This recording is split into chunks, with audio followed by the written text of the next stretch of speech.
Welcome to the Nomad Network, your first stop for complete and comprehensive Chicago Bears football coverage. Dive deep into analyses, updates, and all things Bears. Subscribe to our YouTube channel today and never miss a beat. Thank you in advance for your support. We promise to bring you the best because together we're unstoppable. Go Bears.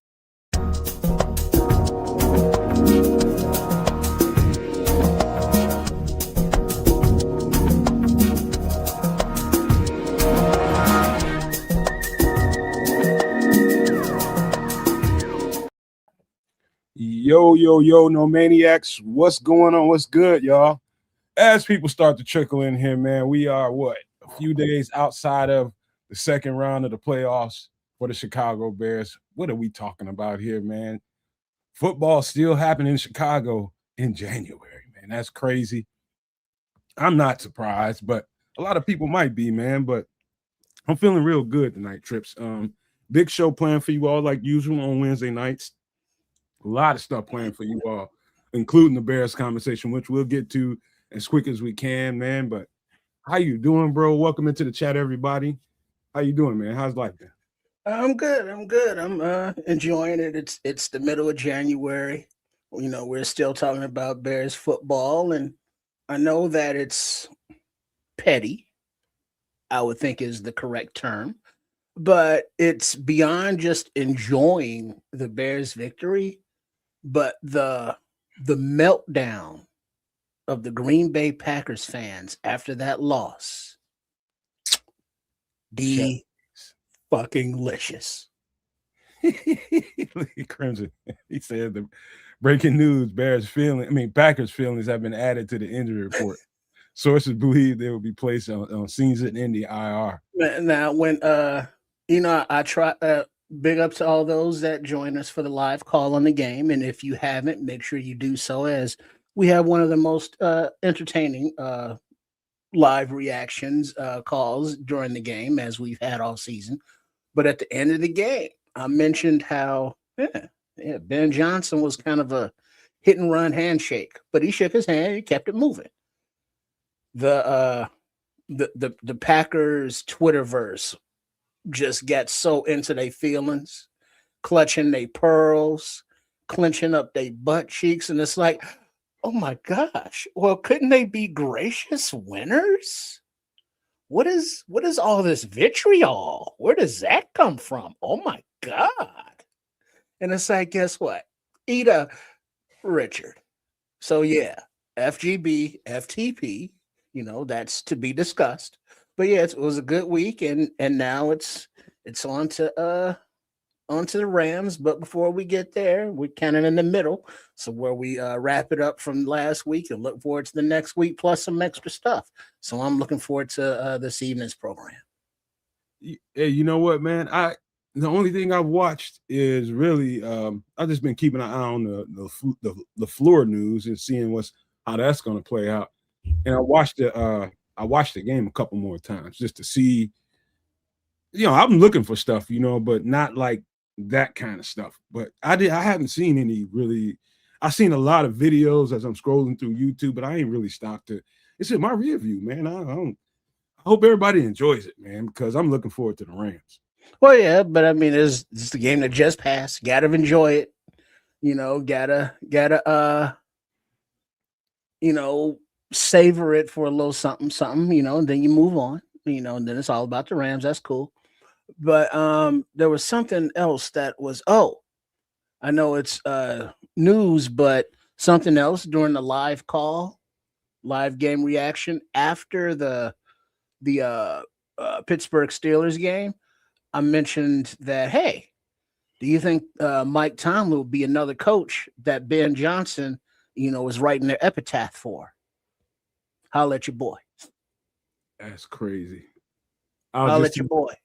I was just talking to my guy Bishop, just busted up in here. I'm gonna wait for him to give me the green light when I see him. He'll give me a thumbs up when he's ready. He just busted up in here. But yeah, my homeboy is a real deal Steelers fan. And he didn't even know when I called him because the news broke and boom, boom, boom. I hit him up on the phone. And he was just like, I kind of seen it coming, but he's that motherfucker every year always talking about, man, ain't nothing gonna happen to Tomlin. People say this stuff every year. I was like, nah, this feels different, man. I'll let your boy. Bishop, give me a thumbs up when you feel like you're ready. Can you hear me? Oh, he said he's good to go. What's up, baby boy? There he is. What it is, fellas. What's going on?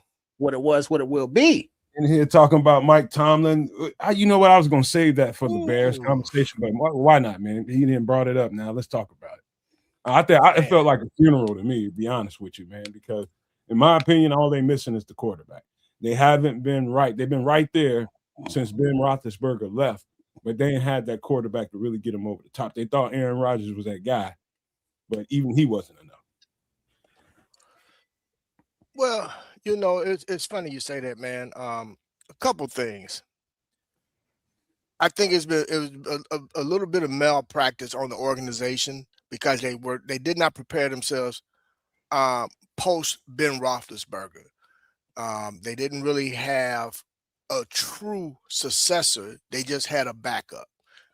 For whatever reason, I guess they must have thought Ben Roethlisberger was going to be around forever, which we all started seeing the decline about 2 years before his exit.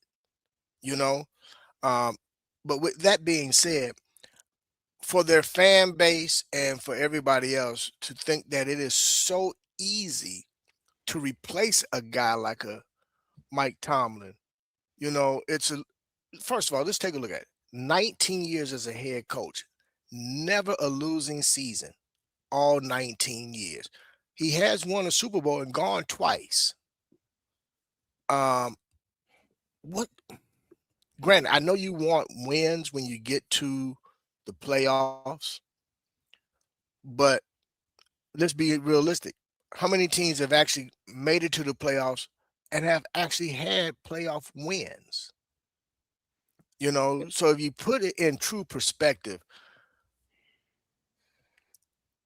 there's been winning, there's been success. If you want to say, has there been any lack of growth? Yes and no. On one side of the ball, they've always been pretty dominant when it comes to defense.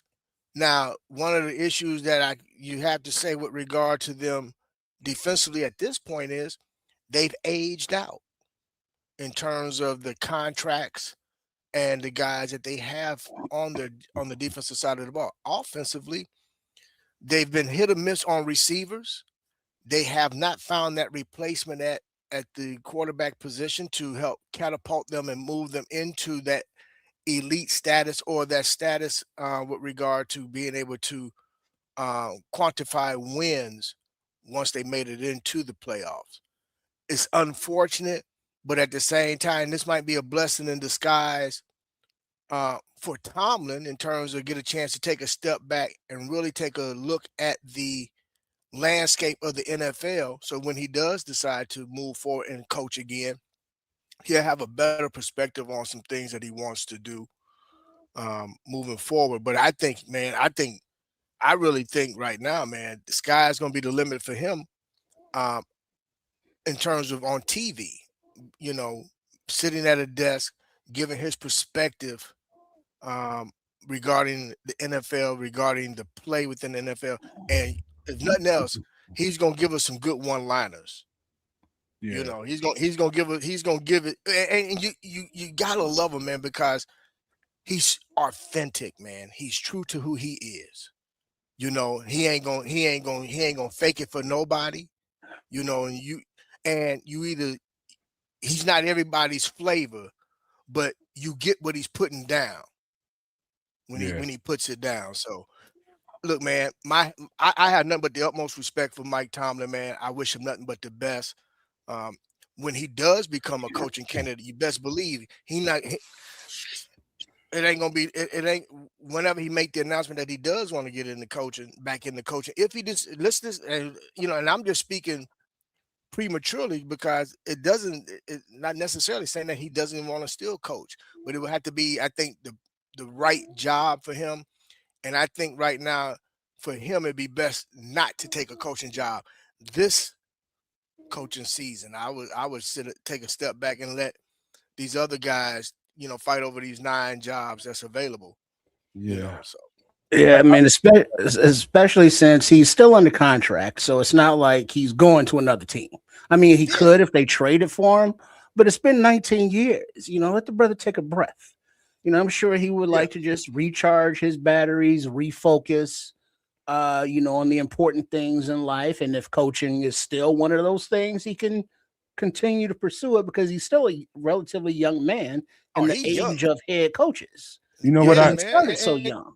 To close this conversation out, man, because we got a lot of stuff to talk about. And I appreciate y'all giving him his flowers. So the thing is, as from the fans' perspective, it's cool to win during the season, but to get your ass bounced every year in the playoffs, and it's like, all right, you got us to 2 dances, you won once, but it's like we need a change. You just need a different voice. And I think the expression goes, for every single hot chick that you see, that only means that there's some dude that's tired of having relations with her. And it just got to be, Mike Tomlin's still a hot coach, but Pittsburgh is like, yeah, we just need a change of pace. You do you, and we're going to do us. Yeah. To close this out, man, real quick before we get into other stuff, we got to keep moving. I just want to say this, man. I think this is the ultimate compliment coming from man to the man I never met. But I think Mike Tomlin, to me, I've seen so many mic'd ups of him over the years. Kids, you ain't chiming in on this one, man. You late. We got to move to other stuff.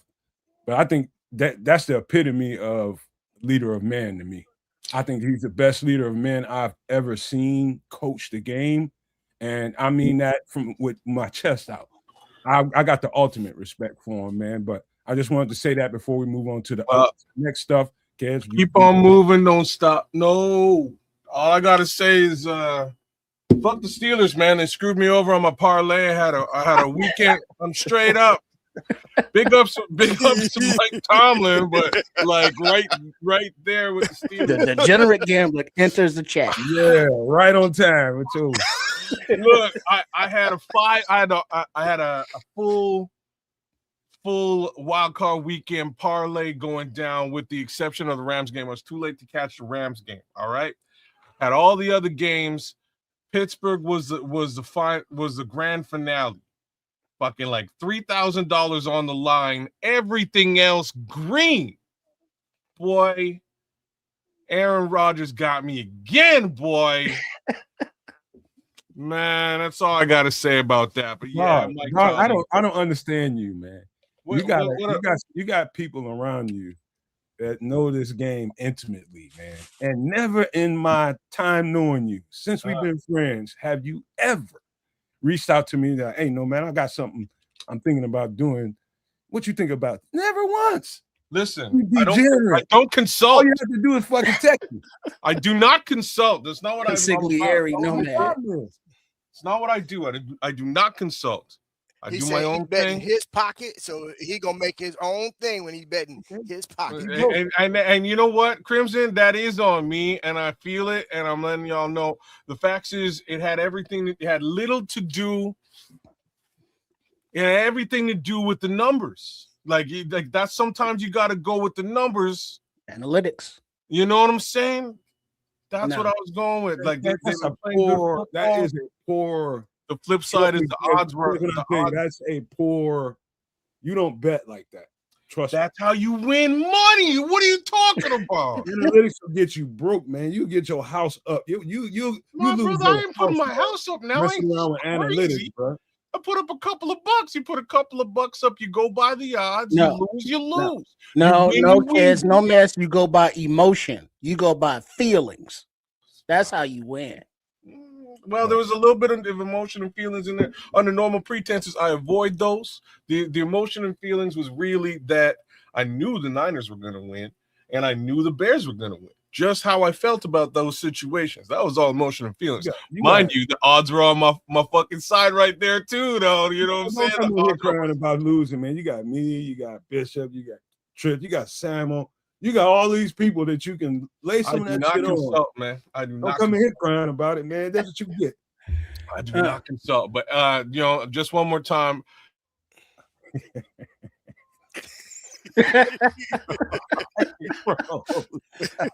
Patrick Higgins, as Ed is frozen.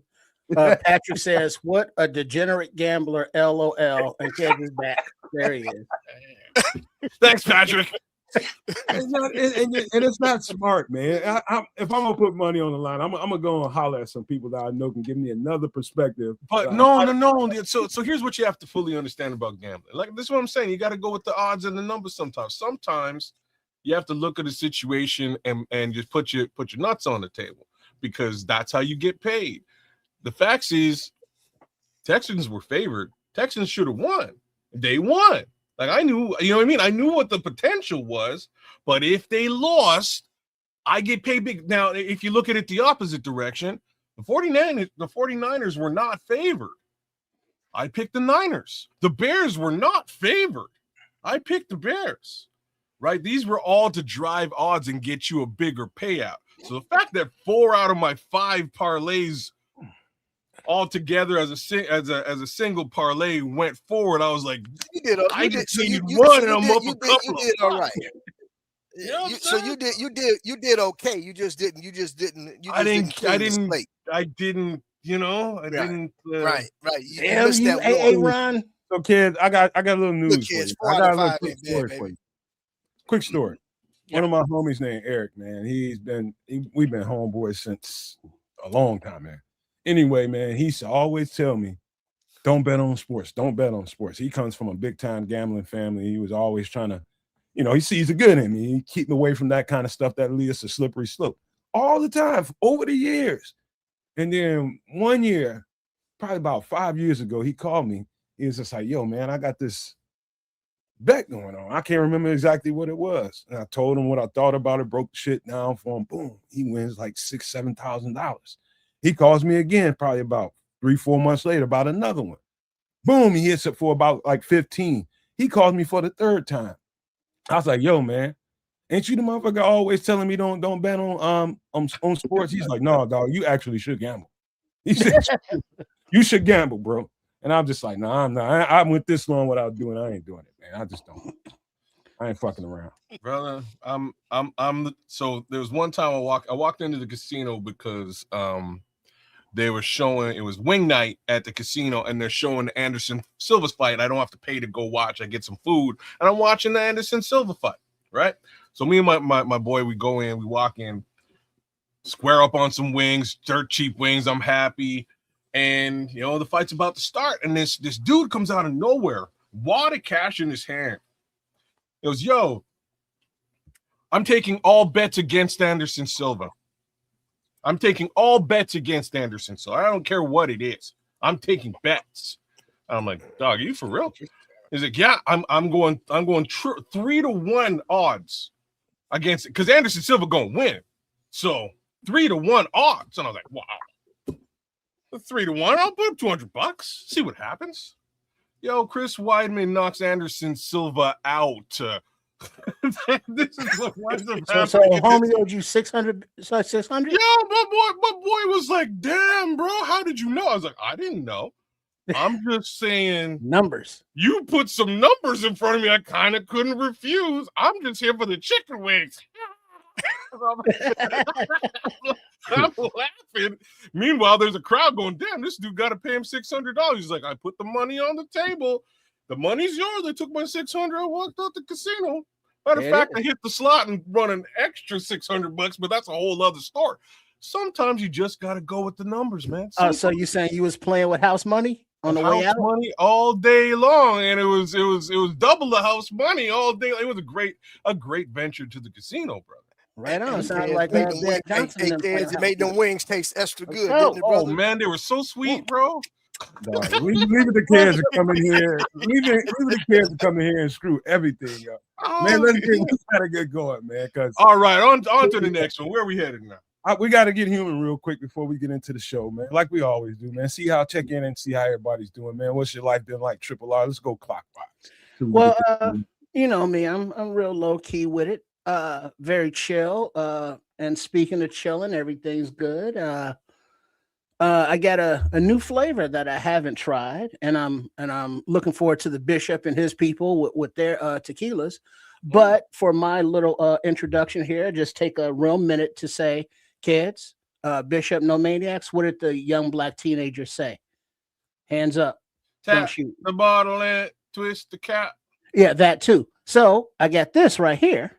Oh, Oh, that's Which one hard. is that? Crown Royal Crown Black. Royal Royal Black. Oh, the black. Okay. That's Ooh. rough, man. See, I've never tapped it. Pass it to the crew because the crew be So all that. I gotta tap that first. You know what I'm saying? I It's don't rough. wanna break I'm nothing telling you, up. it's strong, bro. It's strong. Well, so am I. What you saying? Oh, I'm just see, saying, there man. you go. 2 for That 2. got some bite to You it. know Right? what I'm saying? You know something? Oh, a lovely bouquet. Yeah. Do you smell like the char in it? I do. Yeah, that's what I taste. What are you talking about? It's charcoal? It smells burnt. You could tell it came from a charred barrel. It smells My like mother, it's my been mother burnt. is my mother's a bar owner, so they came in all the time with all the new everything. So I got to taste all of it. Oh, okay, okay. I still got some. Man, you know what, man? Like, Oh, that's nice. I'm such a Ooh, snooty. there's a smokiness to it, but then a caramel sweetness Yeah, yeah. that dances on the lips, kind of like honey, but not honey. There's a It's sweet, Trip. there's a sweet at first, but then as it settles on the tongue, it gets more woodsy.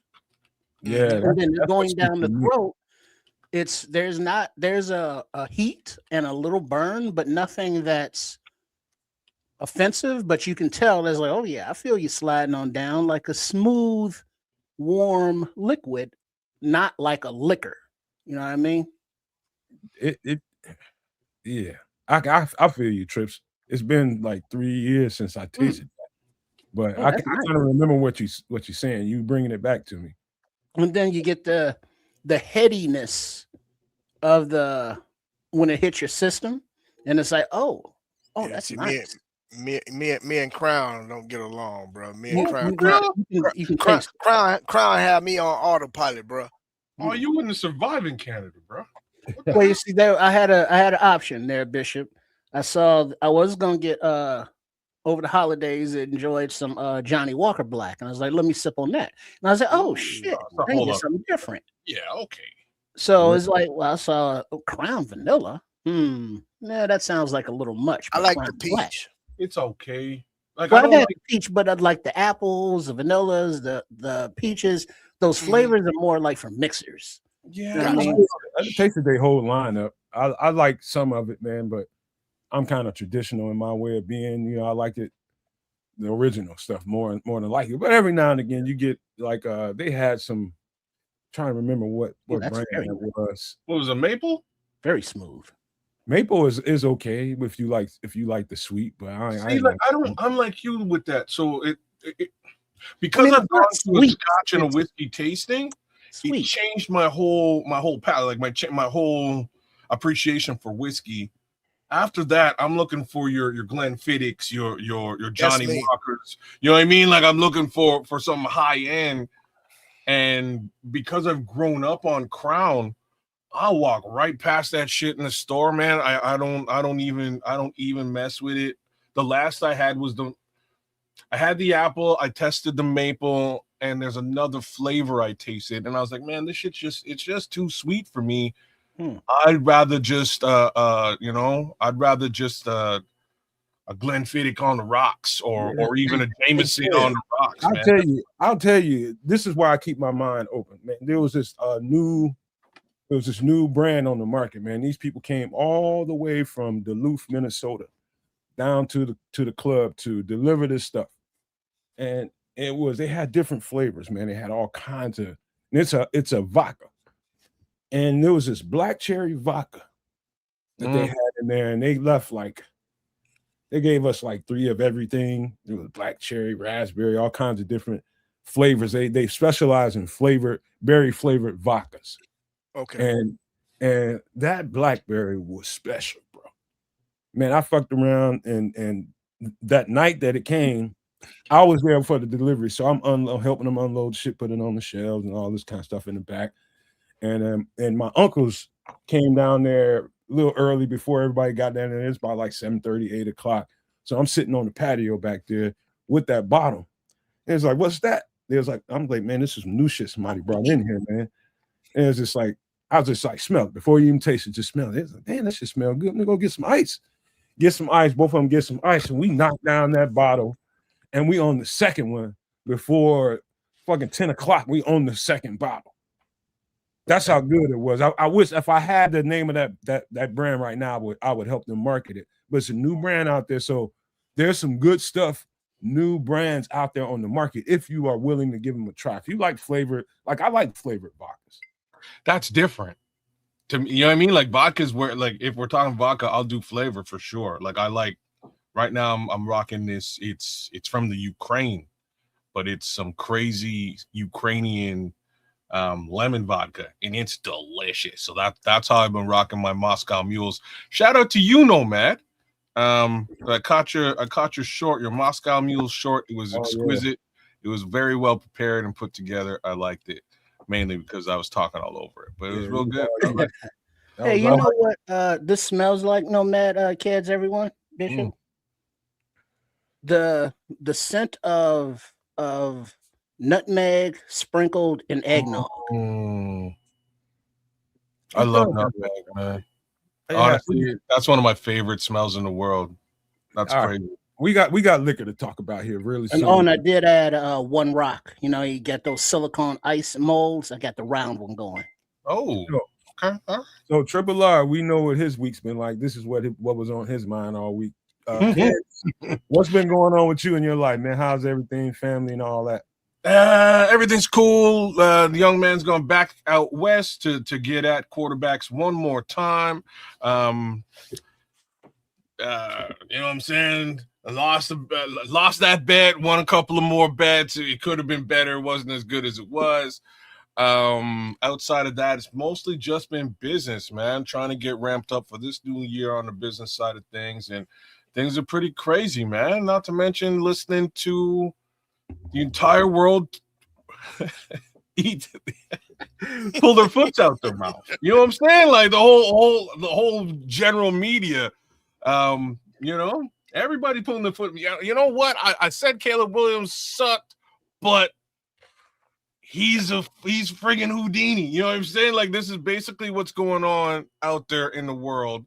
And it's awesome to listen to everybody back that train up, go in reverse and say exactly what it is, because this team never says die. And I love watching it. Packers fans are crying all over the place.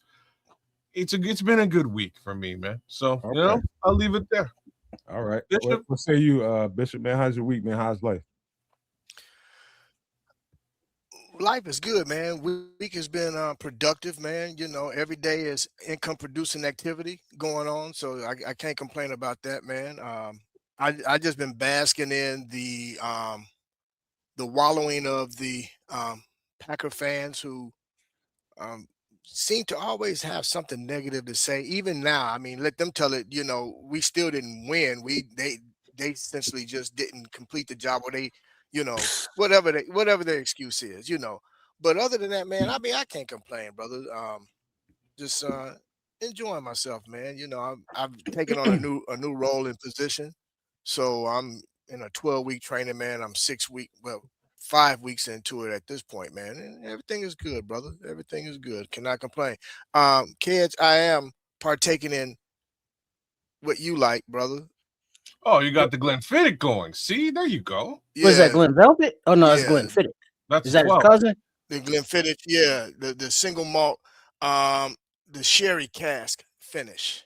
So, ooh, also a little bit sweet, just a little sweet coming out. Sherry amore. Okay, well, cheers, and to Culture Creature, I see you out there, and for those of you on the sobriety tip, big ups to y'all as well. Yeah, I'm straight up sober. I've been sober for quite some time, but I know what it is. You know what I mean? Like at some point, I'll go and do. I will go and part. I'm actually headed off next week. I might not make the show, and in that case, I will likely be drinking. A little bit of drinking on the New Year's, but you know, I'm not a heavy drinker, not very very often, but I do enjoy me a couple of scotch here and there. Nothing wrong with it. So me this week, of course, I always got a story to tell, man, like Biggie. And I had I guess the best compliment / so I'll just tell you the story. Okay. So my nephew called me, and the story goes, I got to set it up. So about a year ago, I go down to the club, and here comes one of my cousins with my nephew's girlfriend, and she's going off. She got a baby on the hip down at the club, and she's going off. Where is this motherfucker? I'm looking for him, and all this. And I'm just like, what? So she's telling me this MF was supposed to be at home. I ain't got no way to get in the house. You got the keys. I can't get in the house. I got this baby. And I pick up the phone. I call him, and I just start gnawing at his ear. I told him, man, get your ass back to the house, man. Let this girl in the house with this baby, man. Get home. I don't give a damn what you do, and get to the house. And, he was like, all right, good. He hung up the phone, and I thought nothing else of it. It's been that long since I heard from him. He picks up the phone and calls me yesterday, and he wants to get at me about that because I guess that night he went to jail behind something with his girl. I don't know exactly what it was, but he went to jail about it. And so he's calling me. I can tell in his voice he really wanted to say some things to me, but he at a certain point I can tell he remembered who he was talking to. And it ended up being, man, I love you so much, man. I love how you carry yourself, man. We all look up to you and all this stuff I don't take for granted, you know what I mean? Because when you got people underneath you that look to you, like I had to, even though I haven't lived my life the perfect way, the Lord knows I made a whole lot of mistakes in my life, man. I didn't always do the right thing. I was doing wrong things for a little bit there. And one thing about me is I kept it out of kind of the reach of the people that I knew that looked up to me. So they didn't know how I was moving whatsoever, unless they heard about it here or there, but they did not see me moving in a certain way. And so it's like everything that you do and everything that you're about, what you stand for, how you carry yourself, all came to fruition in one phone call with my nephew last night. He wanted to chew me out about that because he was like, man, because he wanted to say, because of you, I went to jail for all this time, man. I'm gonna tell you about yourself. But he remembered. It's like, look who I'm talking to. I respect the dog shit out of him. And it didn't come out of him that way. So I let him know. I said, I know what your intention was. I know how you felt about it. I didn't have nothing to do with what happened to you that night. That's all you. But I respect the fact that you gathered yourself and you came to me with respect like you're supposed to. You're a man now. You have a child. It's time for you to start acting that way. Carry yourself as a father, because that's what people see first, a father. And so I just had to, snatch his collar a little bit. He's past the point where I need to guide him. But once in a while, it helps that your elders, the people that came before you, can tell you something to kind of redirect your mind to help you get forward and move forward in your life, man. I think that's what happened last night. It was beautiful. Well, I would disagree with one thing that you said, is that he is not past the point where, he is beyond advice from the elders. Because guess what? You never get to be that point, because you ain't to that point. Kids ain't to that point. Bishop ain't to that point. I ain't to that point. We can always learn something from someone else, younger and older. Absolutely, but specifically older because they've lived it. Yeah, man. Lived experience is a whole other thing. And it's funny, I've had so many of my, my younger cohorts come out of from doing a little bid and want to blame others for their situation in some capacity. And I've had to have that same conversation, and it's been, hey, you know what? None of that matters. It's about you now and what you do moving forward, your personal trajectory.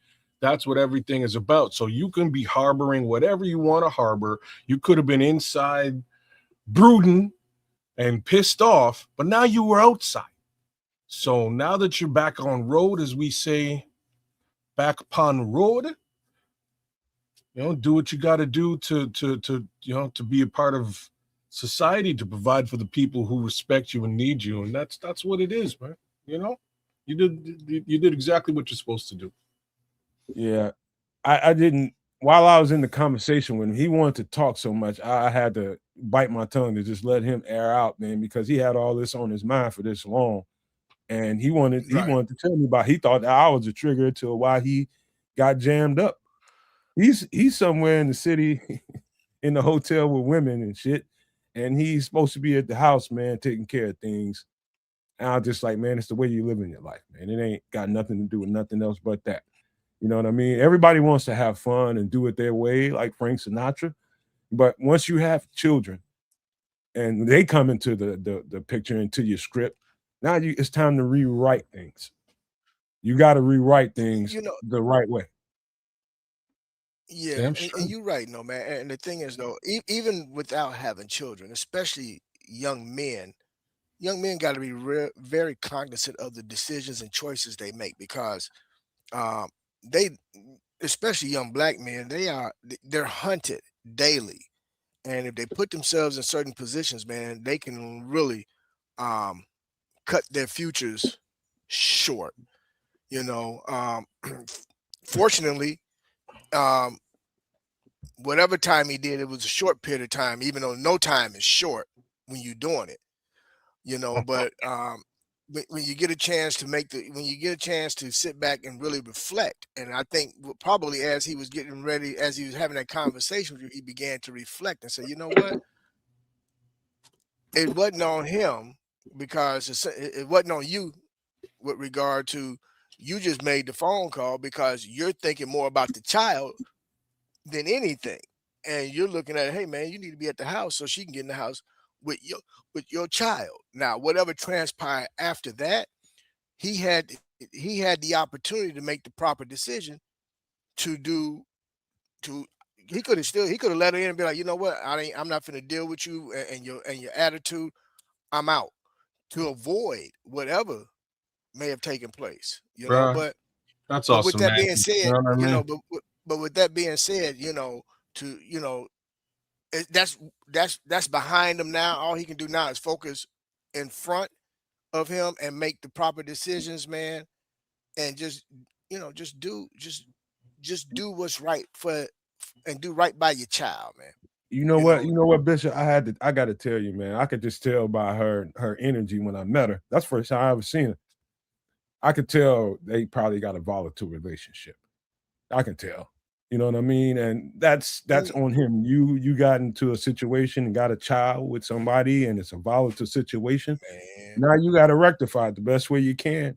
I'll tell Well, you I think what really got to him though, and I don't remember doing it. Maybe I might have, but maybe one of my other family members gave him my number because they know I can reach him and get to him when somebody need to talk to his ass, and gave her my number. And so I don't remember if I did it. I might have been like, hey, you know, if he give you some shit, man, just call me up. I'll come over there. I might have, but I don't remember doing it. And so that's he said that too. I'm just like, hold on, you really think I'm trying to get at your nah, man. Nah, what's wrong with you, man? But that's just the kind of things that go through guys' minds. I don't care if they're your family or not. If she shows up and okay, shows time out. She probably put that in his head. Like I'm saying, like at the end of the day, you know, man, inside you never know what's going on with your lady outside, man. You can only trust what you can see, feel, hear, and touch. And sometimes what you're hearing ain't trustworthy. So end of the day, man, the way I look at all of what you're saying is, unfortunately for him, it's semantics. And if that's his life, he just has to own where he is in it and his responsibilities therefore and thereof, man. And you know, none of that personal business between him and his lady is on you. Like that's on him to manage, right? Like that is for yeah, his that is all his management, man. If he mismanaged the situation and it unfortunately led him to a bad place, as they say, you know, oh, trust me. whatever will be, will be. Hey, Cass, trust me, he had other shit going on. There's something I can't talk about on a I'm live sure. show. I'm sure. Yeah, there was a lot going on. What's going on? Yeah, we are black. We are black. What the hell are you asking me now? We're black. Either All right, you- man. Let's get to some other stuff, man, before we get this conversation Let's go get on. to it. Let's get to it. Let's hop on this other stuff we need to get to. And that is, gotta talk about some food, don't we? Before we start drinking. That's what y'all said last week. All right, food hop and on. then drinks. So, Food kid, before I put this up here, man, let me tell you something, man. When you do touch down in Chicago, one of the first things you're gonna want to do is go and get you some Chicago pizza. I'm telling you right now, if the pizza don't look like this, don't freaking eat it. Ooh, in squares, baby. gotta be like it's cut in squares there. No, Yes, sir. Yes, yes. is that like yes, a thing? sir. Yes, that's a thing, brother. Okay, Tavern all right. style. brother. Cornmeal. Yes, sir. What the? All right, let's do this. Chicago tavern style.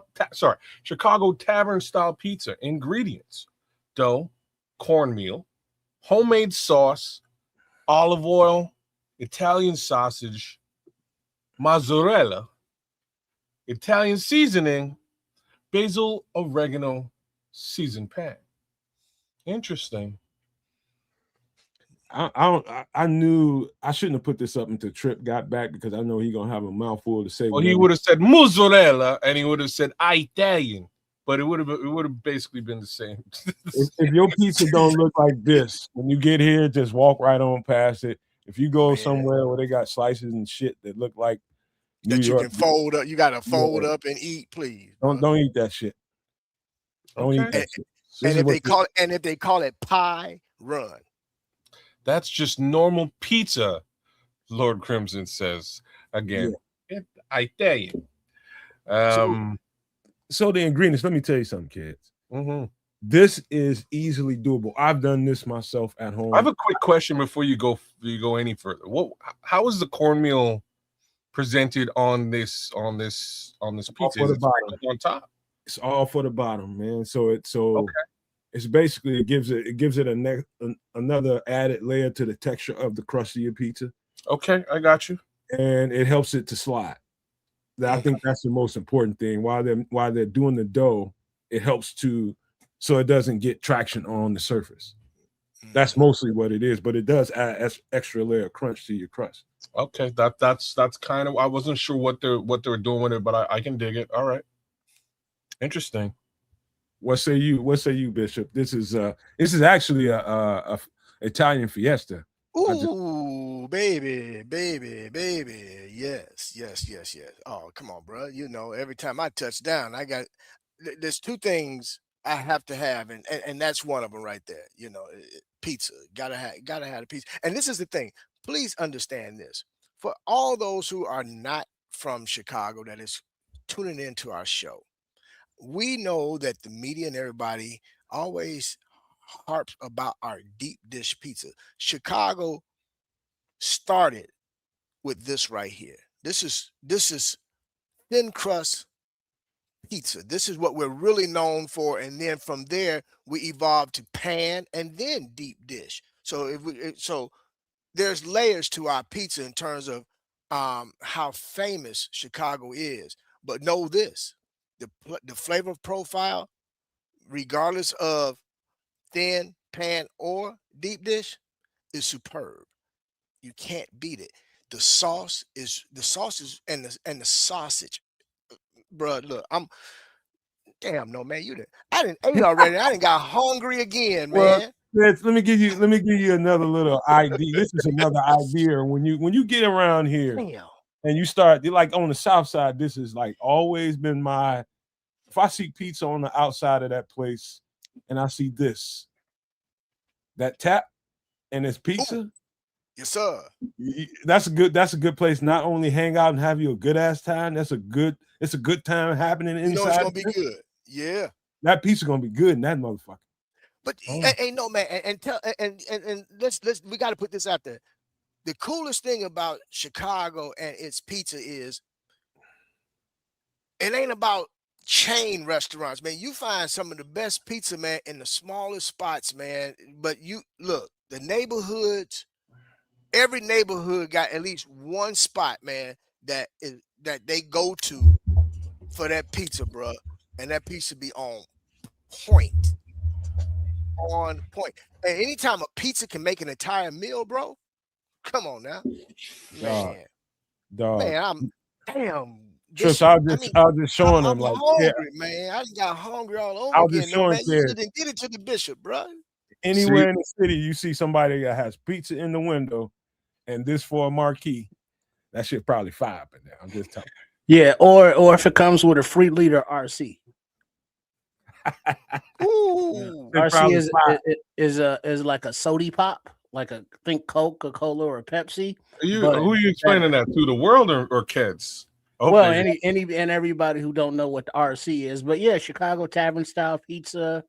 That got that crispy crust. Yeah, this Crown Royal ain't no punk. You got the light sauce on there. And then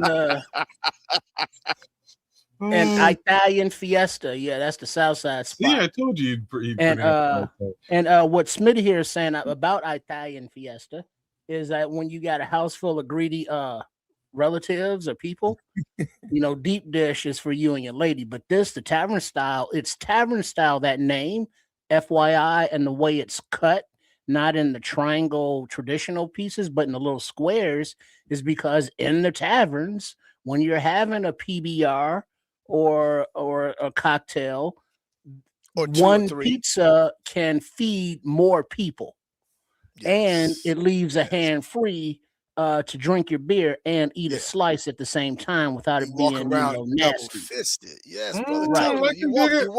you walk around double fisted, baby. Yes, sir. Pizza in Yeah. one hand, drink another, baby. Yes, And sir. so even if you wanted to double up, you can stack a couple of these pieces and eat them, like a double burger or something. See, Trip got that's etiquette now. That's bad boy shit. Don't listen. That's tech. But he's giving the technique, man. If you want a big back, But the thing is also that there are people who like vanilla. There are people who like chocolate. There are people who are just lactose intolerant, can't have neither. But the center, you don't want to bogart the center. You know what I mean? Because that's where all the toppings and flavors are. People like that part. Then you also don't want to bogart the crispy, crusty edges, because some people really enjoy that part. Ooh, so you got to have like a mix. You know what I mean? You got to be judicious in the pieces you take, because you're not the only one eating off this pie. I was trying to tell kids that you can do this. Like, one of the things I got that's gonna always stay with me is I had a chance to my aunt, that she passed away recently, several years ago, but she was in Georgia when I was in Georgia, and she was working at Domino's. She was a manager, not in Domino's. She was working at the plant. She was managing the plant. They shipping stuff out and all that. And she came home, and I'm out there at her place out in Marietta. And she came home with some dough and some ingredients and shit. And she was like, all we need is some sauce. You gonna whip it up? I was like, you gonna do the dough? She's like, I'll make thin crust. So she hooked it up, man. And the key to you can make this at home, kids. You can buy dough at the store now. I don't know any place in the United States now that you can't go and ask for some dough. I don't know anywhere that you can't get dough. It might be a few grocery store chains that don't sell it, but most places I know have dough. If you got the willingness to take your time and knead out that dough, spread it out, thin it out, and you can do this at home. But the secret to all Chicago pizza is the sauce and the sausage, for the most part. That's what most people get. Mm-hmm. It's the sauce and the sausage. Crucial. Because it's the Italian sausage, and it's either that and just basically cheese will top a pie. But if you want to get jiggy with it, you throw in a little green pepper, you throw in a little mushroom. You know what I mean?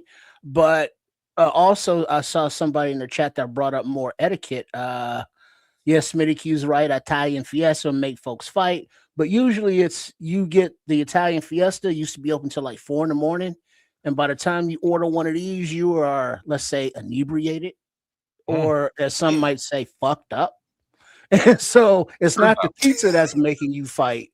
They gonna fight anyway, but now they got a reason to fight because they be bogarting the wrong pieces of the pizza. But If you make it at home, as Creature Culture is pointing out, if you get that pre-made crust, cook it for a few minutes. Let it, cook up a little bit, and then season the crust before you put anything on it. It'll keep it from getting soggy. It'll keep it from getting soggy at the bottom. Yeah. He says create culture, not create culture. I'm sorry, create culture. Creature. I'm thinking creature features. My bad. Hey, look, bro, it's the Crown Royal, baby. Hey, sometimes you know what I'm saying, I ain't mad at it either, because guess what? I ain't driving nowhere tonight. You know what I mean? I appreciate you, Create Culture, man, for being here, man. Got comments in here, but okay. Go ahead. And you know too, you know how the pizza good too, man. When they, especially if you go pick it up or it's delivered, bro, and it's in a bag, bro. Them the ones I love. Man, them it's the ones I love. Don't bring me nothing no damn cardboard, man. Mm-mm. Give me, man. Look here. I want to tear that bag open, bro. I want to tear that bag open and get to it, bro. I'm trying to get to that. You know, but they got to make sure that they got that teepee in there, so the bag don't stick to the cheese. Yeah. It's gonna have that teepee in the center. It's gonna have a little tint. But question, real talk. Yes. We ought to start a poll, because maniacs, I want to hear from y'all in the chat. Whether you're listening on the Nomad Network, whether you're listening on at Kids of Canuck or at Sports Chicago Style, make sure you are subscribed to all three, but respond to whatever chat you are in. Which is better, when the Chicago Tavern style pizza is hot, or the next morning when it's cold? It's definitely hot, but I've learned to appreciate cold pizza. Sometimes the flavors are animated in the cold pizza. That's weird. It's shit to say, but it's the truth. Sometimes you can taste. Yeah, I've learned to appreciate cold pizza, but I don't do like a pizza like this. I refuse to eat it cold. I refuse. Okay. How about this? Let me amend. I don't do it cold. Before you go, Bishop. Before you go, leftover pizza cold. Wait, no, 3 options: hot, leftover cold, or leftover reheated. You asking me? I'm asking everybody. I do. What? So hot 1, reheat 2, cold 3. Now, I ain't never trying like to eat about no it cold ass pizza. You got me on that one. I don't give a shit what it is. Oh, bro, you ain't had Chicago pizza yet, bro. I've had. You guys would be surprised, and so no, I haven't had Chicago pizza. Where I'm at, the sheer level of Italian immigrants here that have built up this community have made for some very interesting pizza, and that's part of the reason why I can't wait to get down there so I can contrast and compare. We have, and it's exactly the same as you describe it. I ain't going to a pizza chain to get my pizza. I kind of refuse to do that. I got 3 or 4 joints here in Canada that would blow your mind. Again, I don't know how it compares to what you got, but damn, some of the pizza here is really, really good. So sooner or later I gotta get it. Like, so good, in fact, that I eat my pizza from these joints with a knife and fork. I don't use my hands. Oh, for fuck's I need to get every bite. I'm telling you, the show is over, fellas. The show's over. Yeah, what the hell? I'm serious. You lied on TV. Why would you say something like that? Because the pizza is so damn good.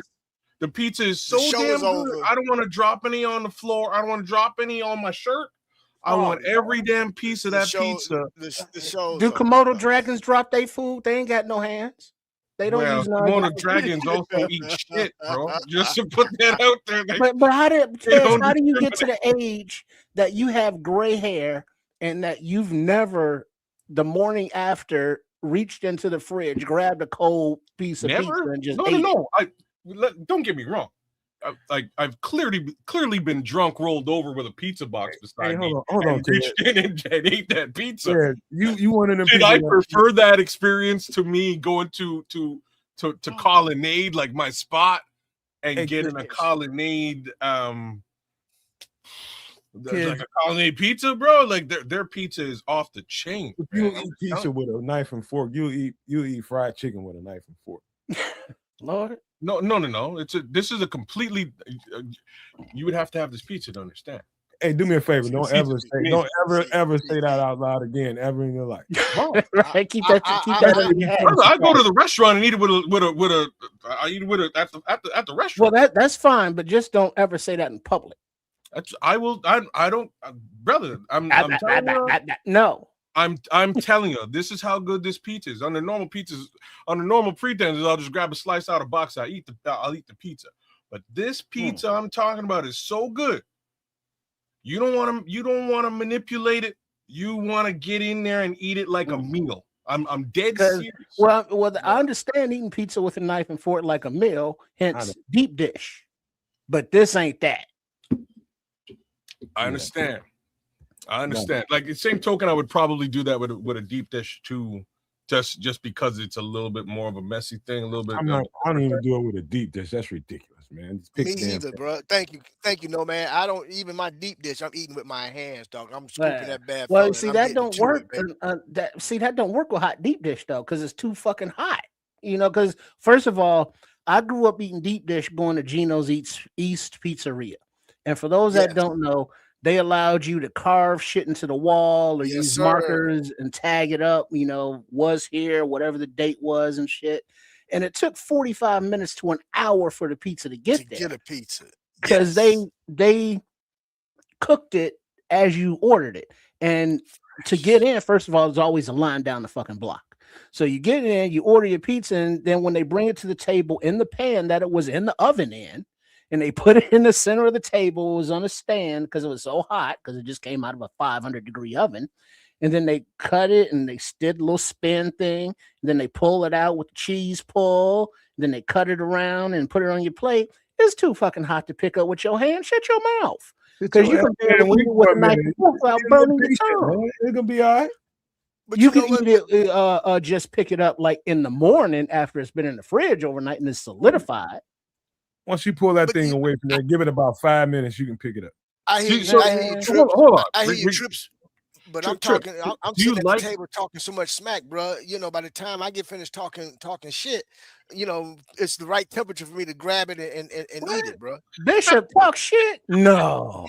Wait. So Trip, do you almost prefer cold pizza in this? No, there is no preference because the thing is, when you get pizza, you want it hot. And then the thing is, you don't want to be a glutton or a piggy and eat it all. So there will be cold pizza after hot.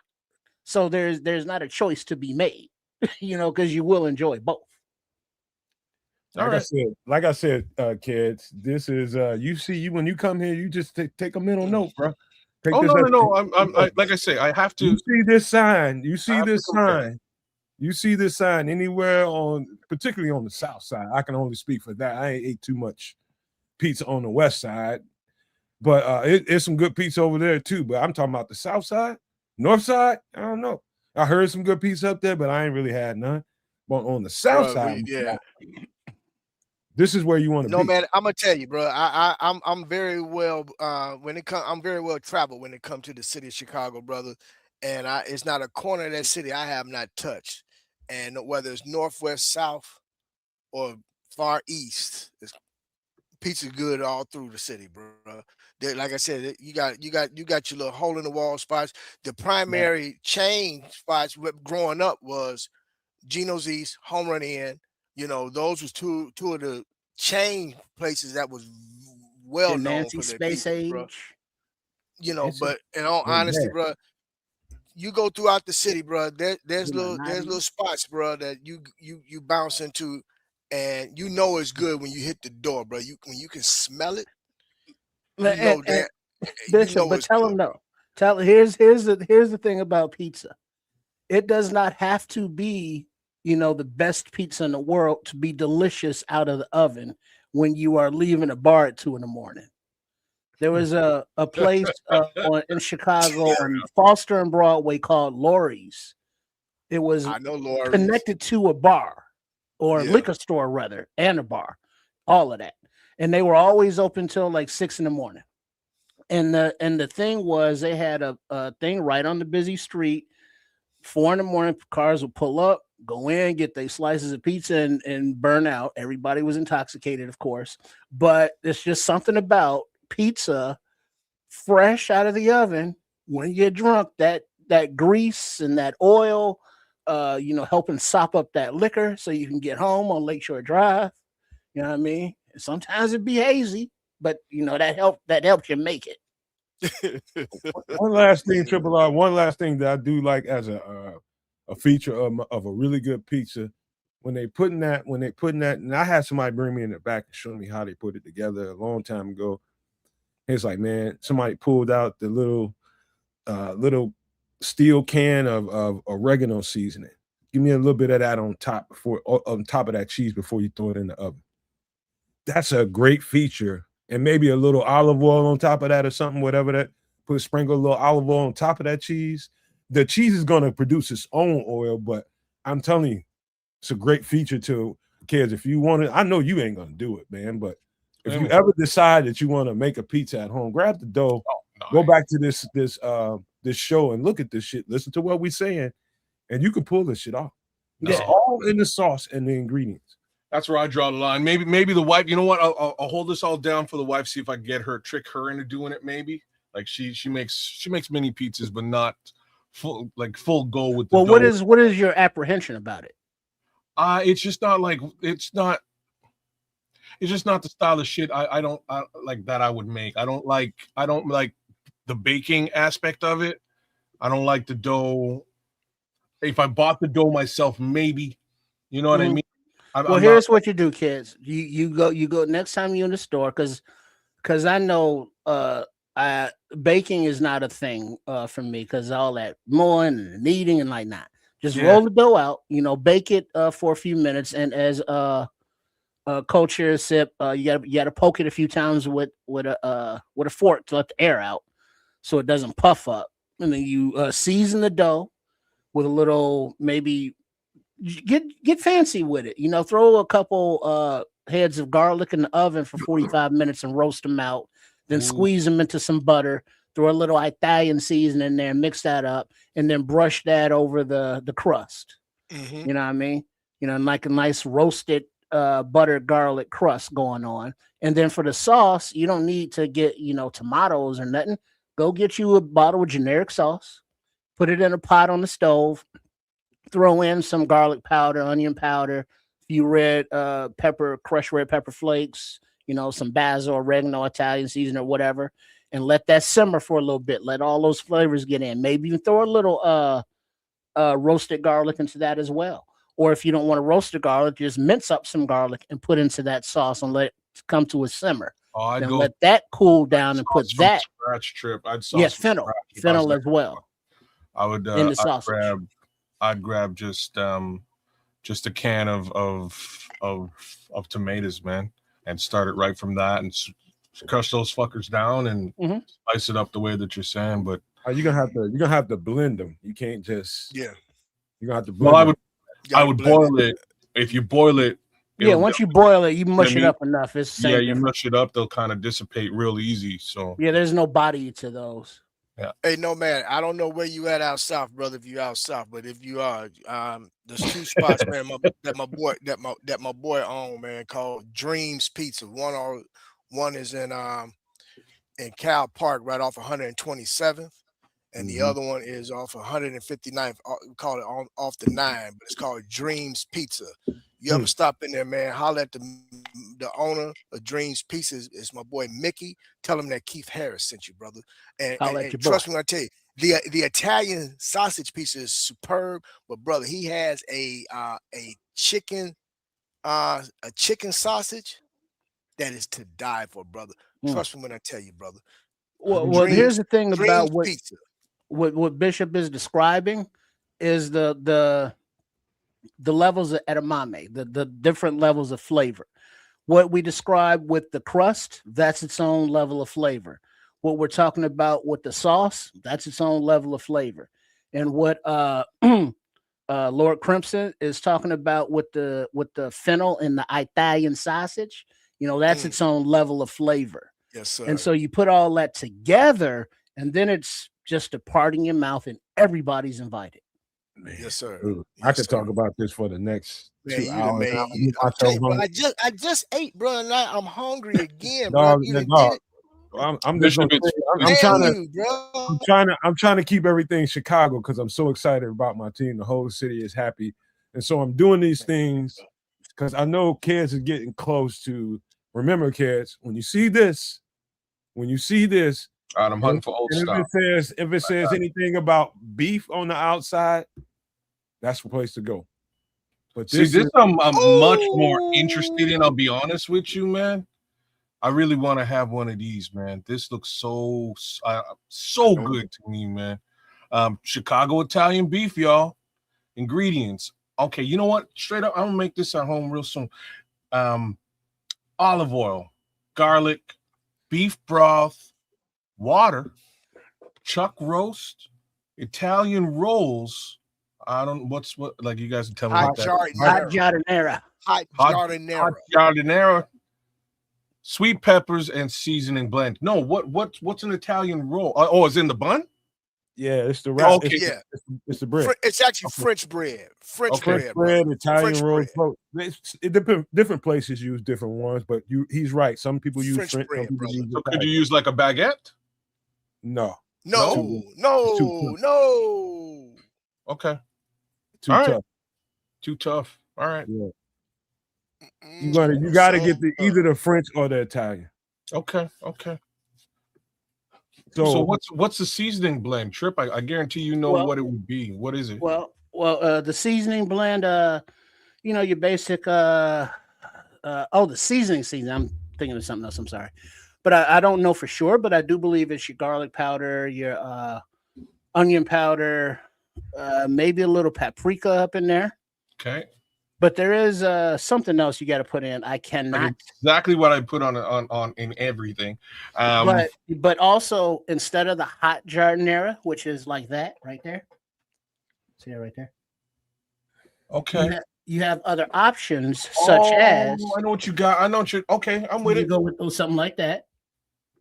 Hold on a second. Before don't take that down yet. Let me get a good. Yeah, the seasoned au jus sauce. Oh, banana pepper rings. All right, so I would use that. I got that.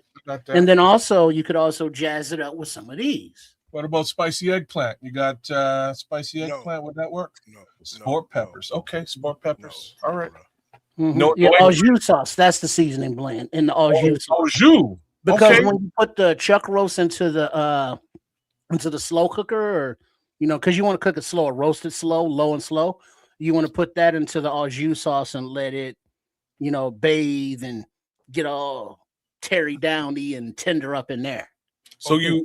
So are you? And then part of hold on before y'all go. Part of ordering the sandwich is: do you want it dry or do you want it wet? So they dunk it in au jus. Dip I'm it. with Right. I'm with it. Okay, I love it. I gotta do this myself. And you can add cheese as well. Here's a good way to start, kids, because Trips knows this. I'm sure Bishop knows this. All right. In the local meat, I found this even in Atlanta. You might have a product there that comes in a little plastic tub in your grocery store that comes with ready-made seasoned beef in the au jus. I can't think of the. Matter of fact, y'all talk for a second. I'm gonna go grab the because I still got one. I keep dollars and shit in it when I need to give tips. But hold on, man, I got it. So I can probably find that as you're going to look for it. I can probably find that here in Canada. They have some real good similar sandwiches. It isn't quote unquote Chicago Italian beef, but we've got some similar steak, similar beef sandwiches that is all au jus sort of dip based. So did you see the Red Baron suggestion? Yeah. I'm gonna go test exactly that out because that's probably where I can get both the au jus and the beef, right? So it's a great flex. There's a couple of spots here that have a couple of the of our grocery stores where we have a deli in the grocery that would likely have both and the bread too, man. Hey, I do me a just took favor, care. Ted, Kids, because I just took care of you. Check your DM, brother, Okay. on X, brother. I just on took X? care of you, bro. because Yeah, I I I just took can't care of you, reach. bro. I got You can order that, bro, and take care of all that, bro. yeah, I got a tub of it ain't the shit Oh actually, yeah. but I Okay. cannot reach it. But you should Google Italian beef in my area. See, brother, It's not boys. going to be I don't authentic. like real talk. In these little situations, I don't trust it. I like for this, I would make this. I can make, and I would enjoy making. Because he puts Italian beef in my area, he's going to end up to some franchise place in the mall. Right. No, Not might only very will I bad end up in a franchise place in the mall. They The might last be in this grocery store, Trent. You know what I'm talking about? That tub of stuff that they have in the grocery store. Because I should take that shit back to Georgia whenever I came home, I would take that shit back to Georgia. It's a little salty. You got to water it down a little bit. But yeah, they got that shit in tubs in grocery stores, bro. Well, So some of it's really just the au jus that I need. Like and I can get Yeah, that at beef. the grocery. I can get that at the grocery for sure. The Yeah. last time I tried to do something similar was with in my travels, man, I wound up in Philly and I was like, damn, I gotta get a chili, I gotta get a cheesesteak here. And I got a cheesesteak sandwich and it was dope. But then since then coming home and trying to find a like legit Philly cheesesteak sandwich is impossible, bro. Like they're all bad. No, you know what I mean? None of them are even remotely close to an actual Philly cheesesteak sandwich. So worst come to worst, I've resorted to making them myself. Mine's pretty good. Yeah, it still ain't Philly. I think I can put this together though. I you know what I mean? This is not extremely complicated. And it's definitely something that I would really enjoy. I love it. But on that list, make sure you got the right bread because the French and Italian, That's the there's easy part. thickness. That's the easy part. That's the easy part. And then you can't skimp with the meat. You gotta overload it with the meat. Okay, all right. Because you gotta remember, it's gonna shrink during cooking. You know, shrink Okay, it, get out of the pool.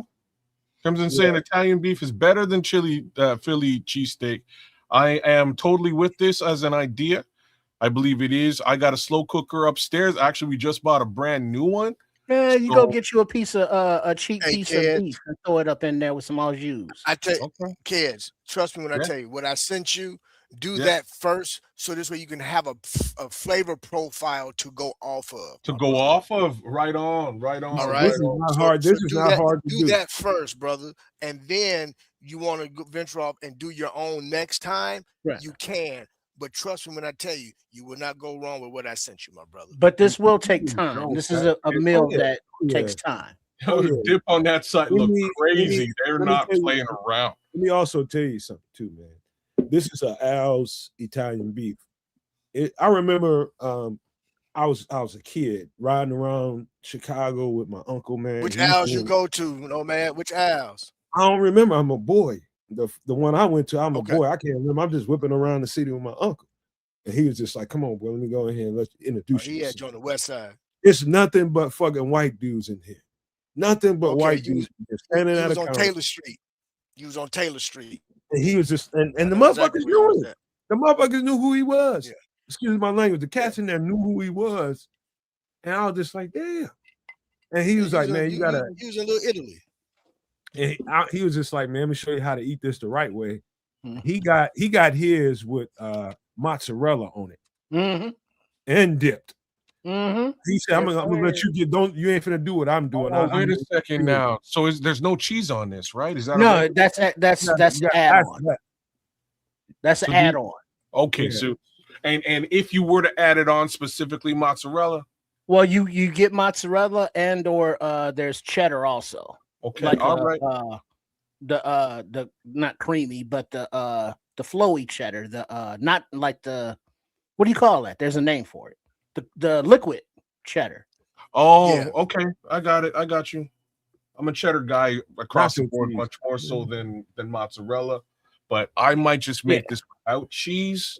But I mean, so that's the thing. You can get it with or without cheese, dipped or not dipped. You know, giardiniera hot or without, or or mild giardiniera, banana peppers. There's many different ways to have it. Yeah. Okay. So let me I'll finish telling y'all the story real quick. So I'm a little boy. It's my first time getting that Italian beef. He's like, well, let me teach you how to eat this. You ain't gonna get yours like mine. You need to start off with the original stuff first, like they tell you. And he got it for me just like that, dipped. It's wet and it's running down my arms, and I couldn't stop biting it. They was in there laughing at me. It's like, your first time? I was like, yeah. And I was just tearing that motherfucker up. My uncle's pulling all this cheese off of his, and his shit's running down his arm.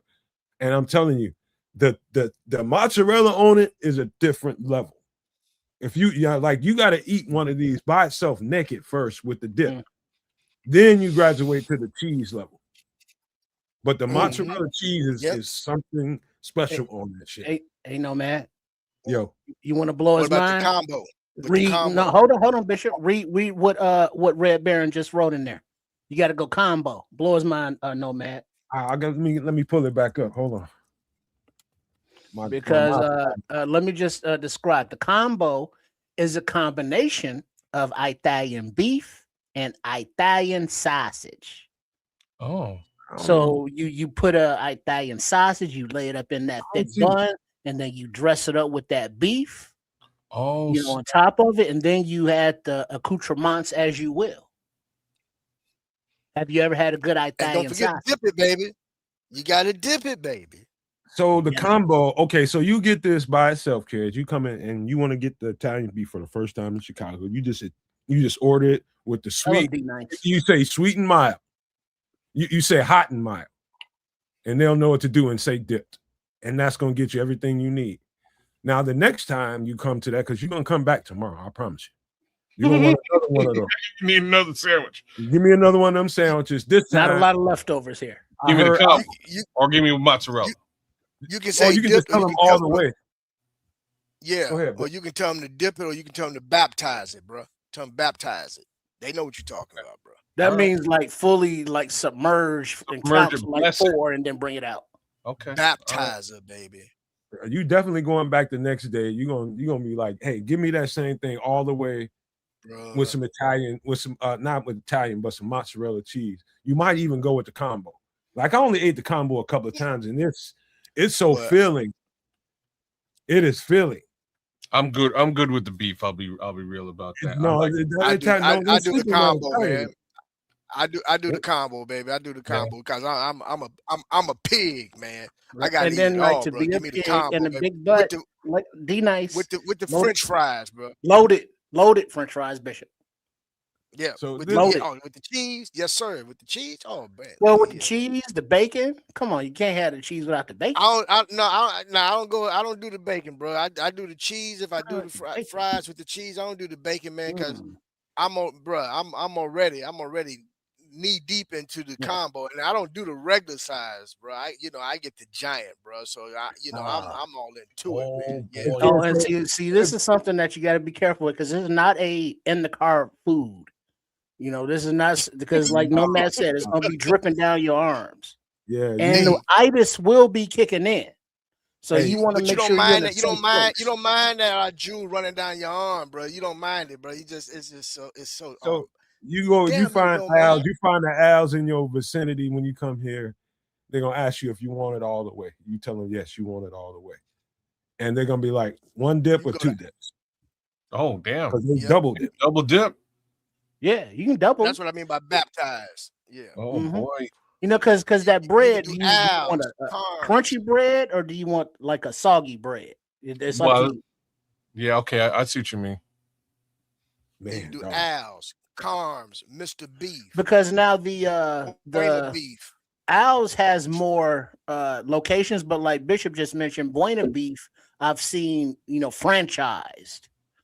And FYI, for those that didn't know, they are franchised in the same locations as Rainbow Cone ice cream. So it's kind of like, remember back in the day when it was like half Taco Bell, half Pizza Hut, or half KFC, half Pizza Hut. This is half Buena Beef, half Rainbow Cone, which are you just Chicago things, man. So hold on. Create Culture just gave you the best advice he can give you, man. And don't eat the wax paper. Thank you, Yeah, man. but you gotta suck the juice off and get the cheese off. That will Don't happen. eat the paper. Pause. So I was. You just hit on something that's completely off topic, but I didn't realize that KFC Squeegee. and Taco Bell were also like partnered up in the U.S. too. Is that Yeah, like they're a owned by the same company. Oh yeah. Okay, like me and my cousin were literally just talking about that this weekend because it's KFC, Taco Bell. There's another company, and I'm blanking out on what it is. Wasn't it Pizza Hut? Yeah. You're right, and Pizza Hut. Those are the three. The same thing across the U.S. Yeah, same ownership. Okay, all right. So when what the thing is when they do the franchises and they spread out, it kind of waters down the originality of the food. And so you guys got to be cautious in doing that, because like the best Philly cheesesteak I've had in Chicago came from a place ironically named Philly's Best, and they were good. When they first opened, they had grinders, which is a sandwich. No Diddy. And all that stuff, but as they got popular, the quality went down, the portions went down, meat, because what's important about this is a lot of fucking meat. You know what I mean? Yeah. So when you see a quantity of bread more so than meat, you know what I'm saying? That's not a good spot. Not a good spot. And All you right. got and with a good Philly cheesesteak, bro, when you get that cheese whiz on it, bro. Gotta get the cheese whiz. Oh yeah, the cheese whiz and mushrooms. I fucks with the mushrooms.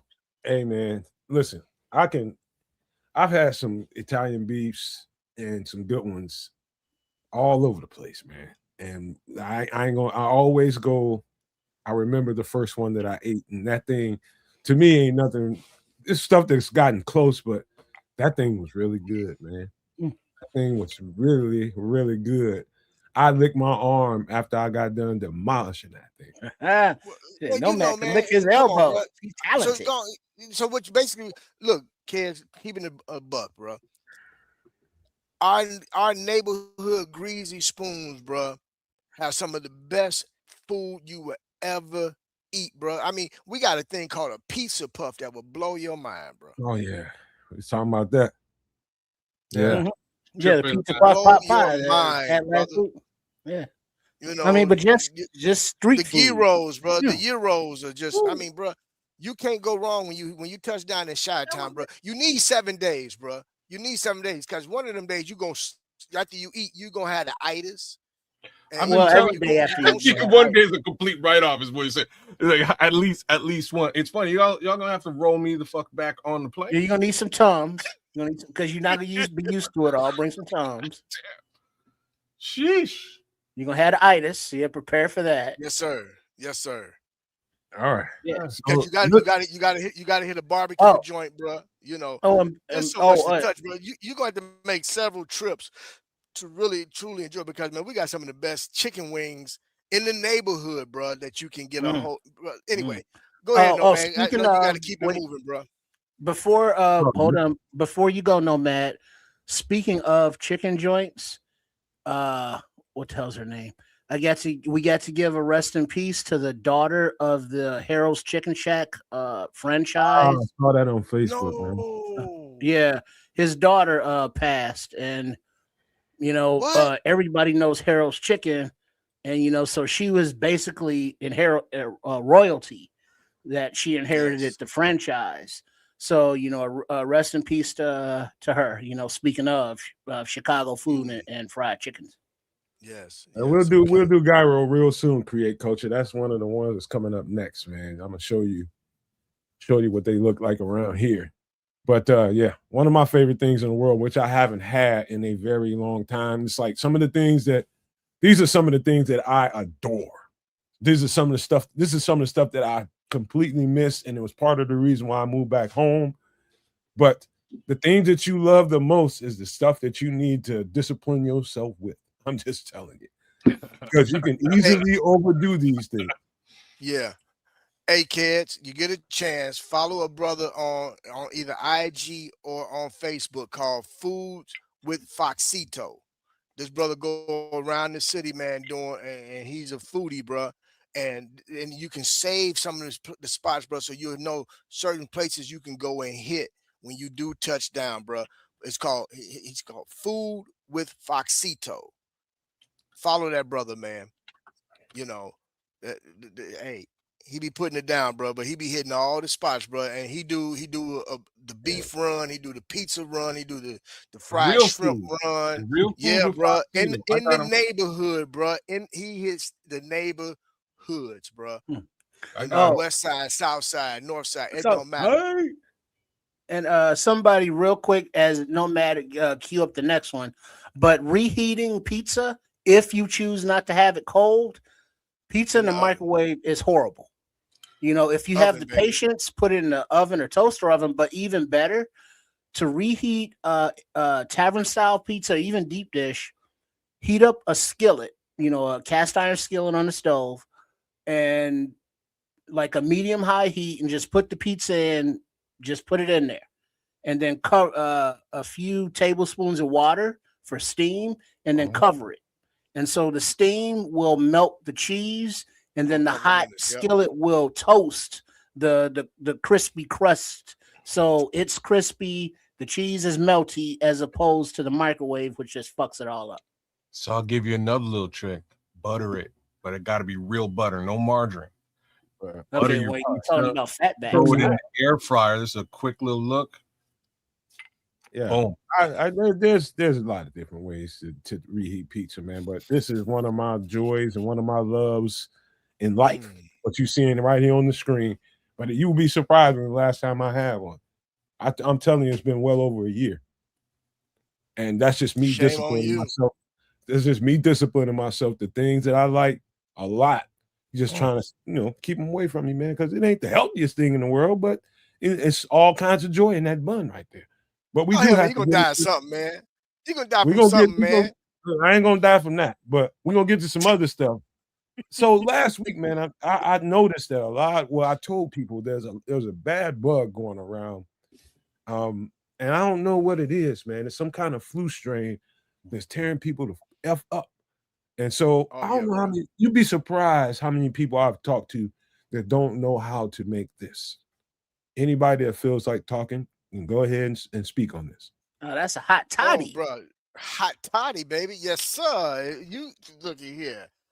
The old granddad, yes, sir. I'm gonna read off these ingredients. It's called the hot toddy. Ingredients are lemon, honey, Lipton tea, old granddad, which is 100 proof, clean sheets, and bundle up, baby. Yes, And sir. prepare to Okay. sweat your I was like, ass what's off. the old granddad? Put- All right, because that's what I expected it to be.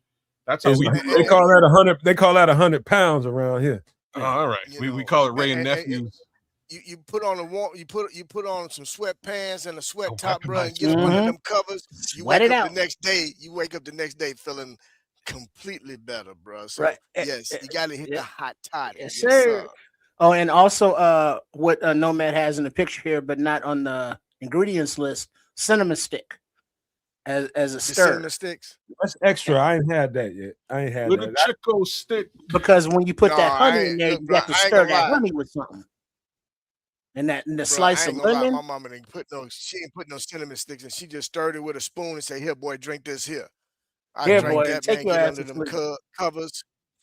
Get under them covers. Wake up the next day, boy, ready to run through a wall. Boy, it feels so much better.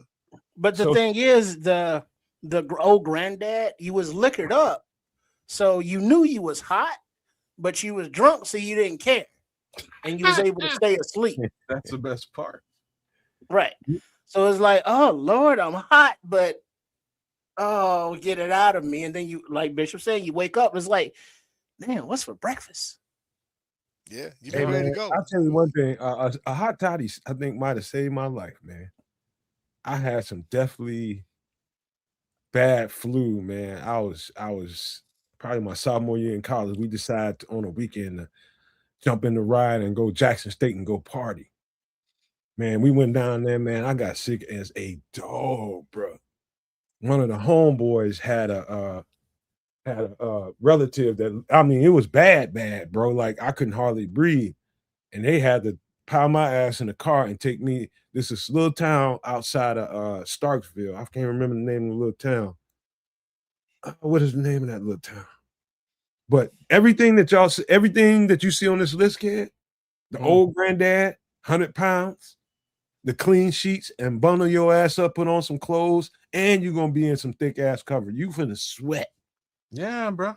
I'm laying in some old ladies. This lady had to be like 90 years old, and I'm back in this old creaky ass Mississippi house and shit. The bed looked like it's back from 1920s. Man, I'm on there with some flannel sheets and shit, thick than a motherfucker. But I'm in that motherfucker cold. Now I got all these clothes on, hat, hoodie, tied up around me. I'm laying up under this thing and I'm still shivering. I drink this goddamn shit, man. And I'm telling you, knock my ass, slam ass out. They say I slept for 12 hours. 12, 13 hours straight. Didn't even budge. Got up and felt like I thought I pissed on myself. Be careful, man. Squeegee. No, it was just sweat. That was how much. I mean, you literally are like in a sauna sweating. Like, you are literally drenched. The idea is to make you sweat to get that bug out of you. Yeah. So all the toxins and shit. I sweated so hard, bro. I actually woke up, got out of those clothes, and put on something else, and got back in the bed, bro. Brother, the Jamaican that I am, this is how we pull them sheets off, put on fresh sheets, and get back in the bed and sleep the rest of it off, bro. This is how we handle sickness, right? This is how we handle it back home. This, like, I say back home, but I mean my mom's. One of the things my mom's blessed me with as a child was basically, baby, you know how to take care of yourself when you're sick. You're good. Like, you've been trained on how to do it. Me, how I handle my sickness is basically what you're staring at here. I'll whip up one of these Ray nephews in the glass, bundle up, put a hoodie on, you know what I mean? And, watch some TV, pound that down. But the other thing that I do with a sickness that isn't just drinking, eucalyptus. I don't know if y'all really fuck with eucalyptus and a humidifier, but those two things together, you're good to, like, the only sickness real talk that ever smacked me up for more than 24 hours was COVID. Everything else, hot toddy. They say this bug here is almost as bad, man. Like if you look up in the comments, Scrolls saying this. Yeah, he said he got something real bad. Weaker man. That's why I'm putting it up here, because this shit ain't no joke. And for the people out here that don't trust medicine and don't trust doctors and all that kind of stuff, get you some eucalyptus oil, man. Put it in. Well, here's also the thing. As a create culture saying, then a sauna. Well, saunas aren't always readily available for everybody. You're right. But if you got a shower, try some of these joints. So I got you. You can get the eucalyptus, or you can get the whatever. Do you guys flavor, know about? You put them in a shower with you, and it gives those essences, those flavors. You guys know about Buckley's mixture? I never heard of her. Oh no! So this is the most Canadian of cold fixes of them all. This stuff tastes like the worst shit you could possibly think of, but it like almost instantly clears your sinuses. I gotta, man, I'm gonna show you guys a bottle of Buckley's. I don't know why they don't sell this in the United States of America. I swear to God, the Buckley's company sponsored Kids the Canuck. Give me a couple of bucks. We'll push this into Chicago. It's cold as all get out there. We'll make billions. This stuff will clear your sinuses out like that. Forget Halls. You'll never touch Halls again, ever. Because it's one spoon of this, you're gonna go, good Lord, what did I just put in my face? But at the same time, like, I'm at a level now, I put it in my mouth and I go and then swallow, and it just clears out your shit. It's like instant, man. It is instant. It's great. Buckley's mixture for the win. Get it if you can. But those are my, like, the few things that I use, and the last thing I use is Tiger Balm. I hope y'all got Tiger Balm out there. I've never used it for, like, being sick. Well, no, check that. Tiger Balm is good for strains, muscle strains, but better for also on, like, rubbing on your chest. But Little back in the day, it was more Vicks Vapor Rub.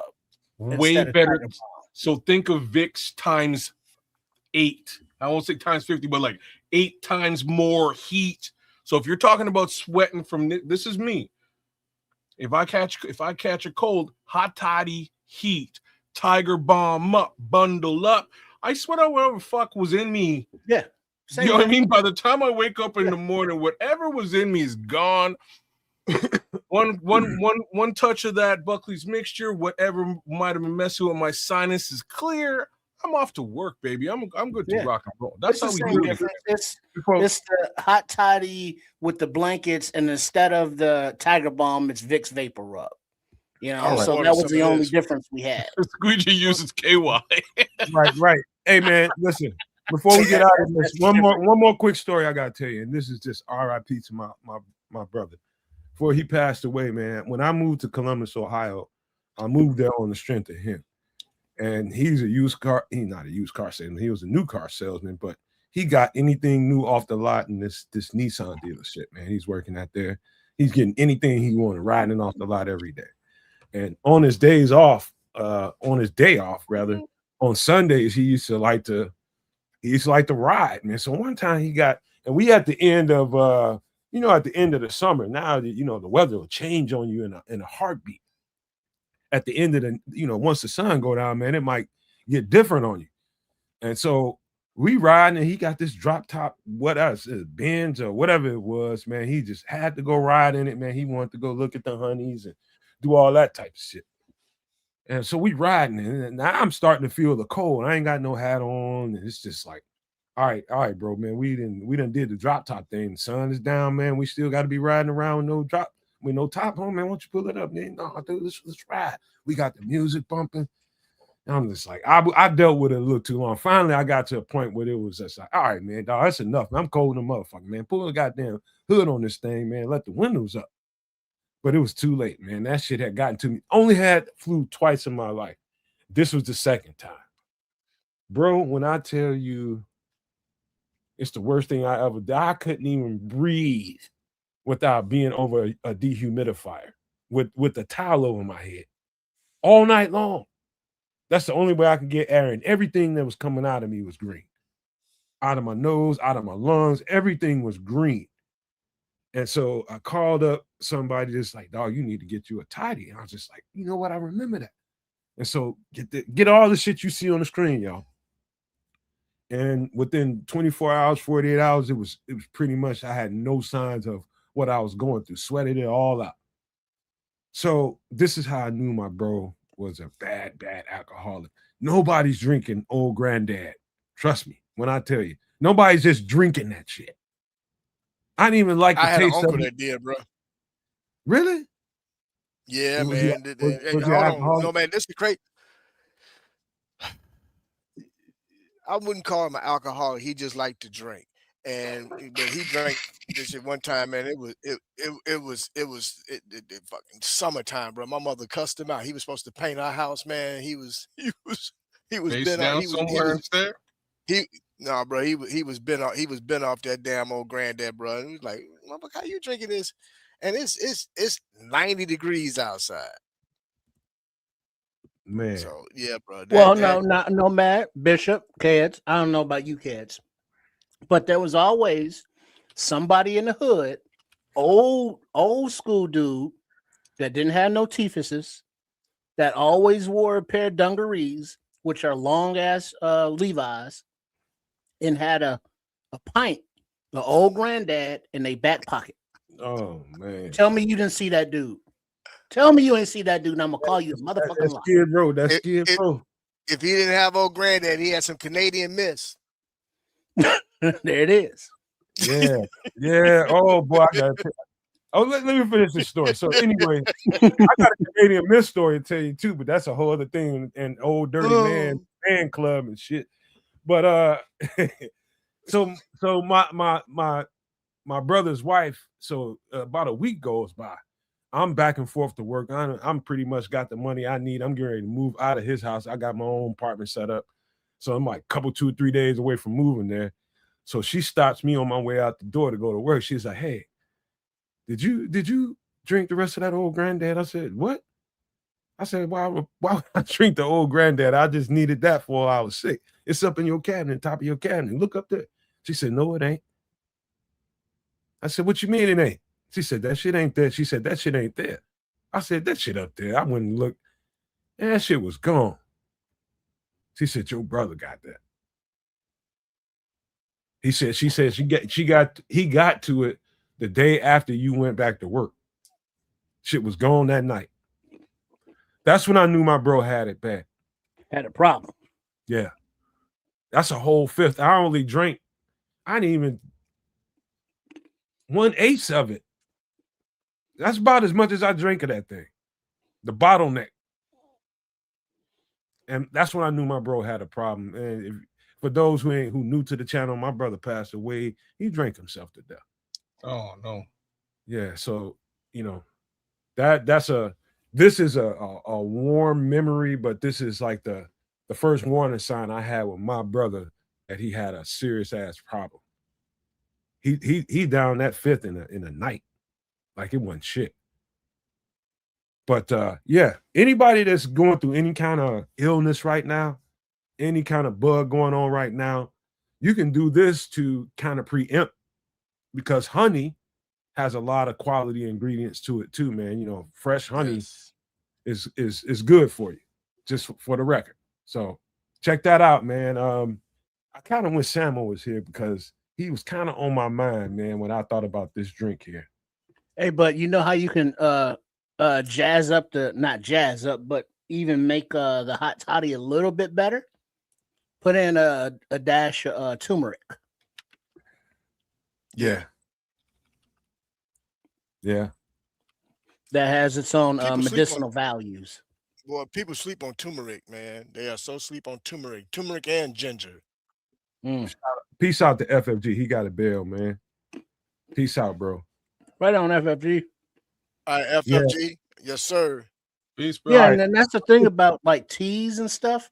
You can add turmeric, you can add ginger, and it's not gonna, change the profile of the healthy benefits of whatever it is you're consuming. You're just adding to it in one drink. So I mean, add as much as you can, because you're not drinking a hot toddy for the flavor or for the taste. You're drinking it because you're trying to filter and cleanse your system. Yeah. A lot of benefits from honey, man.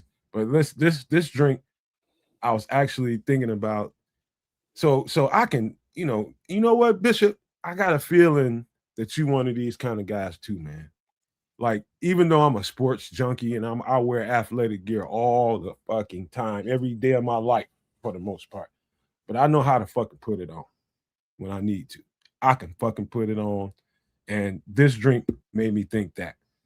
This is called the Boulevardier. No. Boulevardier. Okay. So go ahead. Boulevardier. I had to give you the French there. All right. So ingredients: sweet vermouth, rye whiskey, orange squeeze, lime squeeze, Campari, orange peel, rock ice. Boom. Now you've got yourself the Boulevardier. That look at here, bro. That there would pair well with a nice cigar, and consider I will be at the cigar lounge this Saturday night when my lady arrives. We're gonna go and hit the cigar lounge and enjoy a nice steak. I'm gonna have to order one of these since you chose to share that with me, brother Nomad. Thank you very much, brother. Yes, sir. This is for the people that know how to get their grown man on. Yes, sir. I can put it on when I need to. I ain't the biggest. I don't like dress clothes, man. I ain't gonna lie to you, but I know you got to keep some in the closet for certain occasions, man. This is definitely a debonair kind of looking drink. Mm-hmm. To me, this is one of them. All right, I'm a grown man drink, brother. It's a grown man drink. But now you only order it this way when you in the hood. when you want to be refined and civilized, you say sweet vermouth. In the hood, you say sweet vermouth.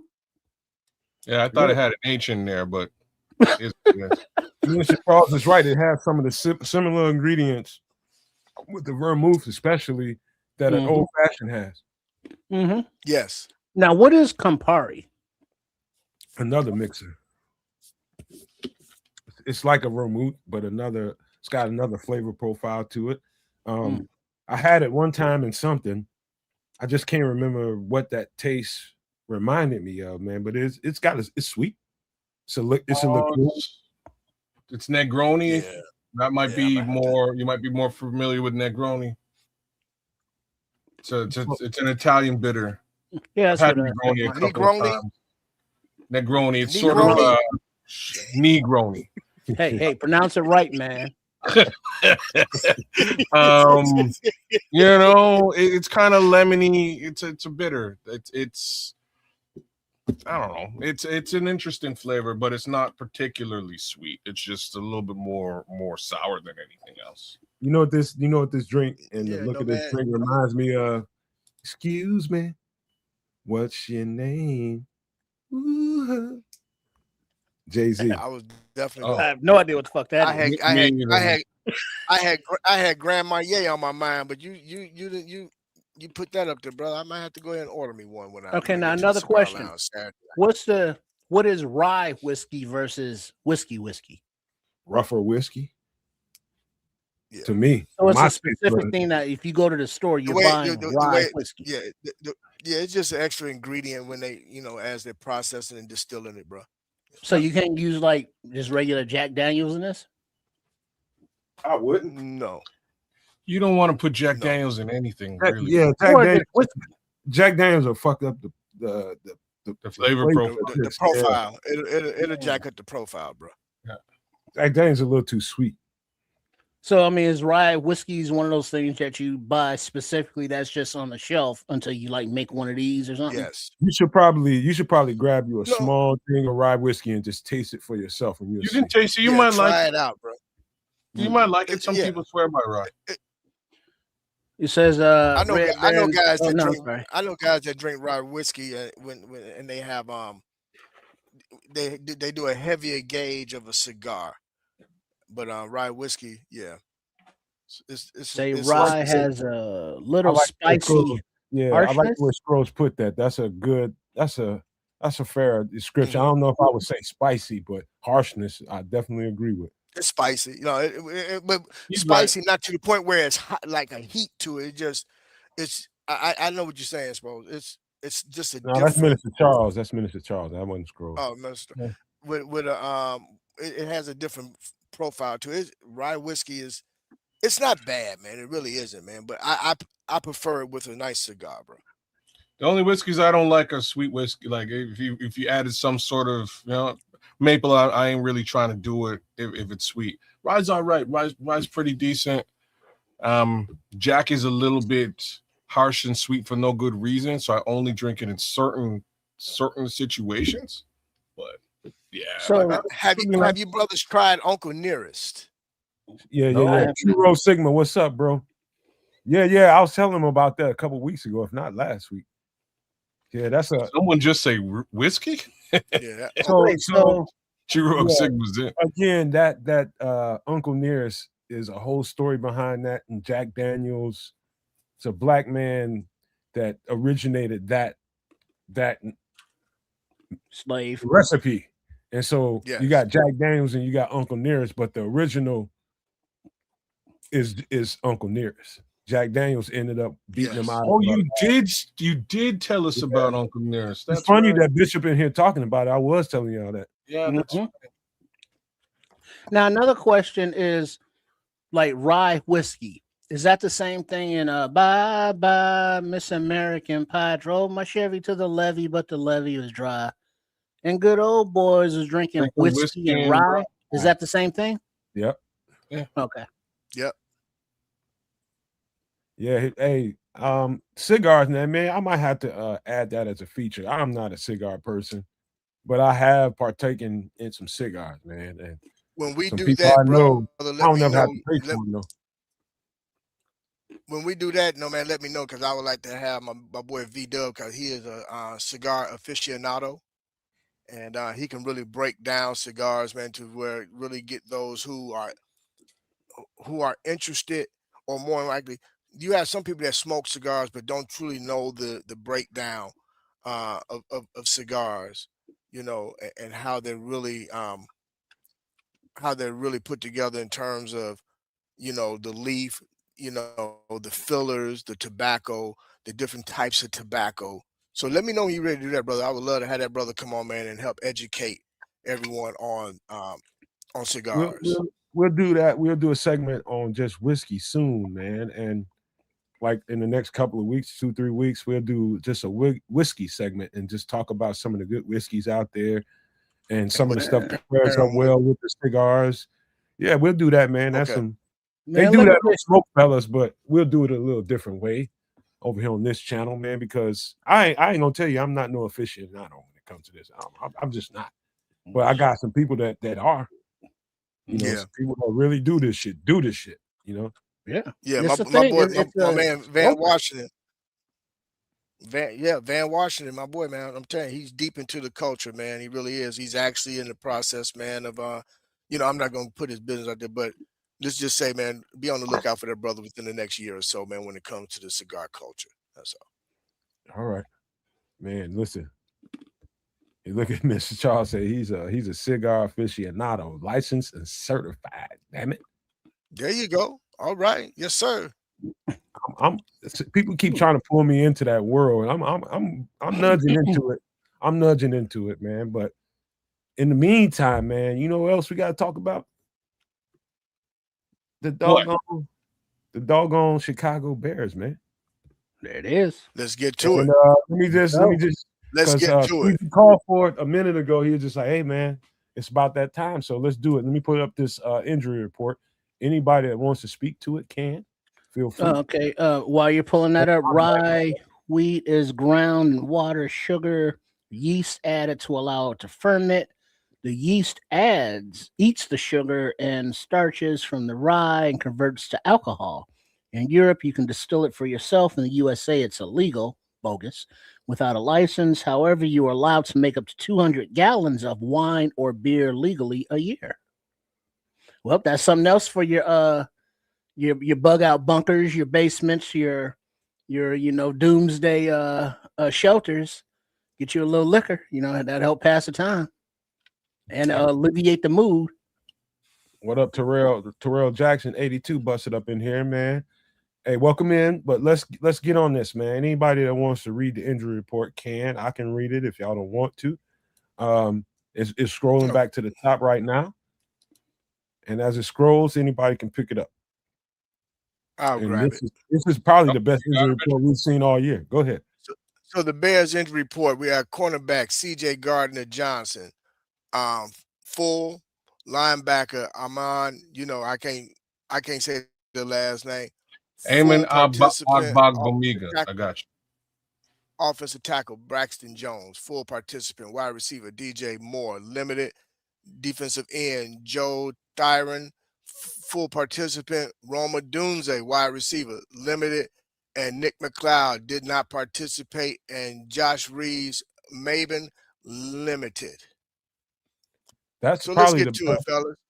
That's probably the best looking injury report we've seen all year, considering the circumstances. In a Yeah, long time, brother. In a long time.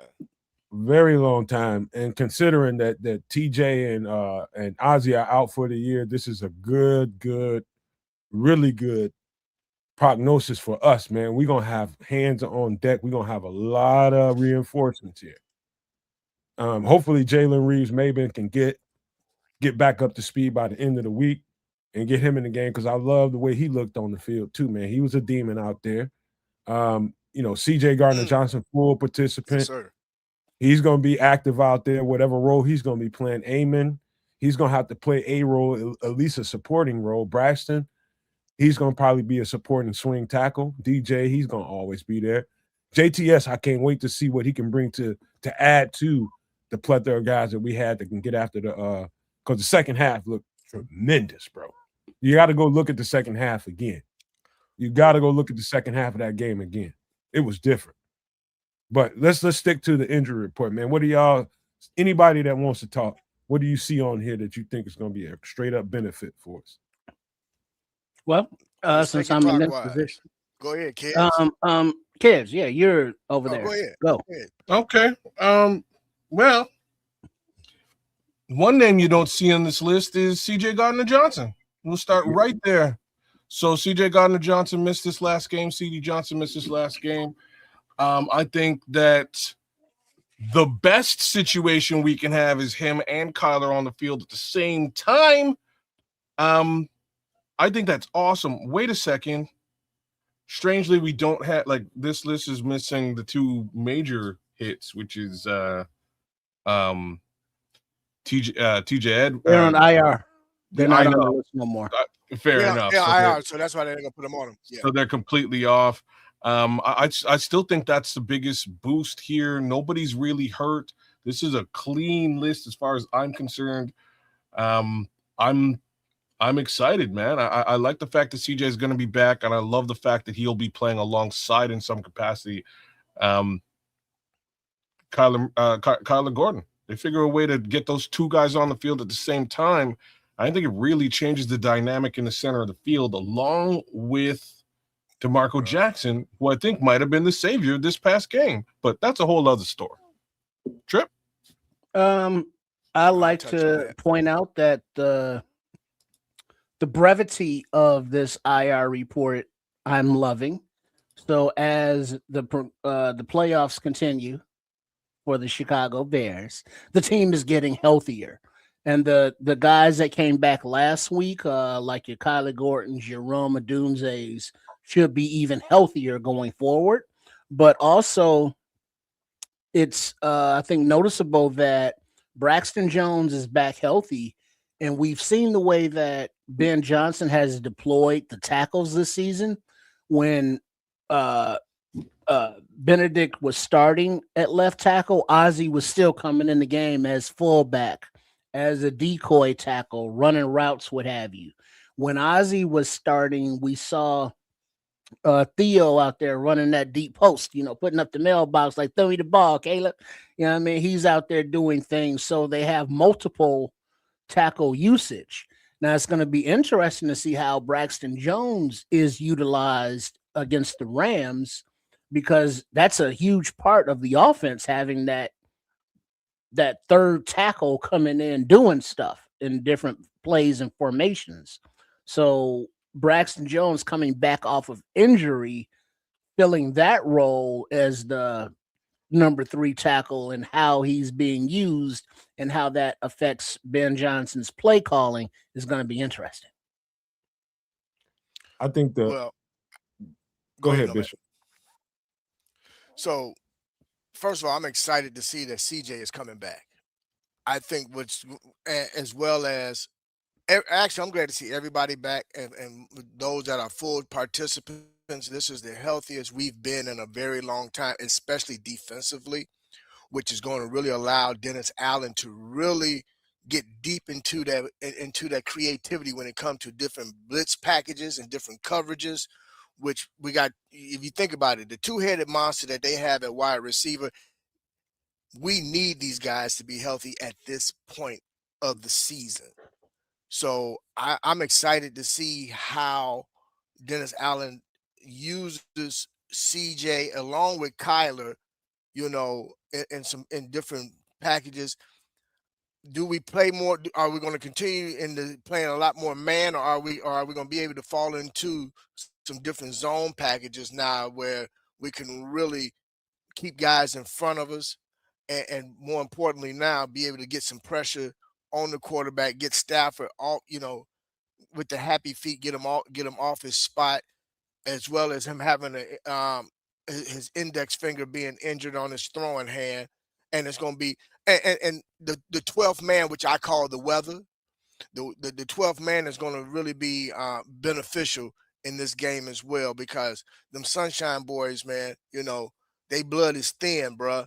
And at kickoff time, I believe the temperature is going to be like 12 degrees, feeling like 0. and the wind is going to be whipping between 20 to 30 miles per hour, perfect bellwether.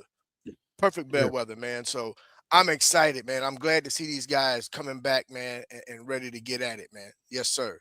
Well, let me give you a little quick breakdown of what I see. And this is coming off of looking at the Rams game. I watched them against Carolina. I was riding the bike watching and shit, and I was noticing some things. One thing I know for sure, that Matthew Stafford is probably pound for pound the best quarterback in the league outside of Patrick Mahomes. This dude is in that pocket. When he's comfortable, he just breaks you down. The last thing in the world you want to do with Matthew Stafford, because he has answers at the line of scrimmage pre-snap. If he detects a zone, he knows to tell those guys what to do. He knows exactly what to tell those guys, and they will just pick you apart and just inch you down the field and score on you, or take chunks out of you in those zones. This is where having the extra DBs available that we have right now is going to benefit us times 10. The fact that we can match up.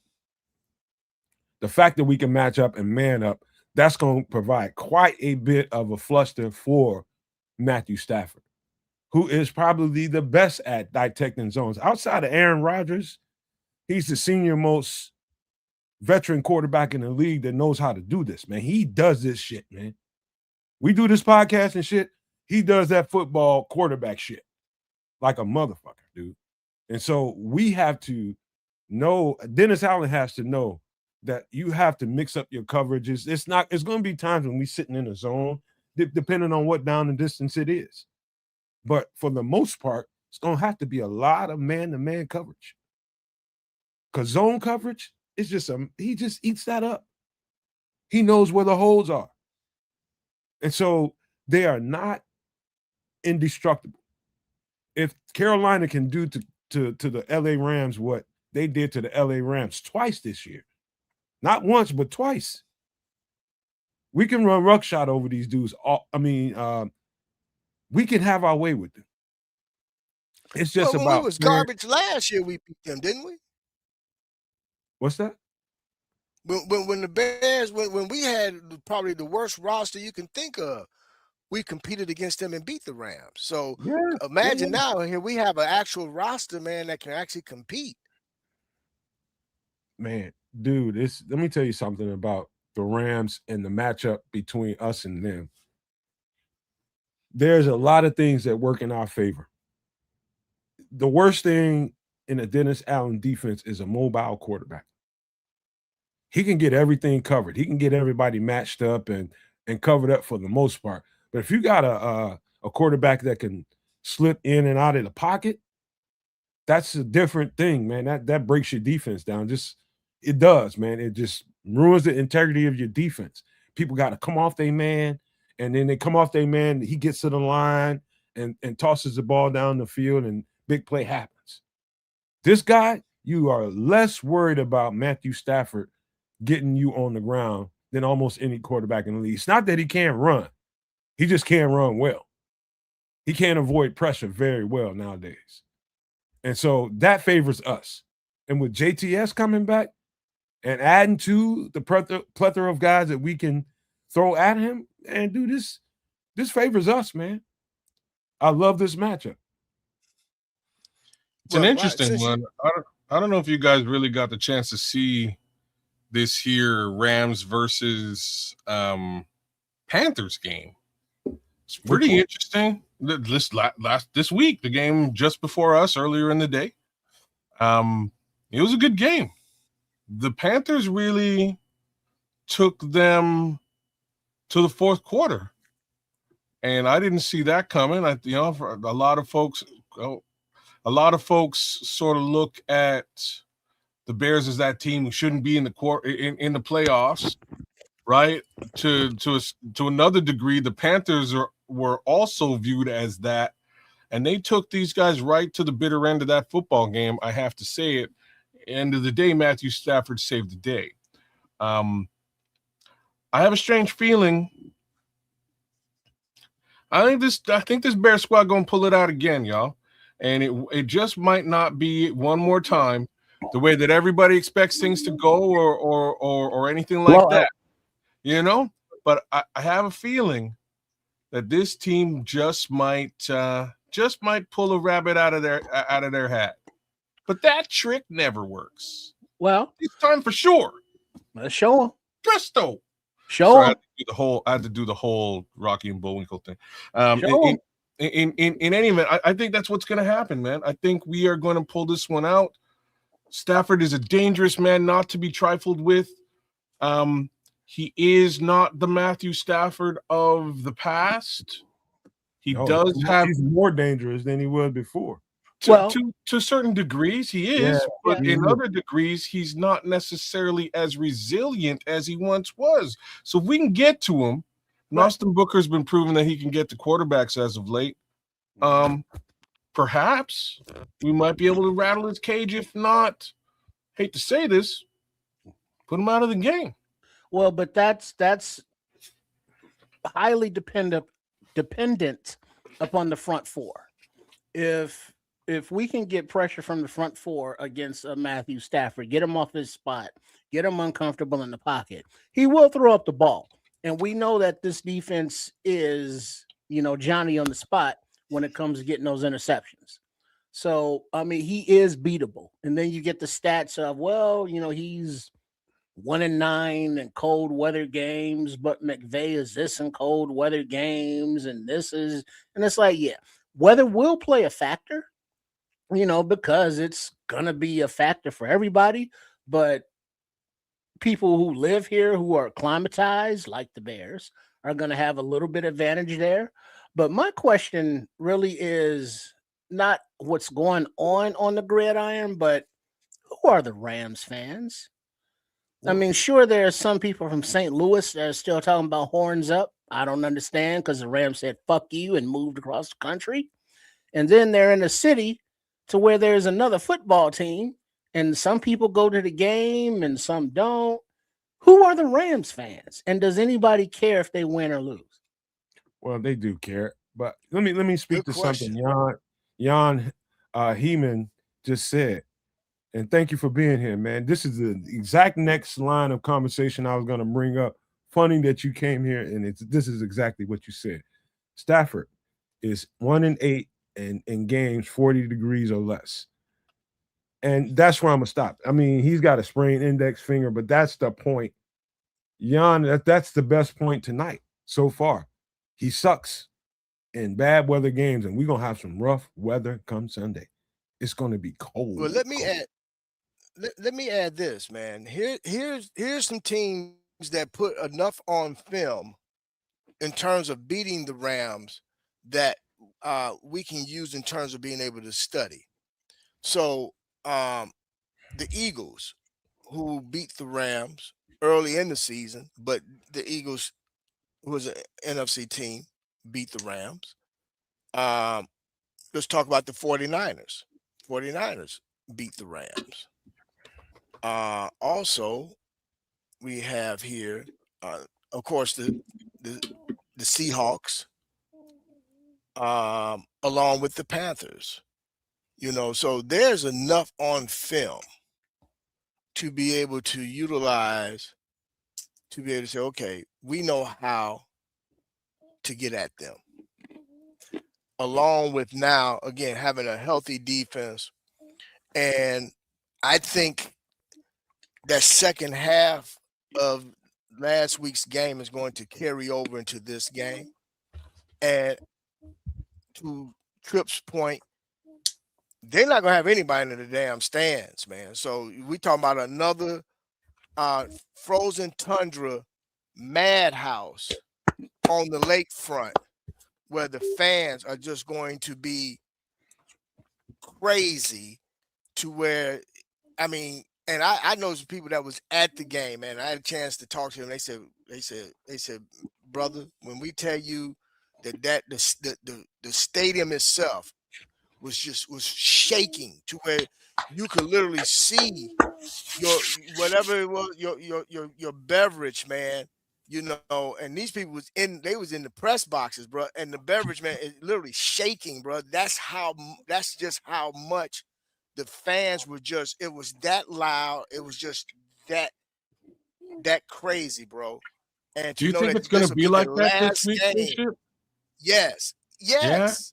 I'm just saying, like, Yes. I'm Yeah. asking the question because it was the Packers, right? Like, you go up against a Bruh. division rival and the whole building goes crazy. I really hope the building's going I'm glad you absolutely said that, nuts kids. this week. But understand this, brother. This Yeah. is, bruh, this is the first time that we've actually had 2 playoff games played in Chicago. This is the They are spirit. not, they are not, brother. When I tell you that these fans ain't playing with it, brother, they not playing with it. They're going to be out there, man. The game kicks off at 5:30. You're going to have people out there at 9:30, 10 o'clock in the morning, tailgating in that weather, brother. They are for real. Look, man, they believe, and we're one game away of going up to Seattle if they happen to beat the 49ers. I But have if a not, feeling they're going. This is what if I think. not, if the 49ers happen to squeak out a win, guess who got to come to Chicago, baby? Mm-hmm. So sweet sneak peek in the Keds parlay for this week. I think the 49ers upset the Seattle Seahawks. That's my little sneak peek, and I think it's going to be a rematch in Soldier between them 49ers and the Chicago Bears, and the Chicago Bears are going to pull it out. Here's the homer in me, kids. It's funny you say that. Here's the homer in me, bro. Right now, looking at the AFC and how that's starting to play out, I would not be surprised, brother. And again, this is just a homer in me, man. And please, people, don't hold nothing I say. Don't hold it against me. I'm not going on record. I'm just saying there is a possibility. And just think outside the box for a minute. What would it imagine a Chicago Bear New England Patriots Super Bowl, bro? That's it, brother. So you knew where I was going with all of this. I was just waiting for things to sort of come back around to me, because that's what it's gonna be. At first, I thought, wait a minute, we have the ability to bury Aaron Rodgers, but it looked like he kind of buried himself, and that's fine. He buried my parlay along with it, as we have discussed earlier on. But it's 40 years, y'all, to the friggin' letter. It's going to be exactly what you just put down. At least that's how I see it. I think it's going to be the New England Patriots representing the AFC. One more again, just like 1985, versus the Chicago Bears representing the NFC. And if that's what it is, that's historic. That's craziness. The level of competition is wild, because we're talking about the number 1 and number 2 picks at quarterback in that draft. This is kind of it's historic for multiple reasons. But I have a strange feeling, and like, things to say about both of these teams is they're both on an upward trajectory as of this season with new coaches. Kids, think about the head coaches, bro. You got Ben Johnson. You got a Vrabel, bro. And what these guys, what they epitomizes in terms of coaches and how they've really affected their teams, and how these teams have taken to their personalities, bro, and have evolved in these systems, bro. I'm just saying, it's the homer in me. It's the homer in me, man. But I kind of see it playing out, man, in a way, because you think about it. You got 3 young quarterbacks that's still in the playoffs, and you got 3 old heads that's still in it, man, in terms of Josh Allen, Stafford, and Sam Darnold. Difference. And then you look Bishop, here's the difference, though. You got right here, brother. The rookie class quarterbacks. You got Bo Nix, you got Caleb Williams, and you got Drake May. Now, Drake May is coached by Mike Vrabel, who's had experience as a head coach. Yep. Bo Nix, you got Sean Payton, who's had experience as a head coach. Yep. Caleb Williams is on his second coach, third offensive scheme, and a first-time head coach in Ben Johnson. So I think the uphill road, while they all had to battle, I think the Bears are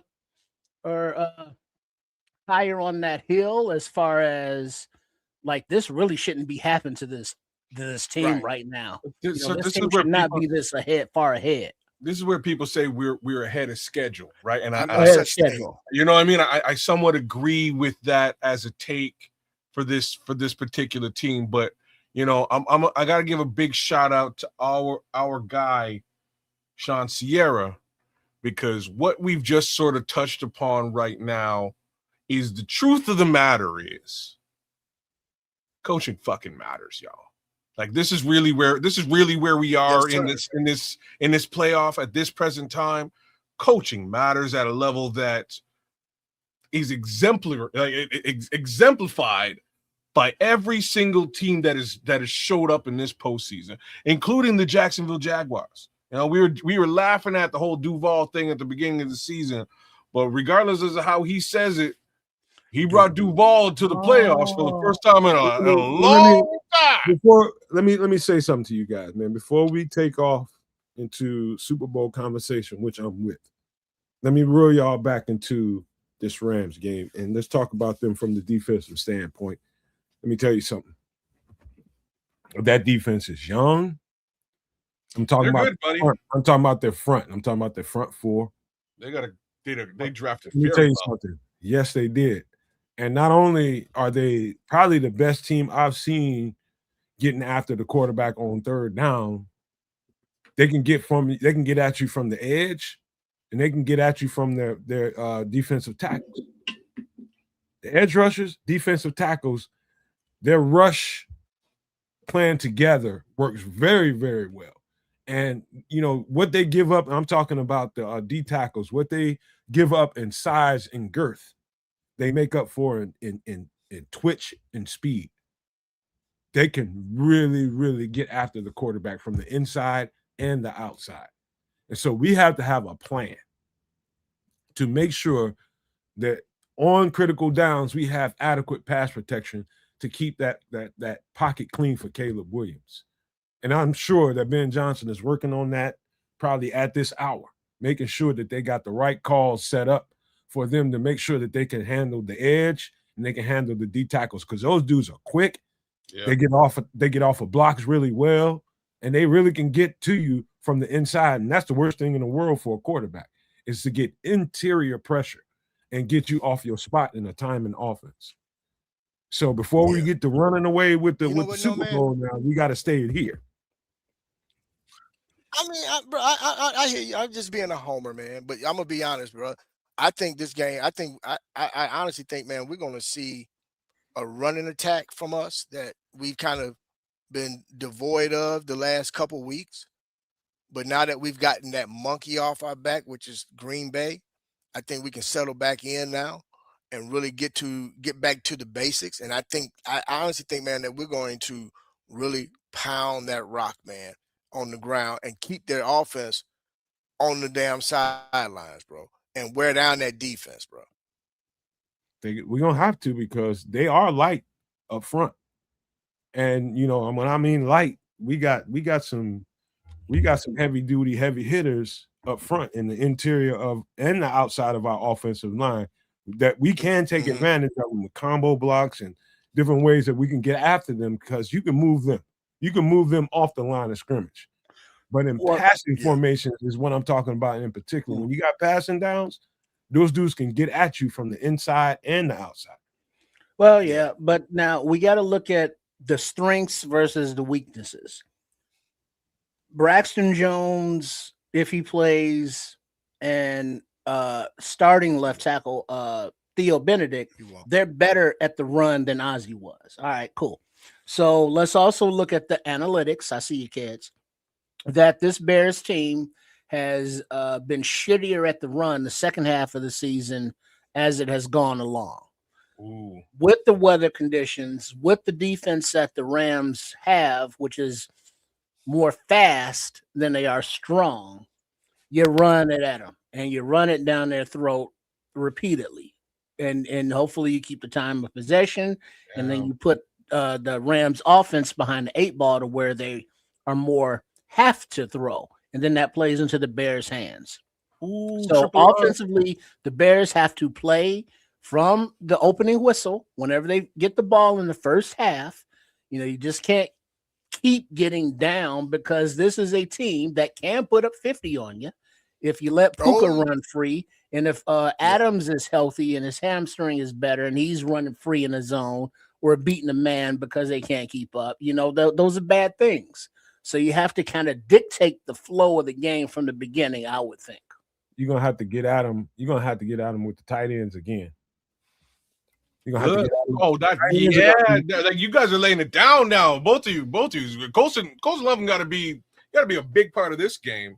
But I think Triple R nailed it. You're right, Trip, and I wasn't gonna be the guy to say it ever, but I'm gonna say it now that you said it. You know what I mean? So, you know what I'm saying. So, ozzy Trapilo came out and he's played formidably. He's played great football since he took over the reins for Theo Benedet. But Triple R's right. The flip side was that the running the football on the left-hand side of the field was a little bit less powerful, for lack of a better thing to say, right? Like, so that was the sacrifice. The upside was, again, no issues from a pass protection perspective. Ozzy did a fantastic job. We needed him to do that, to be honest, so that he can actually take that role. We're going to put Theo back there. Nothing wrong with that. But you know what the trade-off is. The pass rush support is going to be a little bit lesser. We know that. Just a little bit. But the run game case scenario skyrockets.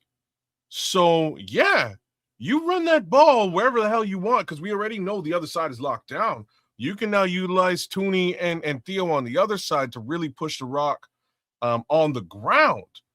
But when that ain't working, you can pump that ball directly into the hands of Colston Loveland, get him lit up, and keep the rest of those wide receivers fed as well. Obviously, not just the tight ends, but I think Nomad, between the two of you basically nailed it, man. On as far as us versus that Rams defense, got to keep the tight ends fed, and you got to work that run game. Did you say the two of Utes?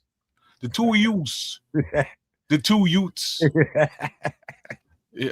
Anyway, but that's what I'm saying, man. That's how I think this breaks down very favorably for the Chicago Bears on the ground, as well as utilizing those tight ends. And if they get if they can get to the tight end dealy early, it's kind of gonna start them to it's gonna allow them to get to the wide receivers that much more.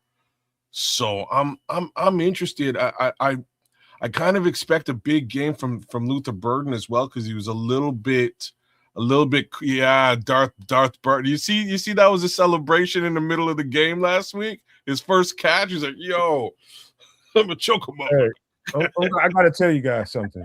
And you were just speaking to it just now. Everything y'all just got through saying, you and Trips together, I'm gonna put a cherry on it. We do have a distinct advantage physically up front, offensively. With the we can go with the three tight end set and move them completely off the ball.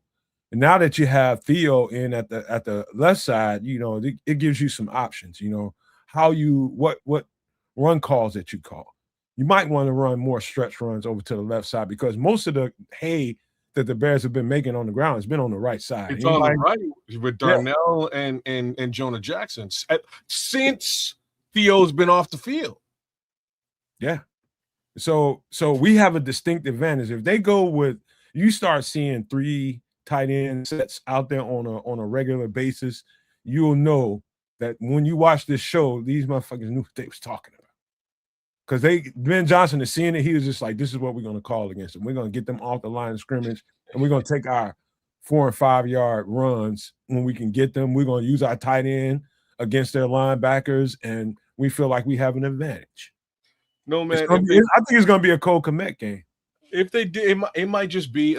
If they didn't know we knew what the F we were talking about after last week's game, after last week's playoffs game, I don't know what to tell you. Holla at your boys. You know what I'm saying? Because we sat down here and we said, TJ Edwards kind of looks slow.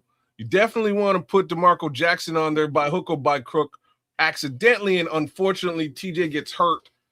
DeMarco comes out and shuts the world down again. Like this is what happened. That's just part of the conversation that we brought to light. The other piece was really layering in Kyler Gordon in those crosser situations.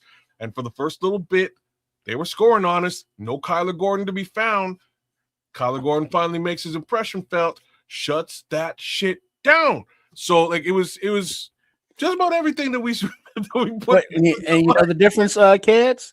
In the second half, Kyler Gordon got 100% of his reps. Second half, DeMarco Jackson got 100% of his reps. Second half, the Bears did a better job of slowing down that Packers offense. Wow. I got a hot take for you guys, man. You guys can write this down. I'm talking about everybody in the chat, and you guys too. The Bears will have their best rushing performance by far in this game against the Rams in the 2 playoff games we played so far. This will be the best rushing performance. The best.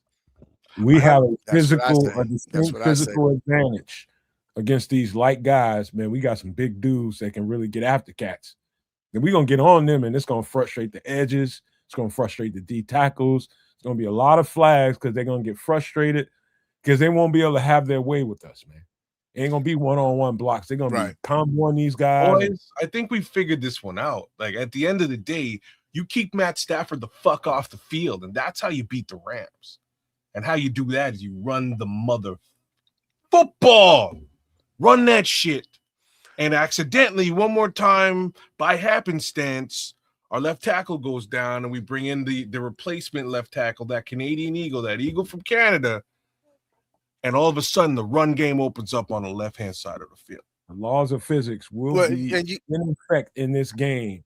We are heavier, we are stronger, we are bigger, and we are more physical than them. And the laws of physics will be applied in this game. Mm-hmm. And this game is also this game is equally personal because Mike LaFleur is part of the coaching staff over there at the Rams. So he got to represent for his brother. You mad his brother got pumped up. So So what you're saying, Bishop, is so you're saying that Matt LaFleur is on the phone with his brother and Sean McVay about the Bears. Legit. Yeah, they all come from the same coaching tree. For a job too, by the way. Bro. Absolutely. Hey, and then think about this too. Did you guys catch the interview with Jalen Johnson? No. So he did an interview and he had mentioned about in terms of the two-headed monster with Puka Nacua and with Devontae Adams. Yeah. And he was saying they, as far as breaking down film and how they feel, how they're going to have to defend those guys, man. And Jalen spoke on some things, bro. I'm just going to put it like this. These guys are getting prepared. They're really diving in deep on this film study, man. They're taking this very seriously, man. And again, the guy that I want to point out that I think is going to be very pivotal in this defense. Stevenson, but you keep going. Tyreek Stevenson is one, but the primary one, man, and he was equally pivotal in the second half of last week's game, is DeMarco Jackson, because he was calling out the plays, and he was getting the defensive line set. He was telling them when to shift and how to hit those gaps, man. And I'm telling you, this young man is going to do something special. You ain't wrong. Did I jump? Did I get ahead of? Did I get ahead of us again? You jumped ahead a little bit, but that's okay. That's right where I'm going, because the other side of the ball. I do it all the time. I'm sorry, brother. No, you right on time, because I'm going there. Listen, that's a point I'm coming back to later.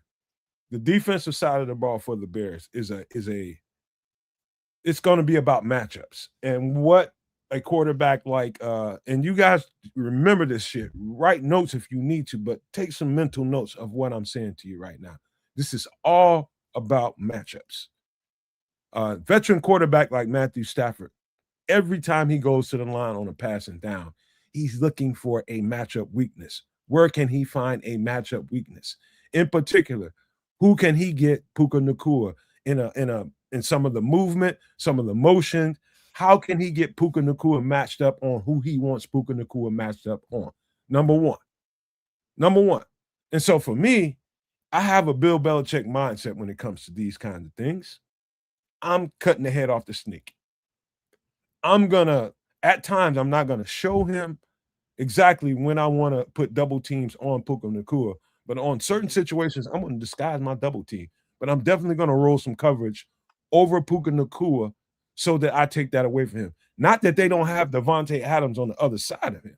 Let me make But a note. this is something when they go in motion, particularly with Puka Nacua or Devontae Adams, they're looking for a matchup weakness on the defense. Just know that off the top. And if we can disguise the double teams, whether we want to take away Puka Nacua, particularly, or Devontae Adams, if you can do those two things, disguise the double teams and use the double teams at the right times, you will absolutely frustrate Matthew Stafford. We will get probably more sacks in a game that we had throughout the playoffs or throughout the season. We will get that guy on the ground if you can disguise your double teams, but you have to cut the head off the snake first. Take Puka Nacua out the game and make him go after guys that he doesn't want to target. Get that first option off the table on crucial downs. But let me hit you with something that I don't know if you guys are aware of. And this was an interview that, again, this interview was with Kyler Gordon. So Kyler Gordon mentioned about how familiar he is with Puka Nacua because they battled a lot in college. Oh, shit. Okay. So he's very familiar with Puka Nacua. And actually, him and Puka Nacua are friends. But he said in college, they battled a lot. So he's very familiar with Puka. So he's got inside intel to give to DA with regard to how to scheme and different things in terms of defensively, you know. And Jalen gave them their kudos. He said, hey, they're physical at the point, you know, they're very physical coming off the line. They're physical. They're strong and physical when they catch the football. So we're going to have to be equally as physical. So they're getting prepared. They're deep into the film study, man. You know, now tomorrow they did walkthroughs today. Tomorrow they'll really get at it, you know, and really start putting in the game plan. So, brother, let me tell you, this is going to be another one for the history books, I believe, bro. Also, I really do. But I have to agree with no man with regard to the run game. I think this is going to be another very complete run game that we haven't seen since probably the Philadelphia game. This is exactly, and that's when the switch happened. The switch happened the following week. Right. You nailed it. The switch happened. Go ahead. The one thing, kids, I want to mention is what we really need to see from the run game that we have not seen enough of, but we have seen the flashes of, are when the holes are there or the Swift or Monangai makes them there, they have to make some more house calls. You know, Monangai missed, I think, a longer house call run by trying to run a guy over. Yeah. Instead of just cutting to the outside and he would have been gone. Yeah. You know, Swift, you know, was a shorter play, but instead of going to the sidelines and either going for the pylon or getting to the sidelines, he cut back upfield. So just in generally, the vision of the running backs has to be more toward open field. You know what I mean? Yeah, Trip. I agree with you. We both. Yeah, I'm with you. We both noticed that right away in that particular game with Monangai, because it was all green field to the left of him, and he went right and tried to run somebody down and got taken down at the same time. So hopefully we'll see a little bit more, you know, better vision in that case. My other hope is, again, you know, what we're kind of missing is Steele's ability to sort of continue upfield into the secondary, continuing the block. And that's helpful. We see a lot of that from Darnell when you're running to the right, and that's why the run game's been successful on that right-hand side still. But if you can do that on both sides, if both edges are screaming up the field and adding a little bit more heat, some additional blocks up into the secondary, that's going to break a man free. So I think, man, I think what's going to I think what's going to happen here is Theo Benedet is going to really make a name for himself in these playoffs here tomorrow or this weekend. I think DeMarco Jackson is going to make a name for himself in these playoffs here this weekend. And these are unsung Bears for the most part that really don't get the love that a lot of these guys who are making big money or were drafted high get. And that's really my call for the weekend. I think those are two examples of unsung Bears who are about to make their impression felt. Not to say DeMarco didn't make it this past week. He sure as hell did. There's one more, though. You forgot one. Tyreek Stevenson, and that's the last one. You forgot somebody on the offensive side. Did I forget somebody on the offense? Who am I forgetting about? Yeah, I'm gonna tell you who I think is gonna quietly, man, be a killer. Who? Cole Kmet. Because they're gonna be keying on Loveland, and that's going to allow Cole to get loose and get funky free on him, baby. You're right. And I think Cole Kmet is gonna gash him for some really big catches, man. Because they're going to be keying trying to make sure they try to take away Loveland, but they forget about Cole, and Cole's been quiet. Cole's been relatively quiet, man. But Cole Kmet is going to, I think he's going to rear his. I don't mean it in a bad sense, but he's going to rear that ugly head this weekend, bro. And I think he's going to have a big game, over 70 yards and catches, bro.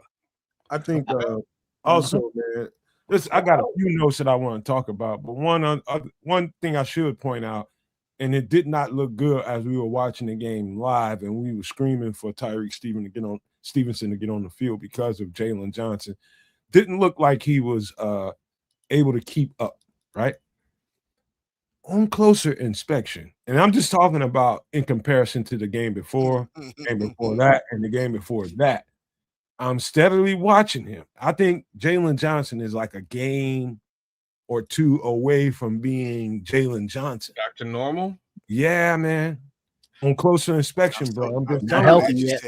I can dig it. No, man, I'm so glad you said that, no, man, because to me, he played more this past game. He was playing more sticky coverage than he has the previous games, man. And he's looking more and more.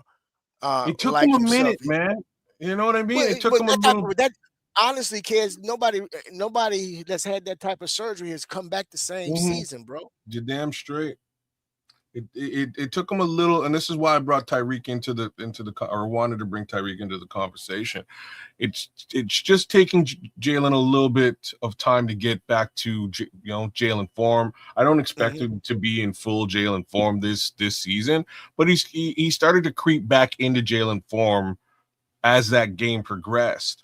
Tariq, mind you, came out as Tyreek Stevenson, right? Like he came back to being where he is. I don't think he was really at that level of setback. I think he's honestly just lost favor within the team, and that's an unfortunate situation for Tariq. But I think he played really well. But at the same time, with him coming in and splitting time with Jalen Johnson, Jalen was sort of able to get a little bit of a breath and get back out on the field and get back to being Jalen Johnson as he went throughout that game. I think this week, though, he's going to be splitting time with Wright. And I got a question for Nomad, because I know Nomad got down and broke down some film. Nomad, do you have Tariq on Puka or do you put him on Devontae? And why? Depending on what coverage we got. If we got a dime package out there, Tyreek is one of the guys out there, and it's a dime man coverage. I trust a physical Tyreek on Puka Nacua. That's a bigger question at the same time. Oh boy, do you keep Nahshon Wright out there? Well, no. The question is, how many times this season have we seen Nahshon Wright line up at left cornerback? Versus how many times we have? Right cornerback is right. My bad. He's usually on the right side. All right, and left side is a mix between Tyreek Stevenson, Jalen Johnson, and/or Kyler Gordon.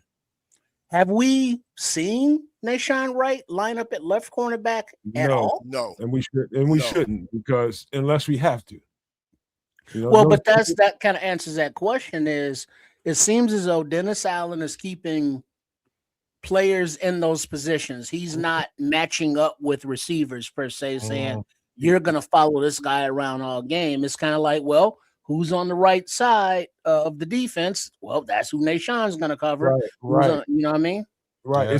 It's more okay, if Tyreek is out on the right side and Puka lines up, let's just say, or on the left side, and Puka lines up over there, and it's a man coverage call.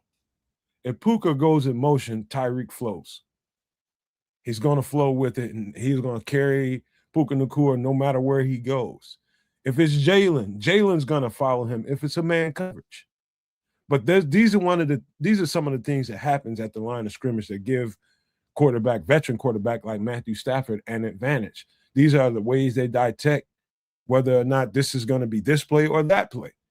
Is it going to be this matchup or that matchup? Because if Tyreek doesn't go with him or Jalen doesn't go with him, that's going to be his first indicator that it's not a man coverage. I'm gonna say some crazy shit now, and I don't like it.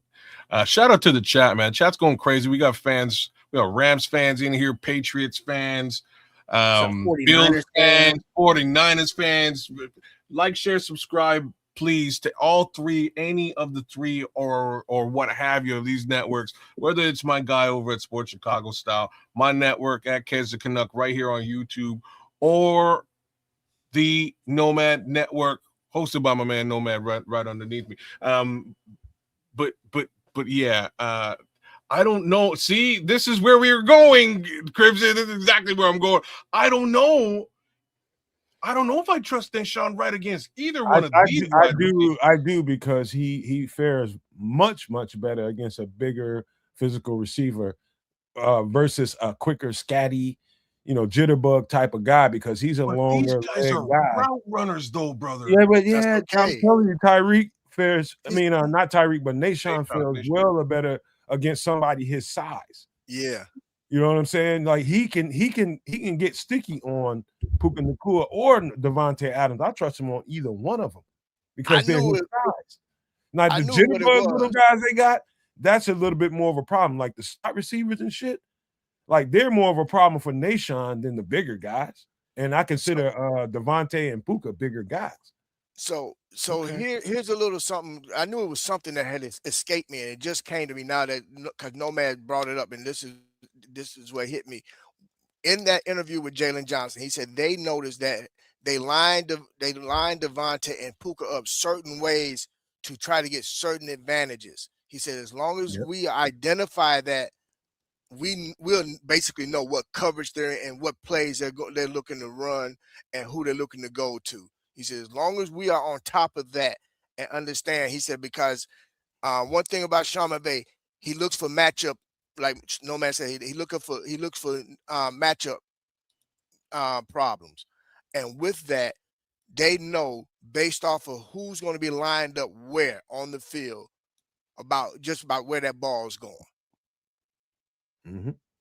That's what I said, man. They diving in real deep on this film study, man, for this game. Yeah, and after that, it's about preempting and not overplaying what you saw on film. Like, okay, if they get in and they get in a 3-stack bunch formation, so you got 3 stack receivers in a bunch formation on the right side, and then all of a sudden, right before the snap, the guy in the slot goes in motion.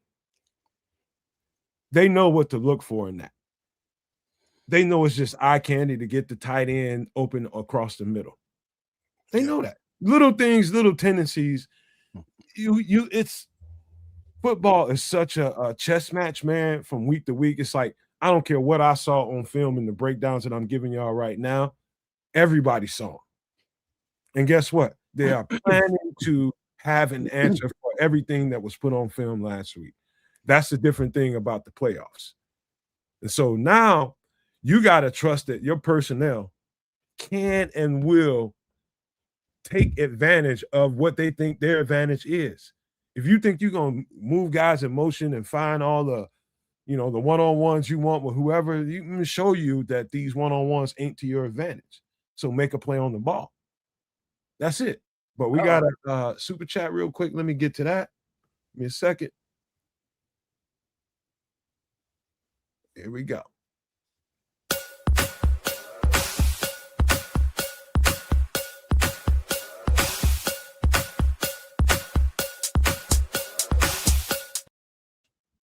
Hey, Bishop, go ahead. If you feel like it, you can read this one off if you want to, man. It's super chat from Cloud Chasers Radio 499. Bless you, my guy.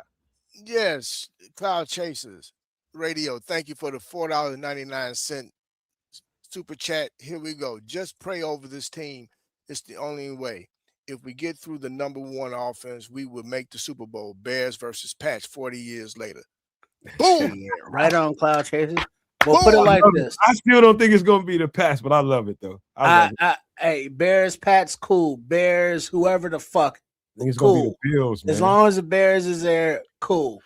But now, question though, Matt. No, man. I don't think the Bills going to make it, bro. As someone who watches film, speaking about Nashawn Wright, if you are Sean McVay or Stafford or Nakua or Adams, are you trying to beat him off of routes or off of scheme? Because what I've noticed, or just me, is Wright physically has been covering receivers. They just make a play, make a catch. Mm-hmm. He's on them. But where Wright has seemed to be lacking is in zone. And we don't know if that's a him problem or him looking in the backfield problem or getting lost. Where are his deficiencies? Where do you attack him? He gets caught peeking in the backfield. That game, I think the game Trips is talking about was it became real evident in the 49ers game. I think the eye candy, some of the pre-snap movement before the ball was actually snapped was really being effective on Nashawn Wright. So I won't just put Nashawn Wright out there as the culprit, like he looked really bad. No, all of them looked really bad. They were all a step slow. Well, remember, I said that last week. Remember, I said that last Wednesday. No, man. Remember, I brought that up. I said, man, the part of the problem was they got caught peeking, man. They were undisciplined with their eyes. Mm-hmm. You all it takes is like a split second. And you're gonna look slow as dogs.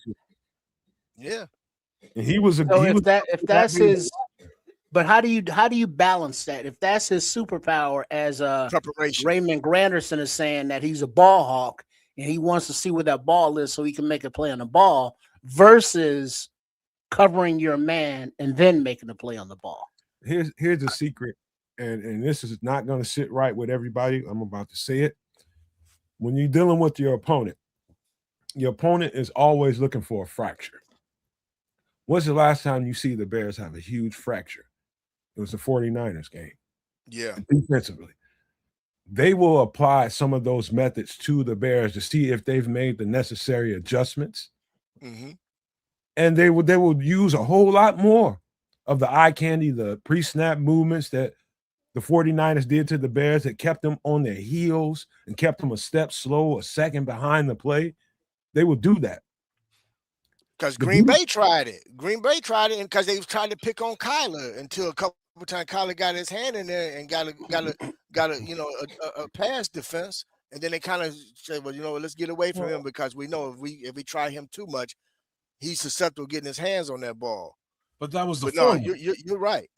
That was the formula, right? So what the Bears have put on tape is they can be beat by speedy receivers in crossers. And that's what the Packers did. That is what the 49ers did. But truth be told, again, DeMarco Jackson was not on the field. Neither was Kyler Gordon. Here's where it gets twisted. Okay, I'm going to put you in this situation, kids. Hopefully you'll feel me. Let's just say you're Kyler Gordon and you're playing the slot. I'm the linebacker closest to you. And when that guy goes in motion, let's just say it's a zone call, but in this play, because that guy went into motion, is that motion supposed to trigger a man coverage based on what we practice? So he goes in motion, and your job is to come to me, who's the next guy to you, slide, be a man. that communication in the split second, if it doesn't happen in the right way and that slide doesn't happen at the right time, yes, that's how it happens on a football field. If that communication ain't symmetric, I mean, just pop, pop, pop, it's gonna look bad on the field. And I think we suffered from some of that during that game. But that leads into my next question, because I asked questions. I want to know the answers. Thank you, Cloud.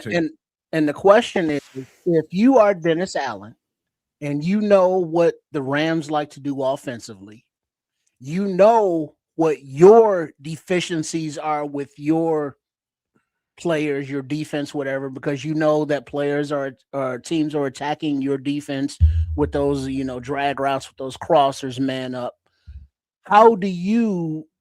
What do you in your game plan design to not only counteract what they like to do, but enforce your will? You have to play it a little bit more aggressive, and you just gotta. It's a whole lot of gambling going on, Trent. To be honest with you, I'm gonna go with my aggression to the ball and trust my guys. They see what's going on the field. They can react to it. But what you don't like is what I was talking about before. It's the delay. Like if Kids is coming off that slot and he's coming past me and he gives me the information, I'm late to move with that information. It's going to throw the whole integrity of the defense off. All it takes is one guy, Trip. All it takes is one freaking guy will ruin the entire integrity of your defense. And so a really good call at the right time looks really bad on film when you see it because one guy didn't react at the right time. I mean, the pre-snap stuff is the medicine, bro. If you can detect and stay in flow with what the pre-snap stuff is, everybody's moving at the right time, the defense is going to look exemplary. But if it's not, it's going to look shitty. Am I hearing that? So game plan wise, there should be more of a man up, 4-man rush kind of scenario. It's probably the best thing you can do with the veteran quarterback. That's what I think. This ain't Jordan Love. This ain't Brock Purdy. This ain't Malik Willis. This is probably the best quarterback playing right now. You cannot give him. Agree with Nomad. Yeah, you can't fuck around with this guy. Yeah, so we're looking at man, 4-man rush, right? So that means Montez Sweat, the highly paid, and the young upstart Austin Booker, who is going against, isn't the left tackle of the Rams, isn't he a young guy or replacement for injury that he's going up against? I believe so. With the way that Montez Sweat did come along in the second half last week, if he can eat up some double teams, and if big ass Javon Dexter, as slow off the ball as he is, can eat up something in the middle, Austin Booker should be able to dominate his one-on-one, because I don't see them double teaming Austin Booker to leave Sweat one-on-one. So if a 4-man rush is able to do it, whether it's just straight up or if they run some stunts, which I'm sure they will do, I would also see that this secondary is more than apt to be able to stick with the Rams receivers as long as you give Stafford less time to throw and make sure to roll up that coverage as well, because he's going to be doing the dump offs. Let's put it this way, Trips. You got a great quarterback like that. This is a future Hall of Famer. And his prowess in finding ways to beat teams. Would you trust a defensive formula, whatever the schematics are for that game? Would you trust the sitting back in a coverage that feels good because zone coverage? Would you trust a zone coverage, or would you trust him having to be pinpoint accurate with every one of his throws in tight man coverage? He'll pick the zones apart. It's Matt Stafford we're talking about here, and I think you're actually really diagnosing this well from a schematic perspective as far as what can Dennis Allen do to to mitigate that. And what I'm just gonna postulate here is truly based on personnel. I think we have the personnel to sort of match up very well in the middle of the field, which is basically where Bears fall short or have been falling short over the course of the last few weeks. If we are talking about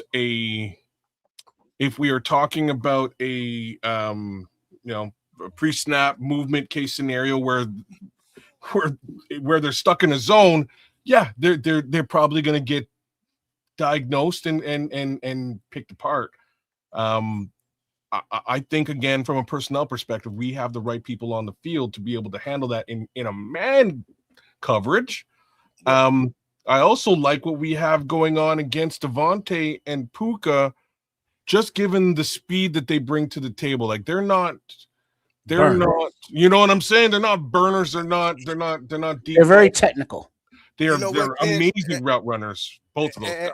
And Kez, to piggyback off of what you were saying, a couple weeks ago, I have to completely agree with you with regard to schematically. We were deficient in areas defensively. Now that we have our core back, yeah, I honestly think, man, right now, this particular game is ideal for our linebacking core along with our safeties to really protect the interior of that defense in terms of the middle of the field. So anything underneath, I think those guys are going to be roaming, and I think they're going to be laying some wood. All I'm going to say is this: they're going to be playing with intention, and all I'm going to say is early on, if you with the physicality, with the proper physicality, you can get them guys to where they putting their heads on a swivel because they're hearing them footsteps coming. They're going to get those dinosaur arms after a while. But they're not going to be wanting to catch the ball. But that's what irritates me. Who in the secondary has delivered any of those hits to make those alligator arms pop up? We hadn't been, but Flips. You want to know who it was last week? You didn't have your core. Now that we have our core and guys out there that trust one another and know where everybody's going to be, man. Look, I'm telling you now, Briscoe gonna be bringing it, bro. I got a feeling. I think Kwani B is going to be bringing it, bro. I think he's had a very played his best football. He plays best football Saturday. Yes, this Saturday, hands down, bar none, best game of the season this Saturday. And again, we all know who he is and what he brings to the table, because it's really interesting, when it's a contract season and shit. People play different types of football. It's just how it is, and it really hasn't been a favorable season for Kwani B coming off an injury. All of a sudden on Saturday, man, I really got to say it, things looked bad, right? And the one guy I could look towards who on defense, Kwani B gave zero. He left nothing on the field, gives 0 Fs, man. He gave 0 Fs. He was out there shutting it down as best as he could. He had his bro out there, to give him his flowers, he had Kyler out there with him, man, and him and Kyler played good off one another, man. Having Kyler took a lot of weight off of Kwani B, man. That familiarity. Again, like I said, he was having to bail a lot, man, in coverage because they didn't have that safety valve. Now that you have Kyler, man, that's going to be playing in that slot position, man, as far as that nickel. Look, bro, that frees him up to really just roam, man, as a missile and just bring that wood, baby. And now that brings a whole nother dynamic, man, because now Bayard can really ball hawk, man.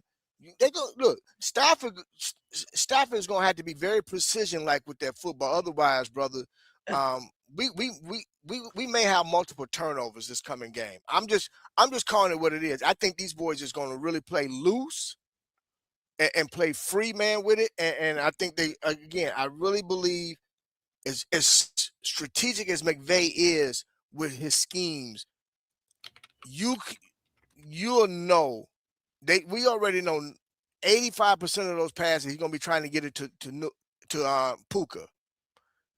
As Nomad said, you cut the head off the snake.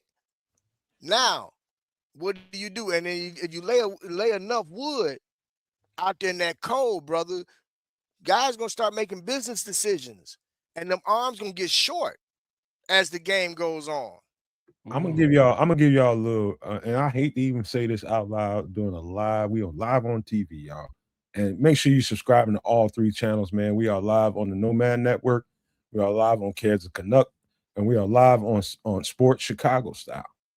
Make sure you subscribe to all 3 channels, man. Let me say that first. But I'm about to give y'all a little tricks to the trade, man.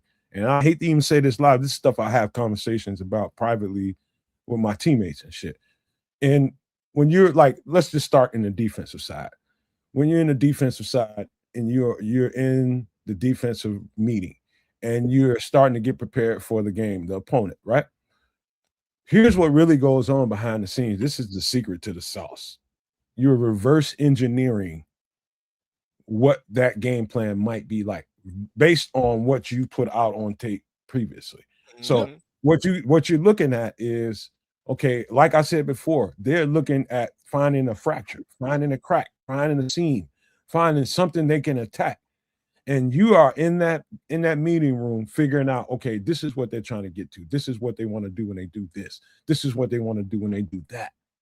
And then you're basically, so say for instance, okay, we got a couple of guys like Kyler, we got Jalen that's coming back from injuries and trying to get healthy and trying to get back into that flow.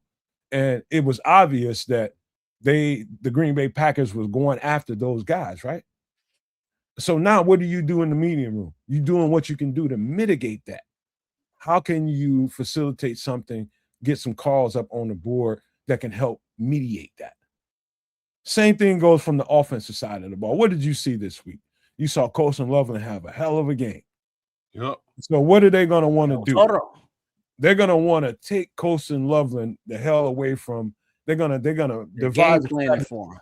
And so what Ben Johnson is going to do is reverse engineer that and use Colson Loveland as a decoy to get other guys going. So whether that be Luther Burden, whether it be Cole Kmet, whether it be whoever. Weapons. That's what really goes on, and that's what we're going to have to do. Both the coordinators are going to have to reverse engineer what they think these guys are going to get after and devise their game plan to attack that. That makes sense at all? I don't know, but that's what really goes on. I mean, so if you are the Rams defensive coordinator, are you planning for a heavy run attack, or are you planning for heavy play action, or are you planning for heavy pass attack? You have no damn idea. Exactly. Honestly, you have no damn idea because we haven't faced these guys, so we have no idea. We can just go off of what's on film, and each week after week, shit looks different. And I'm gonna throw somebody else in there, man. I think it's gonna really pay great dividends to this defense. Not so much on the field as much as in the meeting rooms. CJ Gardner-Brown has played a lot of football, and he has faced the Rams a lot, whether it was with the Lions or whether it was with the Eagles. He knows them. And I guarantee you, him and D8 and sat down and they done went over some stuff. And him and that defense and that secondary, brother, when I tell you, I just think, man, I honestly think that we're going to be surprised. And I know I said this last week, man, and it didn't all come together. But for some reason, I just feel like the preparation is really going to be there this week. Because this is all of it, man. This is all of it on the line here, baby. And you are controlling your destiny now. Let's fucking go. Here's if I was Sean McVay trying to figure out a way to attack this Bears defense, it'd be 3 different things I'd be going after. First, it would be, let's see if Kyler is going to be better than he was this week. Let's get after him real quick first. Then we'll get after Jalen Johnson. Let's see if he's any better than he was last year. Is he still hobbled a little bit? Let's test that. But the third and most important thing that they probably want to test is the fact that we've got our glue guy, TJ Edwards, not there. And they want to see, they know that DeMarco Jackson can play the run like an MF. They know that. But they're going to want to see if we can get him matched up in coverage against a tight end, against a running back. Wheel routes and stuff. They're going to want to see if he can carry a running back or a tight end. If they can get a slot guy on him, that's going to be great. But hopefully they won't get that situation going on where it's a mix up and he ends up on a slot guy and boom, touchdown. But That's the name of the game. They're trying to. If you said Jalen said that in the presser, that's exactly right. They're going to try to find mismatches. They're going to try to find ways to get one-on-ones and find a weakness. And so those are the three things they're going to try to attack. There's going to be Kyler. They're going to want to see if that's real. They're going to want to see if Jalen. They're going to see if that's real. They want to see if this guy can cover. And then they're going to want to attack DeMarco Jackson to see if he's prepared for this game. Can he do TJ Edwards type things? Those three guys. I think they're going to really try to see if we can actually defend the run, because Kyron Williams, they running back, he's not no slouch, man. I think that's they can run the football. That's where they. Yeah, I think that's. So I think they're going to try to establish that first to see how we defend that, to see if they can soften us up with that first. And then if we make them more one-dimensional, because we start shutting that down, which would then benefit us. But they're going to first start trying to attack us to see whether we are still soft against the run early on too. I think see if they can get us on to try to get us on our heels quick and early. You know, that's why I believe if we happen to win the coin toss, we're going to defer. Guaranteed. I believe if we win the coin toss, we'll defer, because we want to see what they're going to come out trying to do out the gate. If DeMarco Jackson performs in this game and holds up the standard that TJ is he's our glue guy. He's a glue guy. There's no other way to describe TJ Edwards other than a glue guy. He keeps everything together. Him, Grady, there's certain guys on that in that defense that keep everything functioning right. If which I think he is very, very capable of, DeMarco Jackson has a chance to really, really solidify himself on this team. Brother, in this game. Get paid. This is what I was saying. But you know what? I think a guy, man, that everybody probably think this might be his last season with us. I think Tremaine is going to act a fool too, man. I just think this defense is just going to really rise to the occasion, because they've been if you want to say the negative to the team, it's been the defense for the most part. And I think these guys are just going to look to really raise the game. Yeah, and set the tone early. Yep. Mm-hmm. Right. Hey, real quick, a shout out to the chat as well. But Neff Buck, who's an Eagles fan, who's over here with the Nomad Network with Cads the Canuck with Sports the Chicago Style, aka Triple R SCS, and he's saying run the ball against these fuckers, and keep the time of possession to where you got Stafford off of the field, and you're using your advantage, against their weakness, which is against the run. So that means, a lot of Komet, Loveland, Braxton Jones, Theo are going to be on the field all at the same time, with Stephen Carlson lined up at fullback, what have you, and run against these fuckheads. So you are doing what we know that this team can do. Granted, second half of the season, they got away from it, but we know they can do it. And we also know that that's how you can limit this Rams team, because we are not afraid of getting in a shootout, but that is not something that we should necessarily want to do. We want to control the game as best as possible. So that means running against the team that is best rushing the passer. So that means a lot of heavy formations, and you can get your passes in with play action, and you can fucking kill them deep. Let's fucking go Bears. Unalive them. I'm sorry. You can unalive them deep. Let's fucking go Bears. 100 billion. We got to get it going, y'all. I know y'all want to keep talking, man, but we are 3 hours into it. Thank y'all for keep hanging in here with us, man. But we got some stuff to talk about. And got a little ask of any one of you guys that wants to while we get ready to run this intro. But there's this thing called Project Anchor. And I don't know if this is a real thing. Something I came across late last night, started looking at a little bit more earlier today. Project Anchor. And supposedly in I think it is, let me look at my notes here. I think it is somewhere around Notes. August 12th at around 7:30 Pacific for about 7 to 8 seconds. The Earth is supposedly gonna lose its gravity. 7 to 8 seconds. And it's supposedly from two black holes pulling at each other. This is what they're saying. Something like that. I'm not exactly sure. But I'm just gonna give you that as I lead into this intro and more reasons to prepare, man, because something like that could prove to be really, really disruptive to the world we live in, man. So let's get this thing started. Give me 1 second so I can find it. Oh man, where's my stuff at?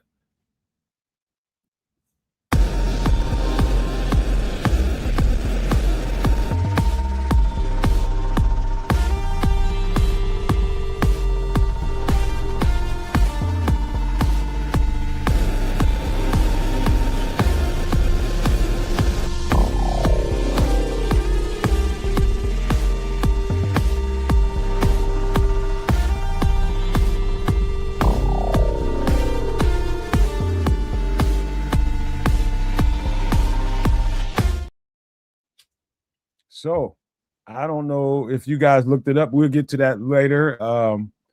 That's something I heard about. I don't know if it's a real thing or not, but I've seen quite a few little articles talking about it, man. A couple of major news outlets too. But this is what Trips. I'll just shut up and let you take over here.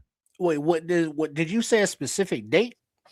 Yeah, August 12th at about 7:30 Pacific time Of 2026? 2026. All But right, well, cool. Cause 7 seconds, you count that shit out slow with no gravity. You think, that's not long. But yeah, that's a long fucking time. And there's a lot of things that are just sitting on shelves, on tabletops, on bookshelves, on countertops, that if they are gravityless for 8 seconds, by the time gravity kicks back in, they're not just going to sit down gently, like a soft landing. It's going to come crashing down hard.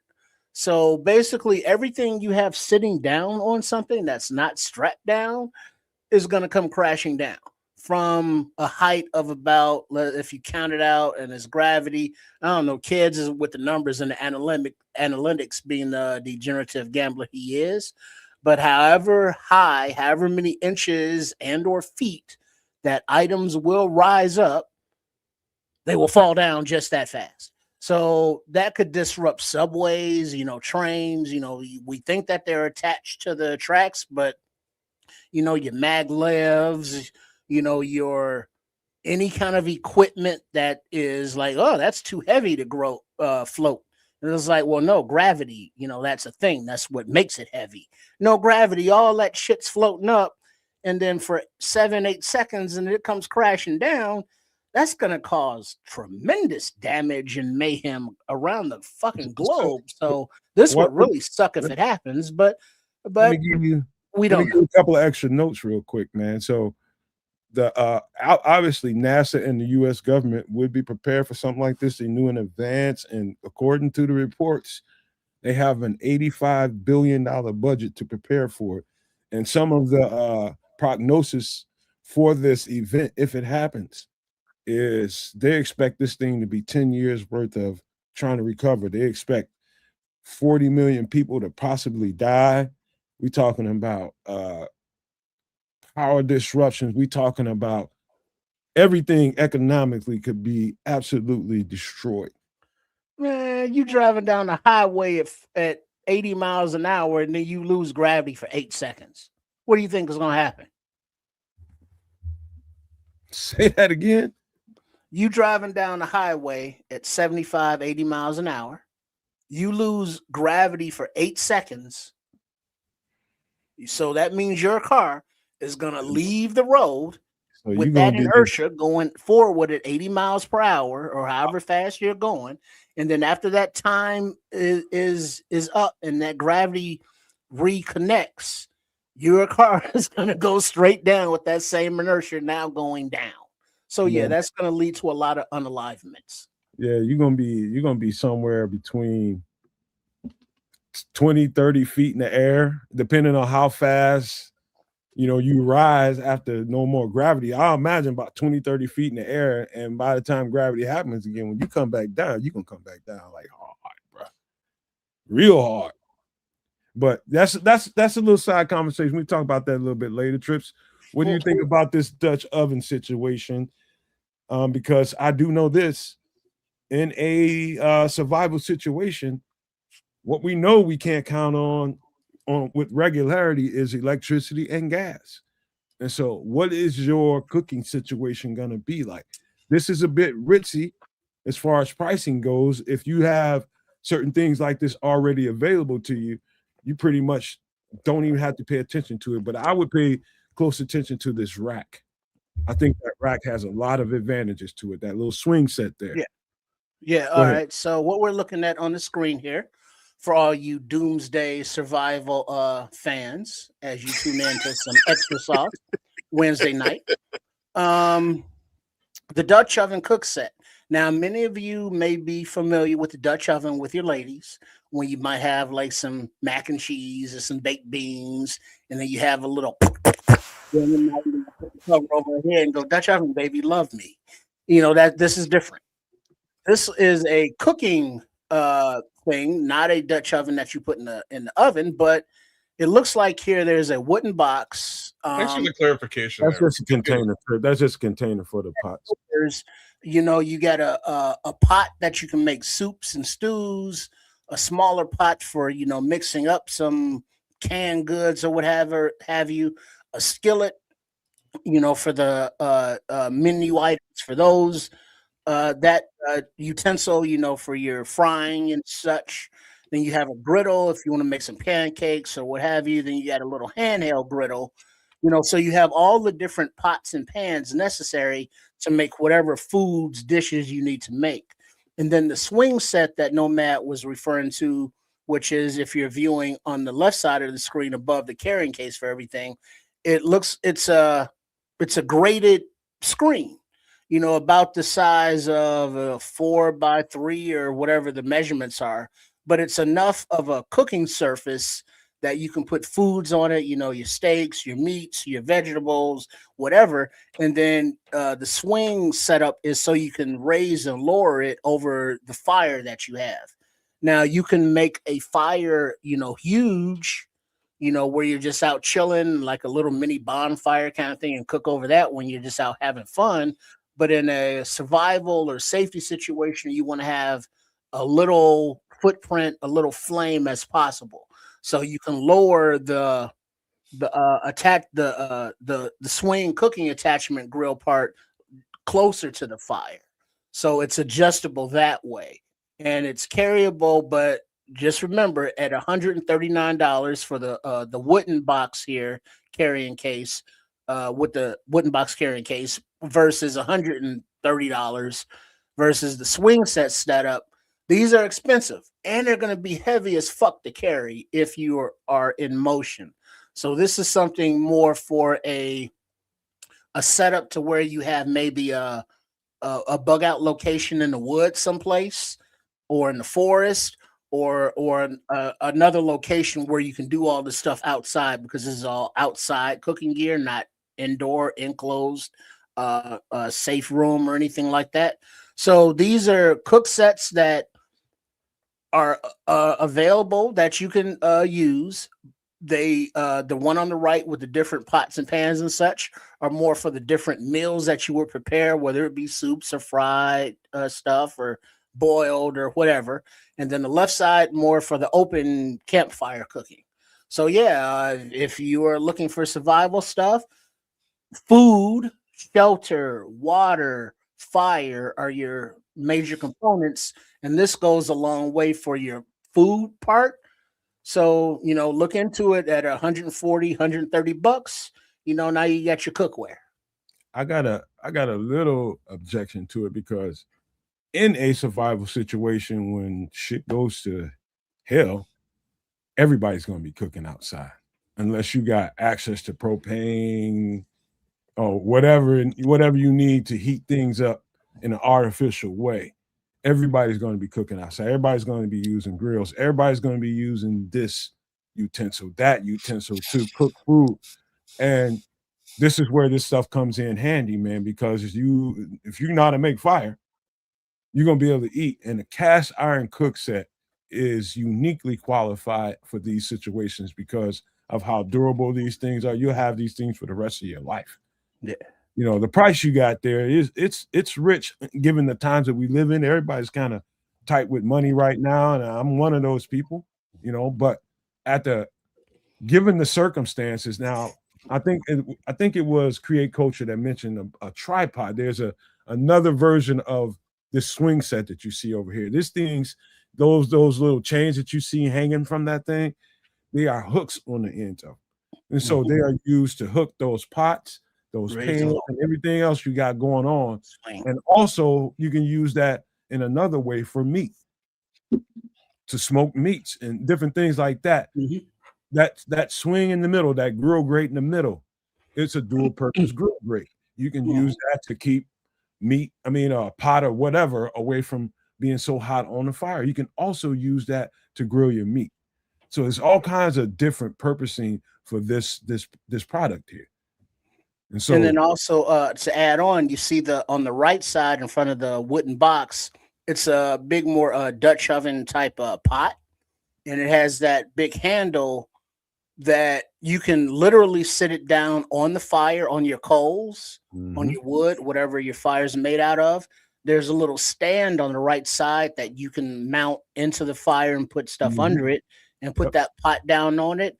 Or you can hang that actual pot from a tripod or a swing over a fire and let it cook.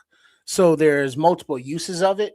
Then also something I did want to add about this was remember that if you are in a survival situation, that when you're cooking stuff, it's going to have an aroma.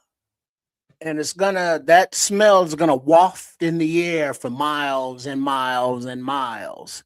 So remember, whatever you're cooking, the more flavor, the more spice, the more of herbs and shit you got in it, the more of a aroma of a fragrance it's going to put off. Just imagine you driving through a neighborhood and it's like, oh shit, it smells like somebody's barbecuing around here. Or, oh man, it smells like tacos around here. So you will put off an aroma and you will alert the people within miles of your area. So just be aware of that. One more last thing, Triple R, before I'm done with this. I think everybody should itemize some of the things that you have in your house as far as your dishes go, your pots and pans go. Most people have things with all kinds of rubber, plastic handles on it, glass tops on all that kind of stuff, and even a lot of stainless steel cookware. Stainless steel will get you a certain distance, but even that stainless steel is going to wear. This cast iron, you'll have it for your life. You see 139.85 down there. It's just like, man, I ain't paying that much money for them shit I might not even need. Guess what? Guess what? What if you do need it?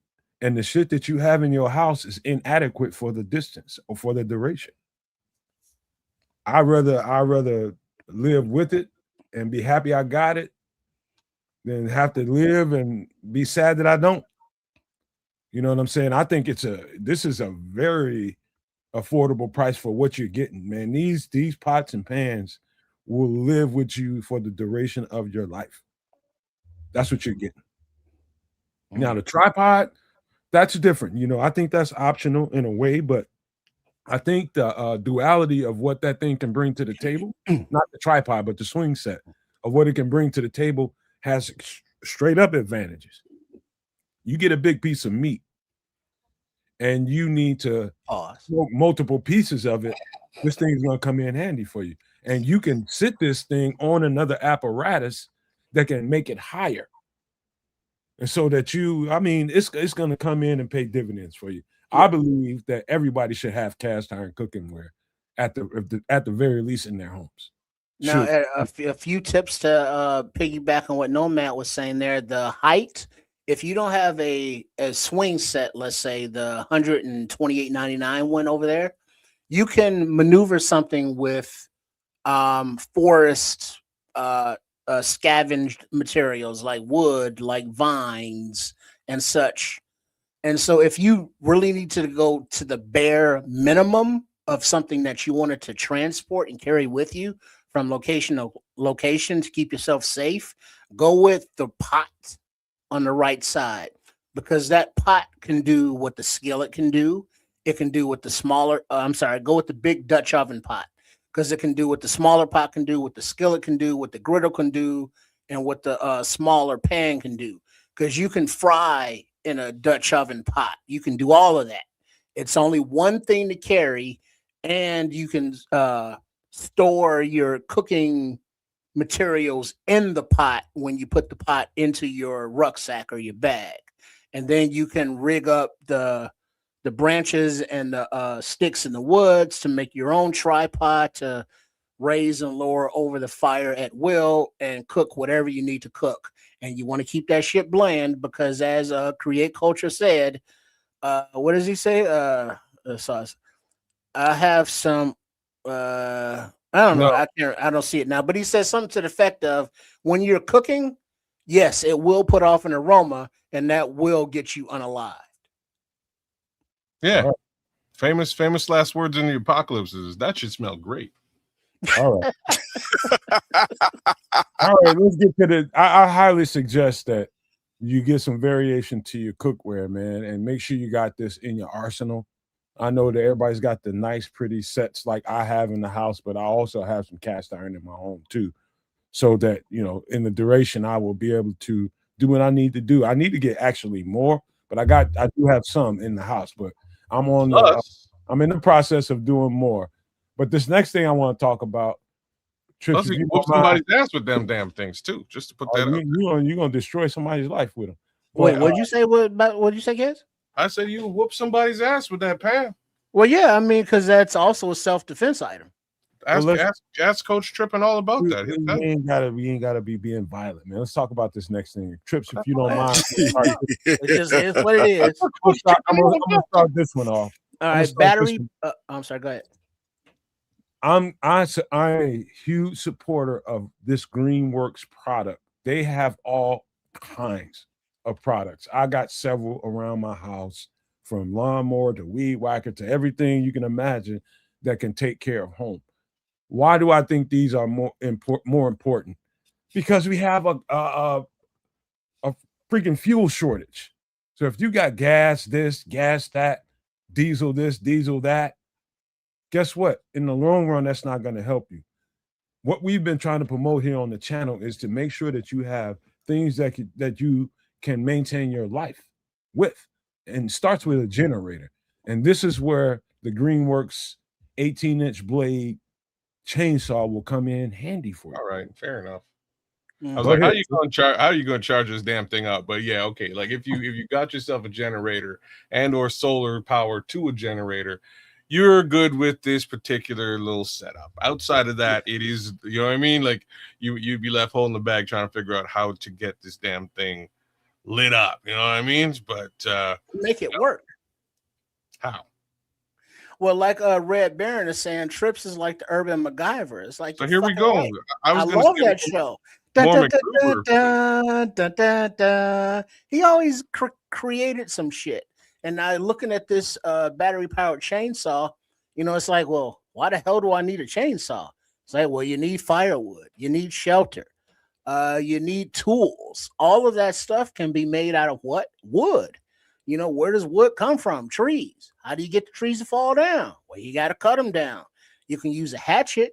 You can use a fold out blade and saw it, fold out saw, or you can use a chainsaw. And so this is more for a like your home or a bug out location that's stable. You're not going to have this in your go bag, but wherever you are going to, like your bunker your shipping container that you've converted into a bunker. I disagree. This is definitely going in your goal. It's going to be with you. Well, I mean that means you got to carry the generator, you got to carry the saw, and you got to carry the recharging capabilities. You know, if it's not going to be diesel, if it's not going to be gasoline, it has to be solar. So that means you have to transport all of that on your back. Look at it this way, Trip. So if you have to get into a move around situation, and let's just say you have to leave your generator, it's not transportable. If you don't have a small portable generator and you have to leave it, you have to leave it. You try to hide it, bury it, do whatever you need to do in case you have to go back there. But if you have to leave locations, you are most definitely going to want to take that chainsaw, because you can always find a way to try to port a power source. You might meet somebody somewhere. Hey, you got a generator? Can I? Not for $270. You spend $100. You get your ass a good ass hatchet, and a hatchet doesn't need oil. A hatchet doesn't need to have its chain replaced. A hatchet doesn't need the solar, because remember, you are assuming that the sun is going to shine and charge your solar panels. If there's some sort of event to where clouds or some sort of flares are blocking the solar panels, you have no fucking power. So you also want to have a tool that can be used for self-defense. Remember, a hatchet. If you break the handle of a hatchet, you cut down another fucking tree with your little saw blade and you make another handle. A saw you cannot fix in the wild. You can have them both, Trips. Listen, look at it this way. This is a disaster situation, and you just rolled up on a situation where you got some battery life in your chainsaw still. So I'm gonna take it with my good battery. Let's just say you run up on a road and you find on the side of the road, you find a car that has petroleum in them, and you're trying to get somewhere. But there is stuff in the road that needs clearing. Guess how long it's going to take you to get that shit cleared out with your hatchet? Well, yeah, but you have that in the trunk of your vehicle. All right. He's right though. He's right though, no man. Because here's the biggest problem, and he kind of brought it up, but we glossed over it. Like, if that chain link breaks, you're fucked. There ain't no way to, in an apocalypse situation. How do you replace that? When it breaks, it breaks. Until then, you have a chainsaw. I'm just saying, if it does break, there's no way to replace the chain. I don't know where you're gonna go to replace it. So you're gonna I have had my hands on these things. Are not heavy, bro. Yeah, but there wasn't an apocalypse at the time. You know what I mean? Look at create cultures. You can get a replacement chain, worst come to worst, or a replacement battery. But I'll tell you what, you in a disaster situation, you got a good live battery and a chainsaw like this, you better not. What makes it heavy is the engine on those gas ones. How much do you think those batteries weigh? I know how much they weigh. They got a little weight to it, but not enough to hamper you. Well, I mean, with everything, a survival situation, you got everything that you need to survive.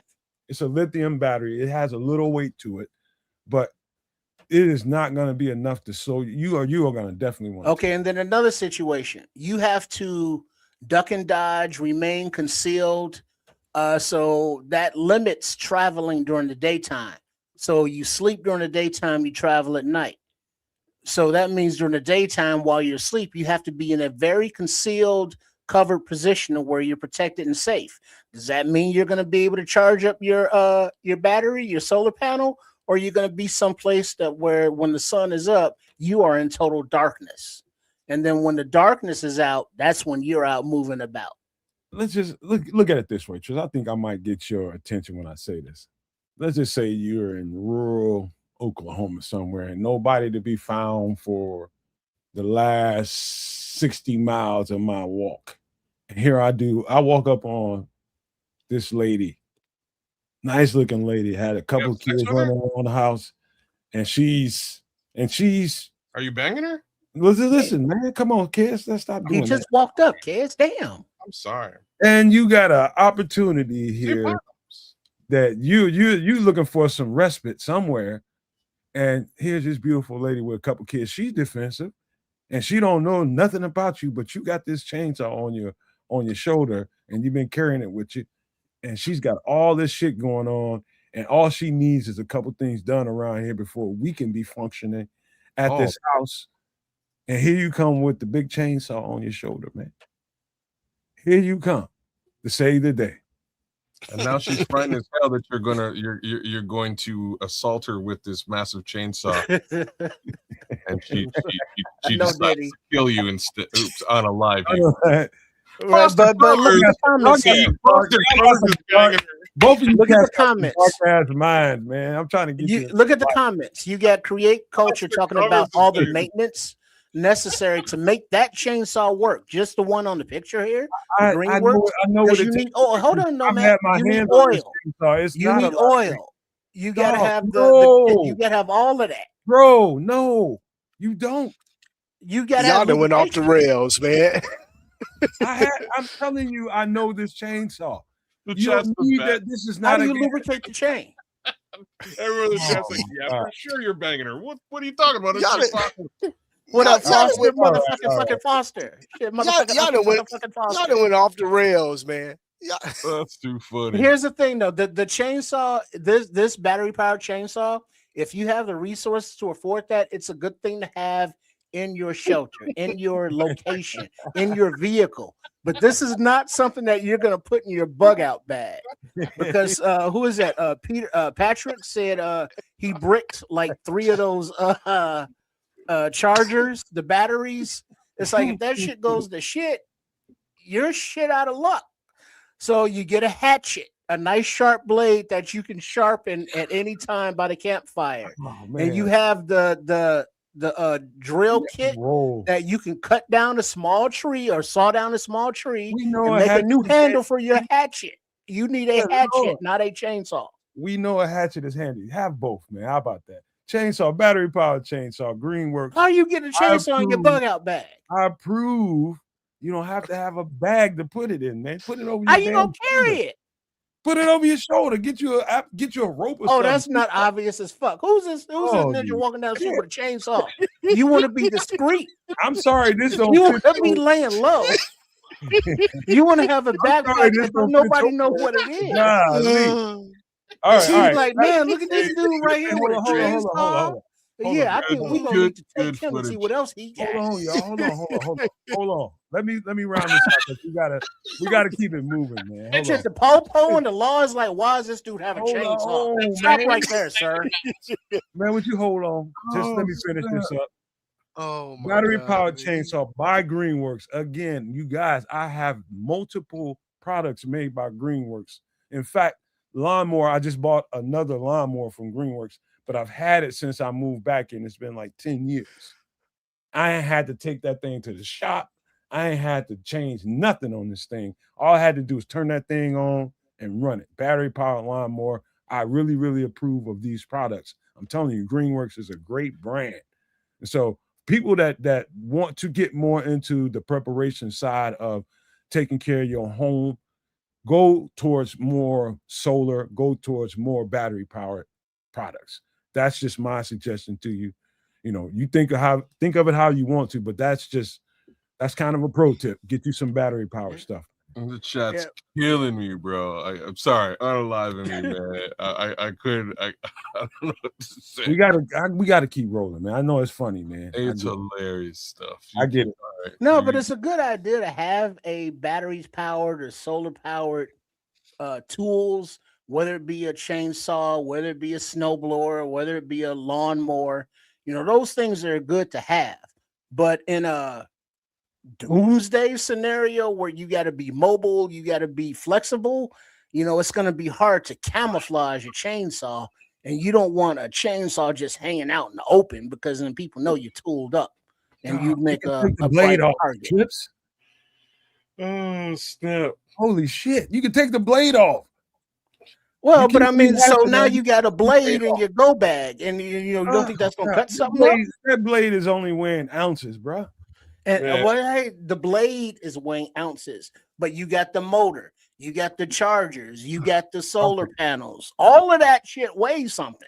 I'm almost scared to go to. How much is all this weigh together? Just how much does this weigh? To this Bob Lazar story, and you guys that came here for What is that. that? 20 pounds right there I on the screen. I know my guys.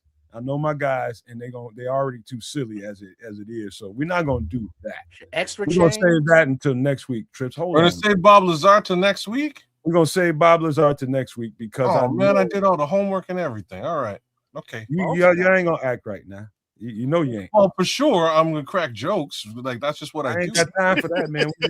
He's a degenerate gambler. Of course he is. All right, we're gonna do this, man. This is what we're gonna do. We're gonna slide into something else. And then let me switch it up. And you guys that came for the Bob Lazar story, you know I'm gonna come through, man. It's just a matter of time. We're gonna get it right. Tonight ain't the night. I can tell by my guys, man. I can tell about before. Not good tonight. Bro, I can think. I'm gonna act a fucking donkey and I'm gonna get mad. And y'all play GTA 5, man? I got something better for him, y'all. Chef Trips Donkeys of the Week. I'm gonna show it for you. I'm gonna show you right now. I got something better for him. We're gonna get into the movies. Oh, okay.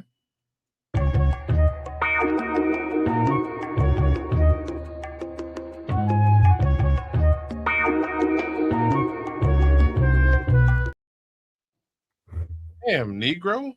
That's all you have to say. Right? I'm gonna leave that there and let y'all talk. Shit, you talking about Squirrel Master in them? Nasty Nate in them? Fine. I didn't know we were going down this particular road. So in my younger days, I used to sport a shag. I used to watch this movie all the time.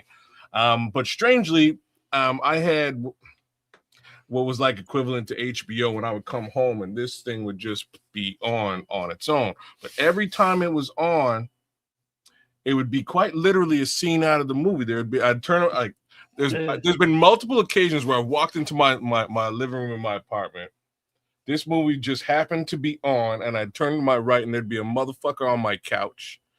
And you know what I'm saying? Somebody's over here rolling up, and we were just sort of going through the regular progression of this film. This was the better part of my younger days in my apartment, and I have fond memories of this film across the board. This is a must-see for everyone and anyone, whether you partake or you do not partake. I think this is a must-see. I need a backiotomy. Mr. Smiley Face. Yeah, okay, man. Okay. Hey, Trips, do you have watched this movie? I'm sure it's multiple. Well, more than once, but go ahead. Oh, do me a favor. Break down how the movie setup is. All right. Here's the premise. Very good, Jenkins. The premise is three stoners who've been friends since high school and smoking out together. Four stoners. I'm sorry. And they all live together as roommates. And they all have jobs, hourly wage, menial positions. But one dude is an actual citizen. He's a school teacher, nursery school teacher. But he gets caught up into some shit that he didn't do, and he gets arrested. And the premise is his other three buddies are trying to come up with money to get lawyers and bail and all that stuff. So their idea is to, hey, let's sell weed. Wait a second. And then it takes off from there. Maybe we should sell weed. I'm sorry, because like in the movie, the three guys who are left over they go back to the apartment and they're like, yo, we should probably smoke some weed and come up with an idea on how we can get the money to save Kenny, who's now in jail for feeding a police horse too much candy until it unfortunately because the horse was diabetic. It's a police horse. So and the horse he unalived the police force, and now he's in jail. And there's somebody named Nasty Nate that's threatening his booty. Oh, you don't have a picture of Nasty? Like you actually do have a picture. You need to pull up the Nasty. I ain't got it ready, man. Really? And so Nasty Nate is threatening Kenny's booty hole, and Kenny befriends someone in the joint named Squirrel Master. But Squirrel Master, who keeps Nasty Nate at bay, is getting out on parole. So there's a clock on this. Trip? Huh? The Squirrel Master is Tommy Chong, which makes it even better. Tommy Chong is famous for being in weed movies, aka Cheech and Chong. So the best part is somehow Squirrel Mask is in jail, and he befriends Kenny, and he's called the Squirrel Master because he quite literally has a squirrel. You see, he's got a pet literal squirrel. He's got a little pet squirrel that lives in his shirt in jail, and he like sticks up for Kenny and kind of, he's gonna fight Nasty Nate at some points, but that doesn't quite happen. Back to these three idiots smoking in the living room, trying to figure out how to save Kenny. So they go hit the bong, and they have like 3 bongs, and they have to decide which one to smoke. One is Wesley Pipes. That's the only one I remember. What was the other 2 bongs? Anyway, they all had names. There's names for these bongs. So they hit the bong, but each time they hit the bong, like one of the 3 of them is like, you know what, man? We should probably sell weed to get Kenny out of jail. Like each one of them kind of come to this realization. Meanwhile, we should sell weed. We should sell weed, maybe. So turns out that Thurgood Jenkins, the star of our film, works at this lab, pharmaceutical lab, and it turns out that somehow, like, he's a janitor, and that's what he's wearing, his janitor uniform. He goes to work the next day trying to still figure out how to save Kenny. And he's scientist. Hello, scientist. And he's sweeping the floor. And the scientist is like, hey, look, I need you to go down to this spot in the building and go grab something for me and bring it upstairs. Run an errand for me. It's so like Thurgood Jenkins is like, perfect. Here, sweep this fucking floor. And he gives him he's like, yeah, whatever. Hey, can I throw 2 cents in here, man? Because this movie in particular, when I found out about it, I got it. And I'm gonna tell you, man, you work in the social services field, and the work that I did in my professional career for a long time, I'm gonna tell you right now. I'm a former stoner.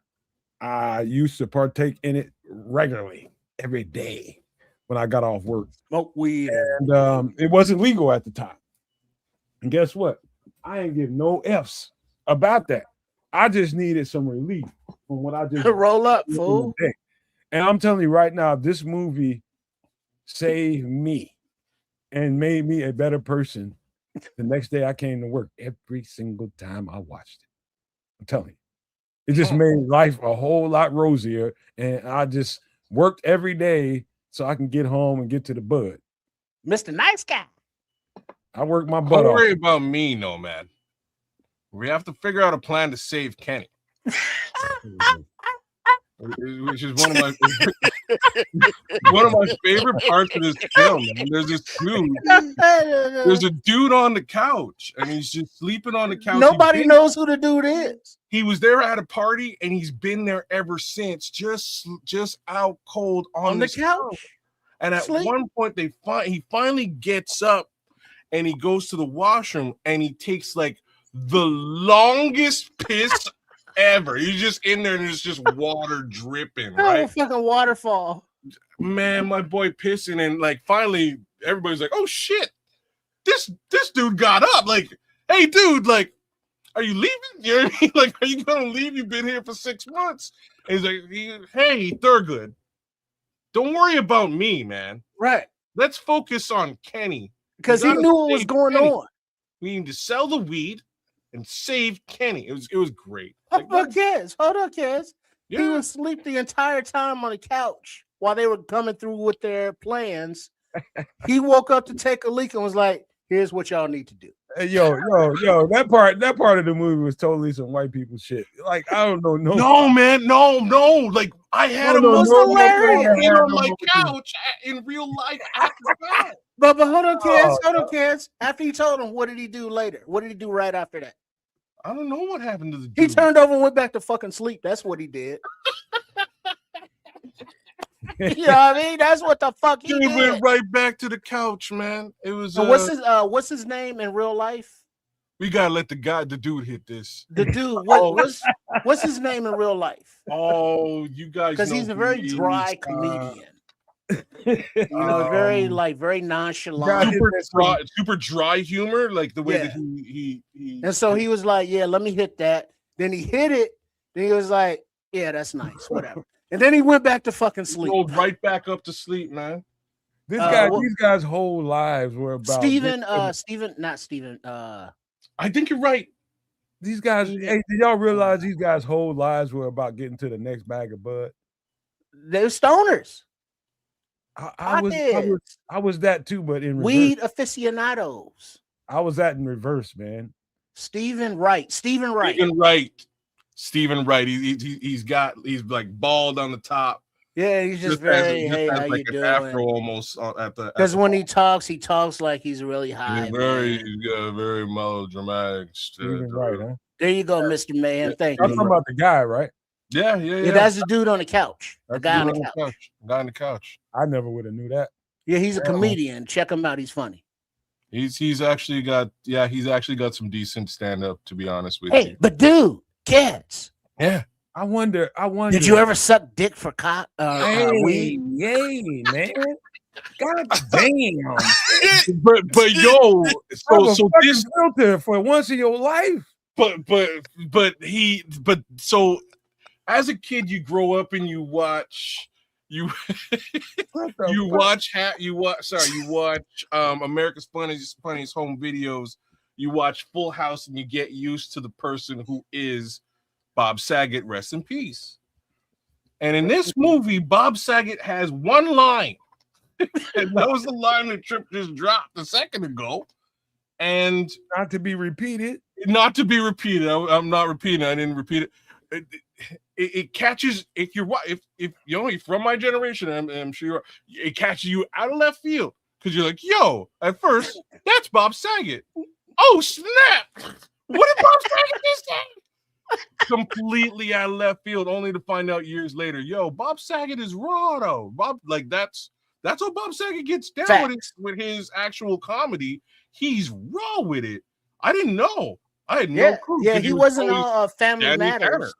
You know, he was grimy. Bob Saget was grimy AF. Hey, R.I.P. to Bob Saget, man. He passed away a few years back, man. Yo, he's raw, bro. He's dirty. His comedy's dirty, bro. His stand-up. He was presented to America or the world as this very, very clean. Kenny Tanner, man, clean cut. Yeah, because it was America's Home Videos, right? That put him on. That's not no. Full House first, right, and then America's Funniest Home okay, that was second. Okay. You know what, kids and trips? I wonder though, man, when I think about Bob Saget and that role that he played in that movie. And I think about how he's presented to the world, and he has a certain image, right?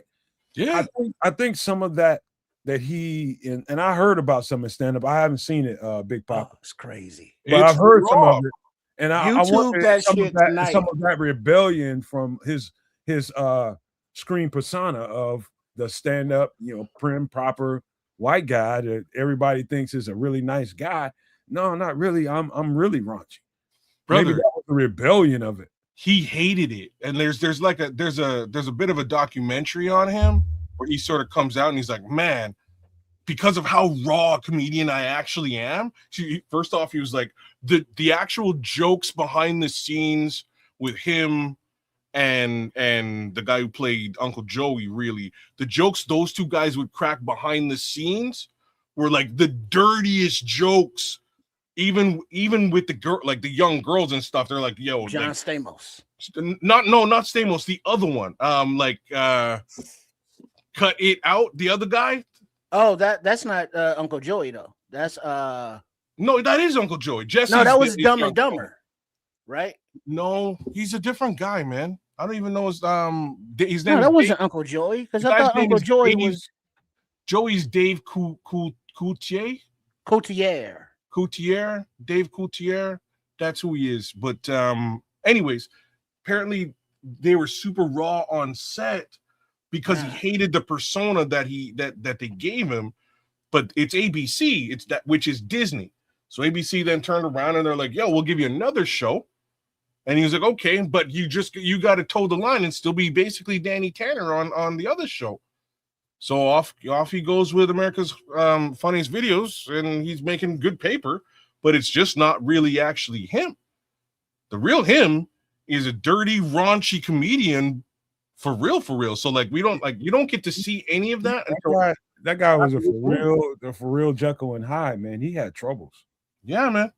Yeah, he had real troubles mentally.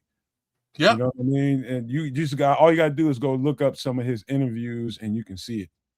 Oh yeah, you can see it in the interviews. You can see it in his comedy after this film, because this line exposed the world to like what Bob Saget was actually about. You know what I mean? And just a wild little piece to be included in this movie. What other stuff in this movie is great, man? There's some other Mr. Smiley Face. It's the drug Smiley dealer. Face. The drug dealer was funny as shit. Yeah, Samson. man. Samson. Oh, Samson's hey, Samson. Hey, boys. You want some of the boobity pop? What's his name? What's his real name in real life? I don't know who that gentleman is. Yeah, because he was in a lot of stuff. What the hell's his name, chat? Y'all know whether you're on the Nomad Network. Clarence Williams 3, bro. Clarence Williams the third. It's that's Candyman. No? He just recently passed. No, that wasn't Candyman. No, that's not Candyman. Oh, snaps! Clarence Williams the third is from. I almost know him. I almost know him from Hoodlum. Well, no, hold on, because Clarence Williams III was a role actor who was in a lot of shit. But I'm trying to pull up his IMDb now. I have it up. He's from something else, man. Once you see him with the afro, what is he from, brother? Is it Mod Squad? Mod Squad. Thank you, bro. Thank you. Let's see, Mod Squad, Tales from the Hood, Mystery Woman, Sugar Hill, classic, Hoodlum, Nomad just mentioned, Half Bake, 52 Pickup, Life, Don't Be Scared. Don't be scared. He's a real one. The General's Daughter, The Legend, Reindeer Games, classic, Ben Affleck, Purple Rain, he was Prince's daddy, Against the Wall, The Return of the Mod Squad. Oh yeah, Deep Cover, he was the cop in Deep Cover with Lawrence Fishburne in them. Blue Hill Avenue, 1900, Mystery Woman. Slow down, Trish. Blue Hill Avenue. I suggest everybody within the sound of my voice watch that movie. That is what's old boy's name? He's from New Jack City that played Carl Anthony Payne. Well, not Carl Anthony Payne, but you're talking he played what's the dude next to Nino? What's his name? G Money. G Money. So G Money, that guy plays as the lead in that. That's one of the more underrated movies you're ever gonna see. Blue Hill Avenue is dope. It's dope. You better watch it, or you missed it. Yeah, Blue Hill Avenue, 2001. Check it out. So yeah, I mean Clarence and it goes on, but Clarence Williams III is like, oh, I know that guy from that movie. He was never the star, but he always played a role that was crucial. Now in Half Baked, as Samson, he was the kingpin drug dealer. And his one more lair, step and your Mexican friend gets it. He's like, I'm Puerto Rican. I'm Cuban B. Cuban B. Cuban B. And so that was his name. Cuban B. But Samson's lair. But Samson's lair. So Bishop had to bounce out, man. He got to get up and go to work. But I do. Any last quick thoughts on Half Baked? Half Baked is classic. It's so dear to me. It's like a part of me, man. I watch. If you have been, or might become a pothead, there's all of the above there. Or if you just like a funny comedy film, this movie's got just about everything you need in it. Greatest weed movie ever. Freaking. I'm not sure. I'm sure. Like, there's a lot of weed movies out there, and a lot of them. This is better than them all, man. No. But listen to the cast. Hold on to the cast though. You got Dave Chappelle. Everybody knows Dave Chappelle. Jim Brewer. He's the teacher guy. but he's a comedian. No, bro, is this guy, this idiot. Yeah, he's a guy on the screen there with Dave Chappelle. But Guillermo Diaz, he's a guy that's like, fuck you, fuck you, fuck you. You're cool. I'm out. When he quit a job. Harlan Davis, comedian. Tommy Chong, as Kez mentioned. Clarence Williams that we talked about. Neil Brennan, comedian. Jon Stewart, Daily Show. Rachel True, Laura Silverman, David Bluestein, Greg Regal. TV. And peace out, Foster. Foster got to bounce out too. Peace, Foster. Thank you for coming here, man. Snoop Dogg, Stephen Baldwin, Willie Nelson. Willie fucking Nelson, bro. Tracy Morgan, somebody gonna get pregnant.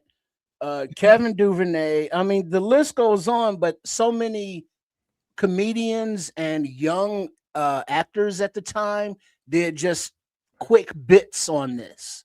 And it's just a classic movie that is just slept on. Yeah, you watch it enough times where what Trip just said at the end there, you'll start to notice some of those little spots in there. You'll notice some of those little quick bits he's talking about. He's like, every time I watch it, I'm just like, damn, he's in there. You can't miss it because most of these guys come in like a little vignette that he does in the middle of the movie, and it has to sort of do with different types of potheads. So he brings in Jon Stewart, he's one type. He brings in Janine Garoppolo, she's a different type. He brings in I don't know, like there's a list of guys. There's one guy who like makes bongs out of whatever. He's a mechanic and he's underneath the car, and his brother comes over to him and he's like, hey, he's like, bring me this, bring me that, bring me this. I got this weed. I have no papers. It's like, this movie was out. Kez, this movie was out for years before I found out about it. Really? I mean, years. Wow. I'm talking about a long time, and then I found out about it, and people were just telling me about it, and it was like, what? Whoa, and I'm a smoker at the time, you know what I'm saying? So I was like, and dude, it's like it changed me, man. I ain't gonna even lie to you, man, but in another kind of way. But let me get to this next thing, but this is gonna require a deeper conversation. This is a conversation me and Kez have had multiple times, but this is gonna it's gonna change your brain right quick, but you're gonna have a lot of thoughts about this. Oh, anybody that wants to talk. It's a different. What are we looking at? The Matrix. Can I start here? Sure. I am of the curious mindset. I am of a great amount of. My mind is very. I'm looking for things. I'm very curious, man. So knowledge you don't have to hit me upside the head with a bag of nickels. No, I'm seeking you. You don't have to hit me. And I've got an active imagination. And so when you have those two things going on in a cocktail as a human being, a movie like this is another one that I found out way later. Okay, so I was just going to ask you, when were you introduced to this movie? Because long time after this came out. There's reason why I would ask. So I watched this movie in the theater.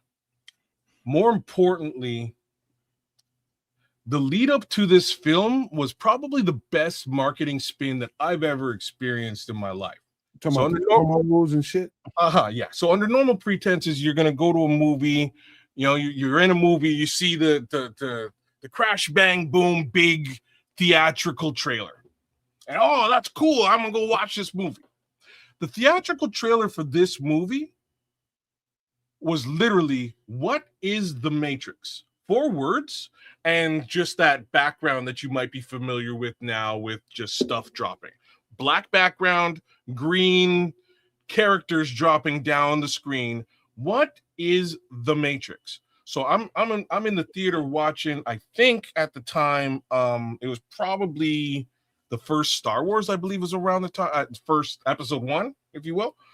And I'm watching, and this trailer comes in, and I'm like, I don't know. What is it? What is the Matrix? Y'all ain't showing me nothing.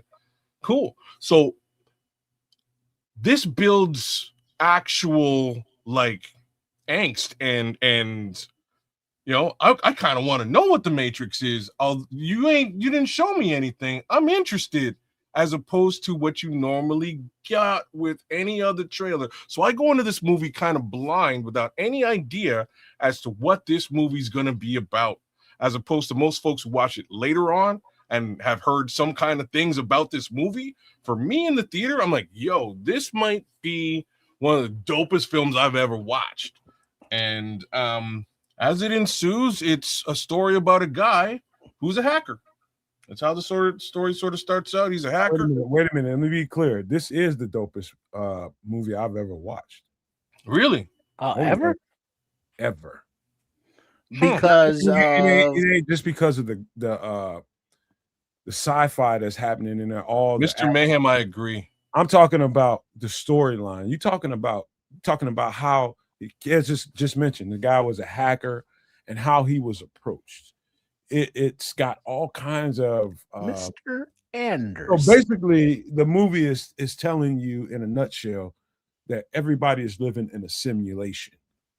And at this point in his life, he had to choose whether you wanted to remain in a simulation and act like everything is hunky-dory and your life goes back to whatever it was before I met you, or you can follow this white rabbit with your curiosity and your imagination and let it take you where it's going to take you. And he finds out the entire universe. That's what he learned, how the universe works actually. And what you are going through day to day is actually a bunch of bullshit. And the movie takes you through all these twists and turns on how people go about trying to maintain this fictional reality. And what do you do with all that knowledge that you know? Are you going to function, or are you going to lose your mind? And it's a lot of real life that comes with this. Well, but my question to everybody, you know, not only just Nomad and kids, but to all the Nomaniacs. Now, let me get it straight first. Mm-hmm. The blue pill is the one that you take to remain in the Matrix. The red pill is the one you take to wake up, right? Yes. Which pill are you taking? Blue pill or red pill? If you had the choice right now, if somebody stepped up to you tomorrow and was like, hey, blue pill, red pill, truth or stay here, which one are you taking? Depends if I'm Neo or not, right? And that's or it depends on if you're somebody important. It depends. What pill are you taking? I just answered I'm going to get a bit deeper into my answer, though. Follow me, right? So the movie is cool in that respect, that they give you what it looks like on both sides. Now, those other folks who are kicking it with, like, this group here, right? This group here that you're seeing in front of you, the rest of the rebels, all of them have taken the red pill, right? With them taking that red pill, they might look cool in leather and shit, but they're kind of ass out. They eat crap, they eat slop for dinner. They're ass out. They're in a relatively effed up situation across the board. And the dude on the far left with the mustache kind of figures it, you know what I mean? He kind of figures it out midway through. And he's like, yo, like, I'm sick of eating shit here and living like a scrub, battling and fighting against the entire system. There's 7 of us here, grand total. I don't care whether Neo's a special guy or not. We don't know if he's special. I don't care. I just want to eat a steak. Like, I want a steak again. I want to bang chicks. Like, I guess I can bang chicks, but right now there's only one chick. I want to bang hot chicks. You know what I mean? Who's trying to help to save the day, but like, if I go back, maybe I can find you know what I mean? So he winds up taking the blue pill and going back. Again, this guy ain't he's not gonna be Neo. He ain't saving the day. He's gonna have a one. You know what I mean? He's not the one. He's not necessarily gonna have. Guess what guy I would be. Well, you can't just choose. So obviously that means I'm gonna make an assumption that Nomad's taking a red pill. He's taking a red pill, but he's either gonna be Morpheus or Neo. But that puts you in a leadership and awesome role, and that's cool. I just don't know if that's actually, you know what I mean? You wouldn't know if that's actually who you would be after taking that red pill. You might just be a peon. Well, let me Like read the what dude Scrolls is that's saying. driving a ship, the light skinned brother. Let me hear Scrolls' comment up because I There you love his comment here. He says The Matrix is the only film to actually make me question everything. To this day, people still wonder if we're in the Matrix. And that is the truest, one of the truest things he's ever said on this show. And that's really what it is, man. I can remember, I'm not gonna tell no shit, but I'm gonna kind of lead y'all down a road that you can kind of use your imagination. But I had a certain person, let's just say he had some affiliations. Before I ever watched this movie, I was telling him about it, and he was just like, "Dog, don't watch it." I Don't said, watch it. what do you mean, don't watch it? He said, "Dog, do not watch that movie. Don't watch that movie. It's gonna fuck with you. Don't watch it." And so I was that made me a little bit more curious, but for the right reasons. Like, wait, hold up. So I watched the movie, and I'm like, Scrolls is. Was there any other movies he suggested that you shouldn't watch? Went to bang steaks. Just checking it out because you should probably go watch those too. No. Those are No. This movie is quite profound for a bunch of different reasons. I found that there was a lot of truth, and I'm talking about years and years now since I've continued to live my life. I found more truth in this movie than most anything I've ever seen. And for reasons being that, we live in a society that is all about what I have versus what you have. Everybody's in this rat race and for the wrong fucking reason. True. And this movie is all about getting yourself out of here. If you got enough power within you, you can change it all and convince these people that you don't have to constantly be chasing this or that and measuring who you are as a human being based on what you have. Message. That's really the thing. So Neo is plucked out of this situation to be shown that you have the power to change it all. Well, again, you have to look at the broader scope. Neo was the chosen one. The one. You know what I mean? He was the guy who was able to make. You couldn't do this. They went through a lot of other ones unless you before were him. Neo, you couldn't do it. You couldn't be anybody but Neo, right? No, I'm just trying to map it out for everybody the way that they mapped it out to show the breadth of the actual situation. There's some fantasy here, obviously, because we're watching the movie for the most part through the eyes of Neo, but there's another way of looking at it. You could be the light-skinned brother that Trip was just talking about. You could be his brother who gets blasted. You could be this homie with the mustache who wants to eat a steak.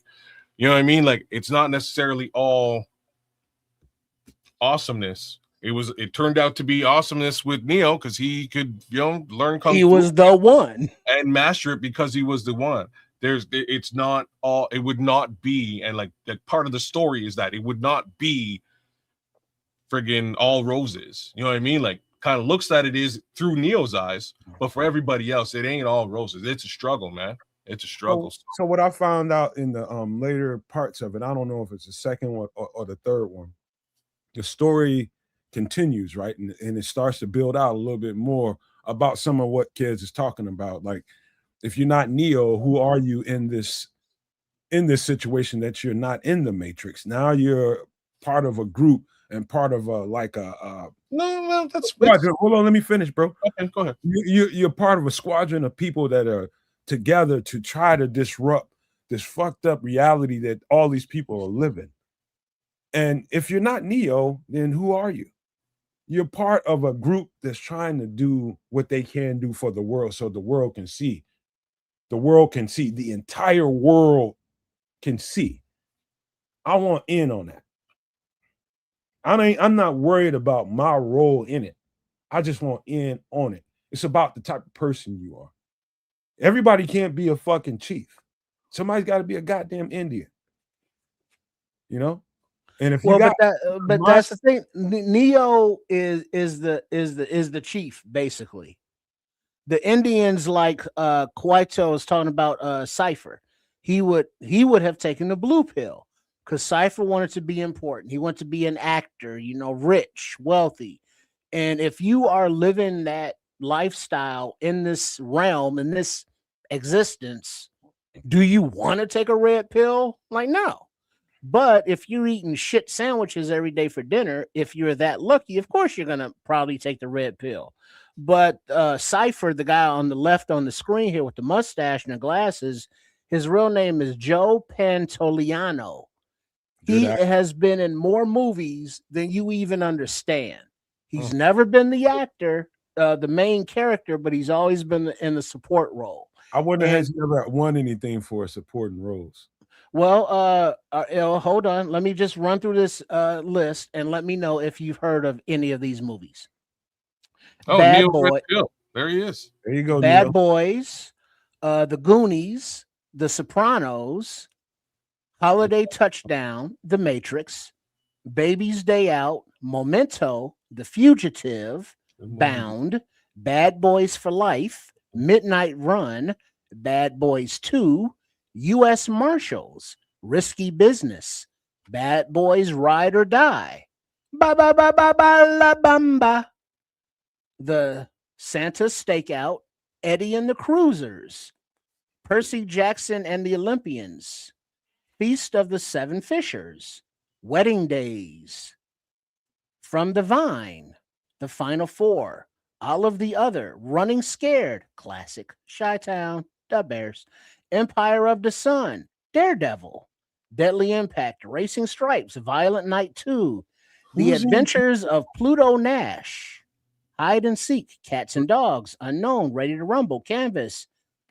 Zandali, Lake Placid, Alligators, Crocodiles, give it a name, Taxman, The Last of the Finest, Downtown, The Amateurs, Cats and Dogs 2, No Kidding, Me Too, The Matrix 2, The Perfect Match, The Last Word, El Diablo, Eddie and the Cruisers, Three of Hearts, and Robot and the Family. All right, This fucking guy. That's a long ass list, man. Let me say this one last thing about this movie. It depends on what kind of mind you have, right? I think this movie hits the individual in different ways. So as an individual, as kids as an individual, as Trips as an individual, how their minds react to the information given in this movie is different. Just like everybody in the chat, it's going to hit you in a different way, depending on what kind of mind you have. Me, I'm just going to speak for myself. This definitely hit me in a profound way because of the storyline and what you can do to help as an individual and what you can do to help as a group. I'm one of them people, I'm not worried about how much I can eat.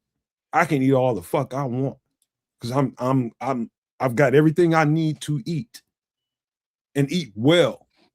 Got talent, I got gifts, I got charm, I got everything I need to excel and do very well in this world. But that's not my most important intent. My most important intent is trying to figure out a way so that everybody can. And so that's the way I reacted to this movie. So that's why I would be a red pill. Well, again, that's the way the movie is framed is very specific to, to put you in the shoes of the lead character, right? They put you in the shoes of Neo, and you want to be Neo. Everybody wants to be Neo, and that's awesome. But the reason why I sort of pointed out the Cypher piece was to explain that they show you the other side of this too, which is very deep of them from a writing perspective. They could really have just stuck blinders on, go Neo, you're the superhero, you're the chosen one. But they went as far as sort of saying, hey, there's another side to this. Sometimes it's shitty. And that might lead you to want to put those blinders on and eat steak. So I just wanted to sort of give the world that other side to this. I love this movie. Didn't necessarily personally, I think that this movie could have ended and I would be fine without ever watching The Matrix 2 or 3. Matrix 2 to me is just, it's one of the greatest action scenes of all time, but it's not a good film. Matrix 3, good film because they figure a way to sort of loop this all together and end it as a grander story. Man, they put Jada Pinkett Smith in that shit. I was done. You were out? I was out. You're like out. She was horrible. She was not great in the movie, but like I said, this movie here, front to back, just this movie, I think everybody on the planet Earth should watch this. I won't mince words about it. It is that good. The other two other movies that I think are that good, V for Vendetta, right back there. I feel that movie is that good in a very similar vein. I also think that the movie Fight Club is that good as well. First rule. I'll say this. This is the last thing I'll say before I let you guys have final thoughts before we wrap this up. But when you're talking about profound impact on somebody, you have your sci-fi nerds out there. Well, I don't want to call them nerds, people that really, really get into that world. Lord of War. And then you got like, for another generation, maybe the people behind us or before us, you had Star Wars was a movie that there's just like, that's the epitome, right? Yeah. And everybody's not the same, kids. I'm just making a point. Yeah. I'm saying that for me in my lifetime, a sci-fi movie to have profound impact, it's on that Star Wars level that a lot of people see in that sphere. I'll just say that. It's that for me. Well, I hear you. The reason why I was like, Star Wars, Star Wars just isn't like, Star Wars isn't trying to show you something. It is just a fantastic story. I mean, but I'm just talking about in the hierarchy of these kinds of flicks. I hear you. I hear what you were doing, and you're really putting it into, the reality that you're not necessarily like a sci-fi guy, right? Is more or less what you're saying.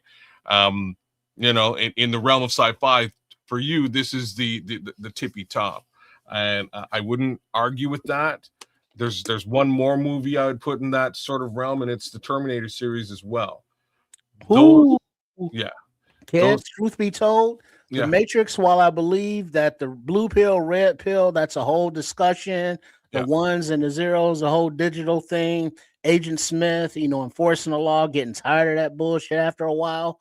But the thing that is more realistic and is more scary to me, quote unquote, AI is and the Terminator. And the things that AI and they have it doing within our actual government right the fuck now, right the fuck today. The Sentinels, bro, that's real. Like those for me, those four movies together are so important to where we are in human history in North America today, right? It's so important. This sort of shows you, what if everything you knew is bullshit in a nutshell. True.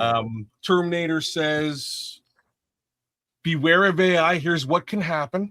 True. Right? So that's basically Terminator. Fight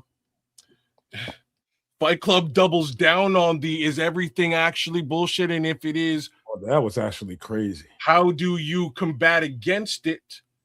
And the way that this guy combats against it is a complete other thing.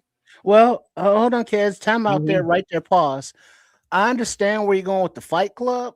Yeah. And I know that we're not quite down this road yet, but I see it as more The Purge. Okay, I see what I can understand where you're going with The Purge. Fight Club is just more of it's two things. It's more of the rebellious state that you might get into before the purge would happen, right? Hold on, because I think Trips lives and prepares for the purge. I think he what? I think that's who Trips is. You think Trips is the purge? Ready I to think Trips is living his life every day. No, me. See, me. I'm a lover, not a fire. Now, Coach Tripping. Coach Tripping over there at Sports Chicago style. Make sure you are subscribed. He ready. He is living for the apocalypse kind of thing. Yeah, he's ready, man. He'll beat you over the head with just a random and then we'll know how to boil you to get the salt out. Oh, Lord. But yeah, like I say, Fight Club's it's a bit of a different story. People think it's just a movie about people fighting. It's not. It's actually a very, very interesting story about many other things. The first one being letting bullshit slide and focusing on real things that are important in your life. And that is the moral of that film. But this one here, if you're talking about, and it's super overlooked, most people don't really think about it. If you're talking about a film that, and just, quick 2 cents, V for Vendetta was written way before the year 2000, way before the things that you would make the obvious comparison of it to, which is 9/11, point blank and easily stated. This book was written well before 9/11 happened. And the question is, hey, what if the government, did some false flag stuff and maybe experimented on people and stuff? Maybe the government did that, and what would the fallout be? And would you be pissed off at your government if they experimented on you? And that's sort of where this movie starts and goes towards syphilis. And it is crazy how they map it out. Again, mapped out well before any sort of thing like that actually occurred on American soil. Now my final comment, Nomad. I think that most people and myself envision us being the Neo character, the main character. Whereas I think I could be other Morpheus. I've lived. I can share my experience. I can keep control in a leadership position. Or you could be Cypher. It's like, what? Fuck all this dumb shit. I want the hot honeys, and I want the finer things in life. Or could I be Trinity because I look fantastic in leather? I don't know. But the first movie was cool. The subsequent the next two were nah, and they didn't answer. They didn't push along the story of any subsequentive nature. So yeah, The Matrix just in general as a standalone movie is good. You don't need to see the remakes or the sequels. My last thing is, I feel different about the sequels. I think you should see them. Number one. Number two, I think the most profound part of that movie is the very intro, how Neo got out of the Matrix and, what he was presented with and his options after he was out. Most profound part of the movie. Second most profound part of the movie was the Oracle interaction. To me, that's just the way, for me, that was the nucleus of everything. Cookies and shit. Yeah, it's there is no spoon. It is mental training in that movie, and it's a great little conversation. What's really sad is the way that they sort of had to leave it with her after that actress passed away, unfortunately, and they had to sort of rehash it later on. It didn't hit quite as powerful. It wasn't as powerful as it was in the first film. That's because the first actress was so profound. She was really good at what she did. She was the Oracle. Yeah, she conveyed it very, very well. And like I say, this film by itself, front to back, amazing. As far as Fight Club is concerned, get over the Brad Pitt thing. Think about Edward Norton. Edward Norton's a fantastic actor. He's a great actor.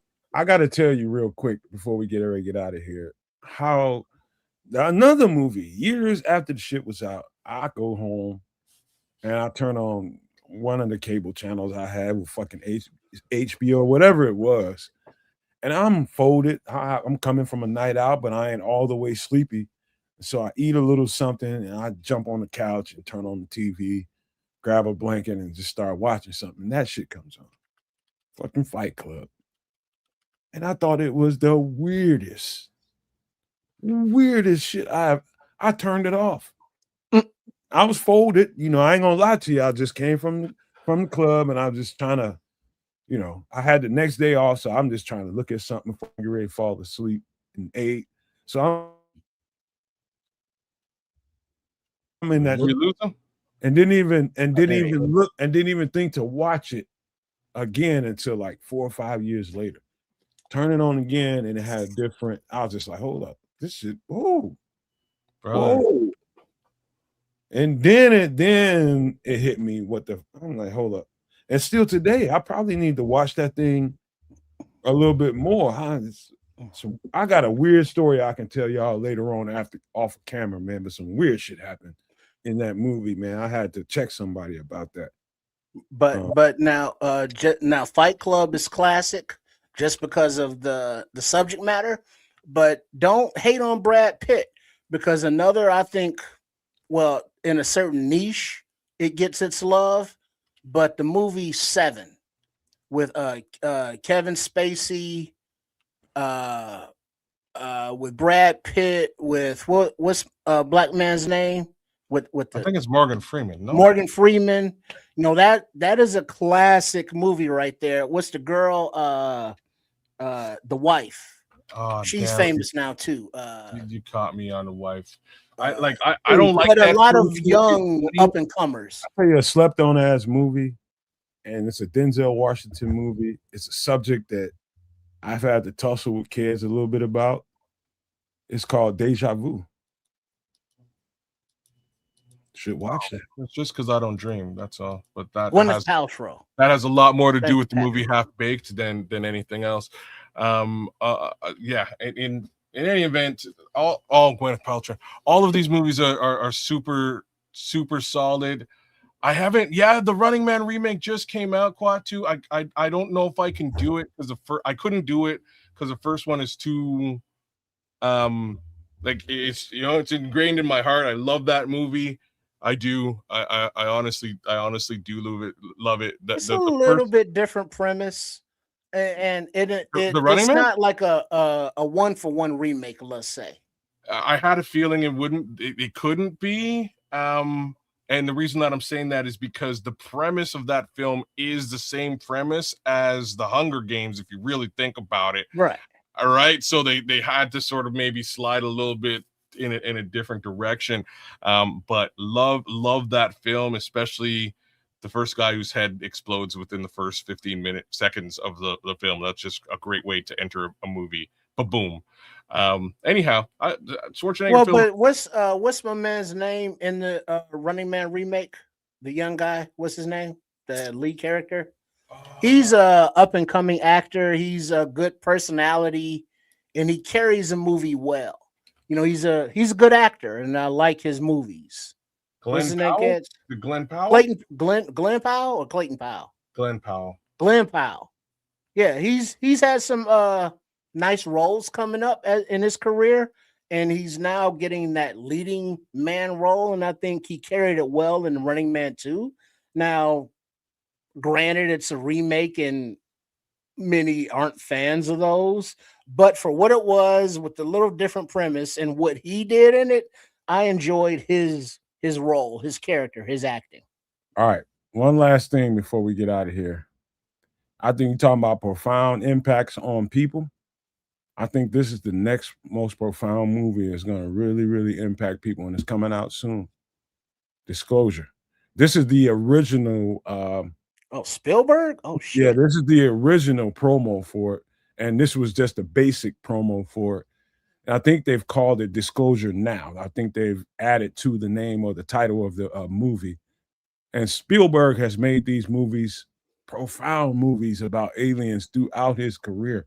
He's 70-something years old now, and I think this is going to be his genie. I think this is going to be his swan song when it comes to these things. This is a movie you better make sure you go and see. In retrospect, I'm not sure if I like any of his films looking backwards. As a kid watching his movies, I liked them all because, again, they're really all just fantastic stories and they're really well directed. But outside of them being a fantastic story, just given the movies we're talking about today, all of those movies sort of have a little bit more oomph.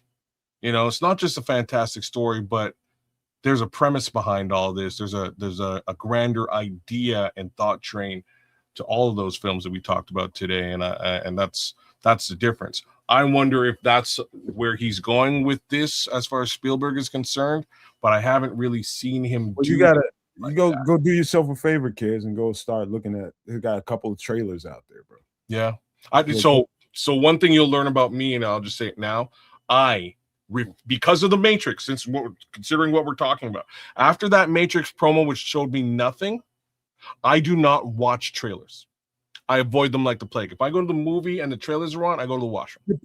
Depends. Like some producers, directors, writers, executive producers, like you know proven when you know proven. This guy's proven. No, I know he's proven, but I know what he's about, and he hasn't been about unveiling anything other than a really cool story for me. So I like that's sort of where I draw from. You know what I mean? I'm not a big Spielberg fan, is really what I'm saying. Kids, you tripping? Am I? What is he really? Right, well, hold on. All right, check this out. Nomad, no maniacs. Just TV. Were you not a fan of Band of Brothers? No, I didn't watch the series. Okay, Pinky and the Brain. Love the series. That was Steven Spielberg. Oh, I didn't realize that was Spielberg. Okay. Yeah. Surprise, motherfucker. All right, now movie-wise, Jaws, Schindler's List, Disclosure Day, Jurassic Park, E.T. the Extraterrestrial, The Famblem, Ready Player One, which is a good reflection of society, Indiana Jones, Saving Private Ryan, classic, Close Encounters, Hamnet, don't know that one, Duel from 1971, that trucker movie on the highway. I've never seen that fucking love that movie. Catch Me If You Can, West Side Story, I Love to Live in America, I Love to Live in America, Back to the Future, Indiana Jones Part 2, The Terminal, Tom Hanks, Robin Williams, rest in peace though, Color Purple, Fight the Power, War of the Worlds, Poltergeist, They're Here, AI, the Artificial Intelligence, Jurassic World, Minority Report, another Tom Cruise there, Munich, I like The Adventures of Tintin, The Goonies, classic, Truffle Shuffle, Gremlins, really? Gremlins? Jurassic World, Lincoln, how was the play, Mrs. Lincoln, otherwise? Hook, Robin Williams, rest in peace, Indiana Jones Part 3, Bridge of Spies, Tom Hanks, the BFG, Empire of the Sun, Japanese War, classic, War of the Worlds, Indiana Jones, another Indiana Jones, Super 8, dark, very intense, 1941, a more warish kind of movie, Shrek, and all of those comedies, more Jurassic Worlds, The Post, Transformers. So none of those movies you liked?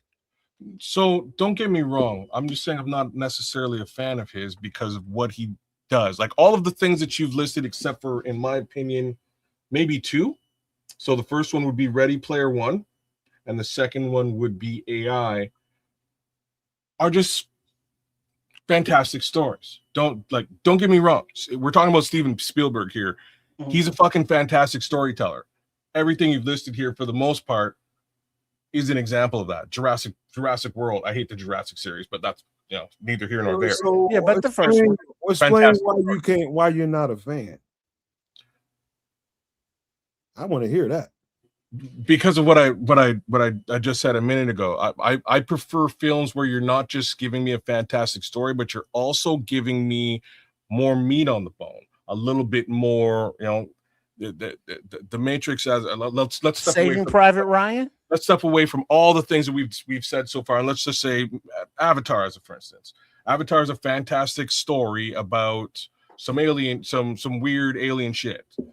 But there's a deeper thought train to the entire film that's being put forth. So in that respect, I give the man big respect for doing what he's doing. Let me break down a little something for you. It's to the last film you were just talking about, Avatar. Yeah. Look at the characters. Look at the characters. Just screenshot if you want to in comparison the characters of Avatar. Those blue beings that had all these shit going on. Basically, those are Sudanese people.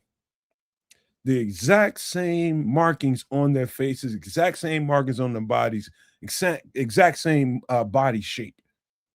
They just turn them blue. Those are Sudanese people. And he's telling the story of Sudanese people with a little flair to it. All you got to do is take side-by-side view of the avatars and Sudanese people from Sudan have the exact same body structure. And what does Sudan have that people want that are invading their territory for? Resources. Exactly. Well, gotta so look deeper, man. I'm not going to say yay or nay here. I'm going to say there's elements of that. Absolutely. There's clearly elements of what happened to the native people in North America here spun into that film as an underlying expose. And these are the types, like, he's telling a story within a story within a story, and that's the type of shit that I like. You know what I mean? Like, Steven Spielberg's just telling a story, but I'm gonna have to I have to take a step back because the Ready Player One is a story within a story. If you can figure out what the back end is, I'll just leave that alone. Same thing with AI. AI is a bit of a story within a story. And I actually really like that film. It's not just the journey that's happening in the movie. It is the ramifications of the situation that is a little bit different, and sort of speaks a bit louder. But like I say, it's just my personal.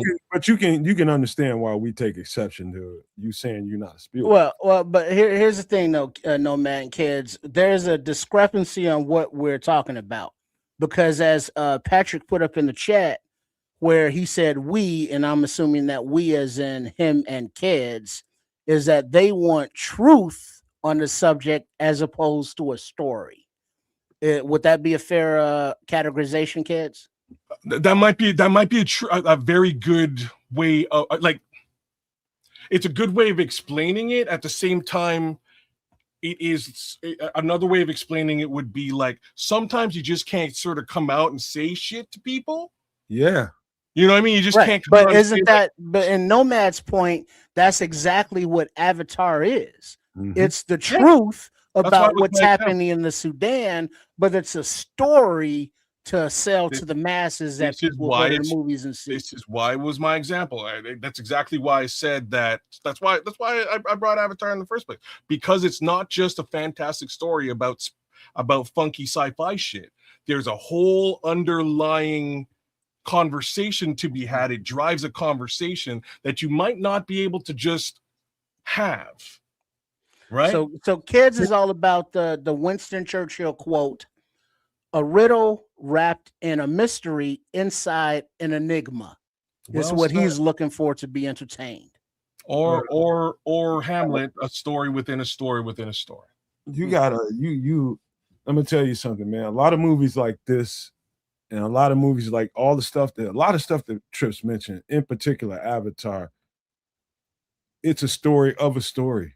It's an indirect way. It's like a workaround to tell you the truth. This is why I like The Matrix. It's the same thing. This is why I like V for Vendetta. It's the same thing. This is why I like Fight Club. It's the same thing. Like I'm just you know what I'm saying? Those are the types of movies that really catch me. They're really showing me something that I didn't necessarily come to the theater to see, but I get you. You know what I mean? Like, I get shit. you.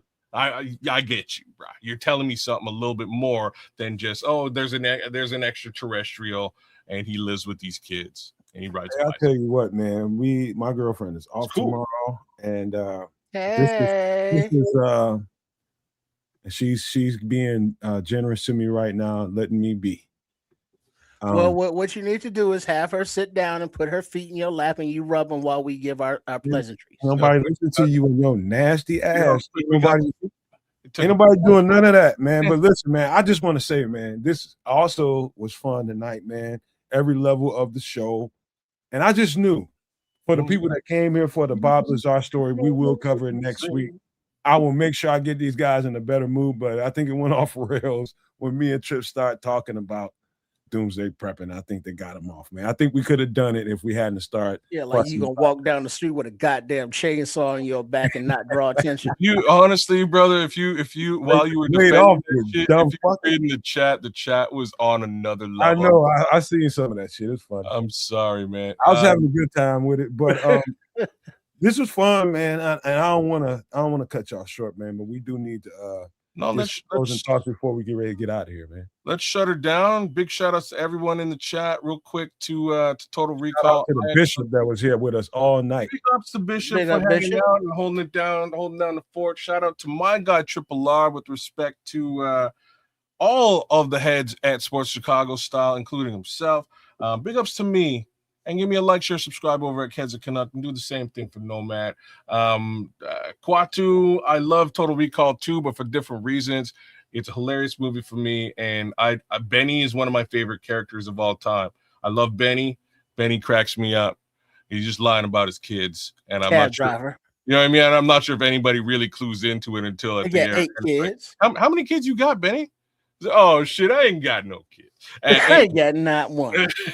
Anyways, love the movie. I most of the Schwarzenegger films I'm a big fan of because of Terminator 2, and that's kind of how it goes. Outside of that, big ups to Woke Before Karen. Big up to you, man. Good. Thank you for coming through. I appreciated all of your comments, Patrick Higgins. You've been with us the whole night, man. Big shout out to Super No Maniac Patrick Higgins. Love that. White G, White Ghost, what it do? What up, shout out to who else is out there? Mr. Mayhem's been here for the better part of the night. AC Adam, Foster Covers for coming through is always hilarious. Motherfucking Foster. His comment cracked me up, man. It was a great comment. All I could think of before Karen that just got in here, man. Shout out to you, my guy. Yeah, well, yeah, man. Big ups coming back, man. It's all kinds of cool that happens on these shows. Big Papa 312. We had, like I said, we had Rams fans, Detroit Lions fans, Eagles fans, 49ers fans. We had the whole but no Rams fans because ain't none. Oh, damn. Ouch. Unless they live in St. Louis, but they left, so I did catch one. No, there was one Rams fan from the Philippines, which was I was like, I don't know what's going on. How did that happen? But okay, how did that even occur? But no, my bad. The one from the Philippines was Bill's Mafia. Like I'm saying, we had the whole playoffs up in here today, which is wild.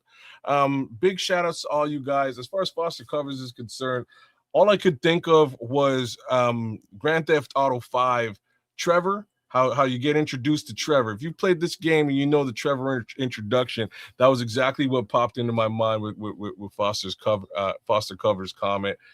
Take that for what it's worth. I'll explain it on next week's show. By the way, it might not be on next week's show. I'm out of town. I got to wine and dine and do big things next week. So worst come to worst, I will see you the week after. But odds are this show will probably still be on when I get back to my hotel. And if it is, I'll jump in and I'll give a little what for. But I might be on that. I might be on that sauce. So that being said, big ups to everyone in the chat. No Maniacs, Super No Maniacs, and not. To end things off, we're gonna whoop some Ram ass this weekend. Let me rephrase that. We're gonna Ram ass this weekend. And no Diddy. What it's worth. The main thing. That's what's going down. That's what's going down. All right, so I'm looking forward not only to a Bears victory, but to a little sauced up with an expense account kids whining and dining clients coming on talking. Hello. That's what I'm talking about. And speaking of sauced up, let me give you the closing review real quick. My eyes heavy, but not from tiredness, because I have a giddy feeling about me, and it's like everything is just want to giggle and laugh. And this is what I killed out of the bottle. Not so bad. You know what I mean? You know, and I did a water back, so I feel killed. Unalived bottle of water back, and I had some ice cubes in it. So it's a very nice. Hello. Okay, this is an adult kind of sipping on a little something. You feeling just right, but still functional. Still able to do your thing. But it's like, oh yeah, I've been sipping. So it's like, yeah, I give the Crown Black 2 thumbs up. Amen to that. Amen to that, man. Listen, I got to just start right off the top and say, for the people that came for the Bob Lazar story, one more time, I promise you we will do that next week. We will get it done next week. And it's a lot of people that know, and I got to give Scrolls a credit. I think he's the one that put it on the mind. Even though I knew about Bob Lazar, I thought I did. Scrolls brought it up months ago. I think he brought it up, and it made me write it down as some things to get to on the list. And I thought I knew some things that I really didn't know nothing, man. I really did not. I really did not. And so that story within itself, there's a couple of documentaries out there that would do you guys some good to look at. Check those out, man. Check out Bob Lazar. S4 is one of the documentaries, and the one that he did in 1988 or 1989. Please check those documentaries out. But I want to say this before we get out of here, man. It's a great time doing this show. And we gotta mute Trips because he's drunk as shit, and we got to get ready to close the show. You saying hold on? What? Hold man? on, but hold on real quick. Ked said in the chat, they're talking about Arnold Schwarzenegger. And Keds loves the movies Twins, but is hating on Spielberg. And it's like, what are we even talking about? Hey man, I also love the movie Spaceballs. Hey bro, you don't even realize it's fucking hilarious. The minute you said that, you self-owned. No, you self-owned. You owned yourself when you said that. Come on, I'm not like as a kid. I love Spielberg movies. I tried to let it play out, but Trips wouldn't. Well, he wasn't gonna let it go. He was just like, man, what? Yeah, fuck that.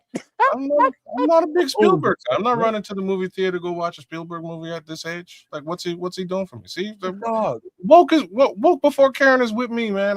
That's all I need. I need one MF out there, and it's woke before Karen. Spielberg has made movies for every level of society. Yeah. I will say that again. He's made movies for every level of society. So Pinky in the fucking brain. Look, I like that as well. Like I'm saying, I like his movies. I ain't running to the theater to go watch it though. Like I like Pinky in the Brain. I like Back to the Future. I liked E.T. when I was 6. But I like The Matrix way more. I like. Let me ask you this though, kids, real quick. But the movies that you all mentioned, Back to the Future, E.T., all of the movies that Spielberg makes, there's a common theme. What if? ... What if aliens? What if this big power invades this small power to take their resources, but they look different because ... I mean, that's part of being a filmmaker. That's a good, like, Mr. Ma'am, that's a good, like I'm saying, there's he makes good films and he tells fantastic stories. The stories under normal pretenses don't have that additional underlying theme that I look for in films. And this is all I'm saying. How does a rebel like the Kids not fight and feel for a young Drew Barrymore and her brother with their alien friend E.T.? No, I did when I was 6. I mean, that's all that's necessary. It doesn't mean that you got to look back on it when you're 63 as a reflection. It's like, no, that didn't satisfy this craving. No, you enjoyed it as 6. See, he did his job. No. I'm not saying he was like I'm saying he didn't. Hold on, man. He made a bad film with E.T. I think he's made a movie for like pretty much almost every genre, but every age group, every mindset, it's just the layers of the production that he's made. There's some shit in there for you, Steven Spielberg. So for you to make that statement, that you definitely whooped yourself on that one. Oh, yeah, if you say so. I mean, because you look at that list of movies, you look at his discography, you can point to how many movies that it's like, oh yeah, I enjoyed that, versus no, that movie sucked. You can't count the ones that you haven't seen because you can't vote on those. I like Cameron a lot. to be honest with you, I like James Cameron a lot. I like, this is just to answer the folks in the chat there who are asking. Cameron is Terminator 2. He's also Avatar. Those are two of those films that are on that list that we were just talking about. I also like Christopher Nolan. I think Christopher Nolan is a really good director for all intents and purposes. Tarantino's good too, but for different reasons, not for any of the reasons that I've mentioned here today, but his stuff does get fairly repetitive. Trips, he never would have said none of this shit before he was wearing shades on the show. I'm telling you. Right? You know what I mean? Because, he over here hating on One Eye Willie. Brother, I watched One Eye Willie when wait a pause. Right. I watched that when I was 6. That's a whole other thing. But I mean, at the time, you enjoyed it. No. It tickled your fancy. It gave you all of his movies are about imagination. And that's where he lives and thrives. And this is what I'm saying. Like, I appreciate and you have an imagination, so that's what's really confusing. Right. It would think like you would enjoy his follow stuff. me. I appreciate that, but personally, after growing up watching that fantastic stuff and appreciating it, I started to look for a little bit for another layer under the fantastic. And those are the films that I personally. All right, well, let me ask you this thing, kids. Hold on. Have you seen Avatar? I told y'all my girlfriend off. We gotta go, man. Well, one question: have you seen Avatar? Russell Simmons on the way. All right, so have you seen all 3? I haven't seen the third one yet. All right. Well, the thing is, just real quick, for those that haven't seen Avatar, it's about powers taking over another power for resources, and in the beginning, one of the ones taking over, one of the humanoids had relations with an alien and had like a little half and half baby. Now, just imagine that is a soldier from whoever country's military invading some country and having a child with one of the natives, and story ensues from there. If you look at it from that kind of level, does that change it at all?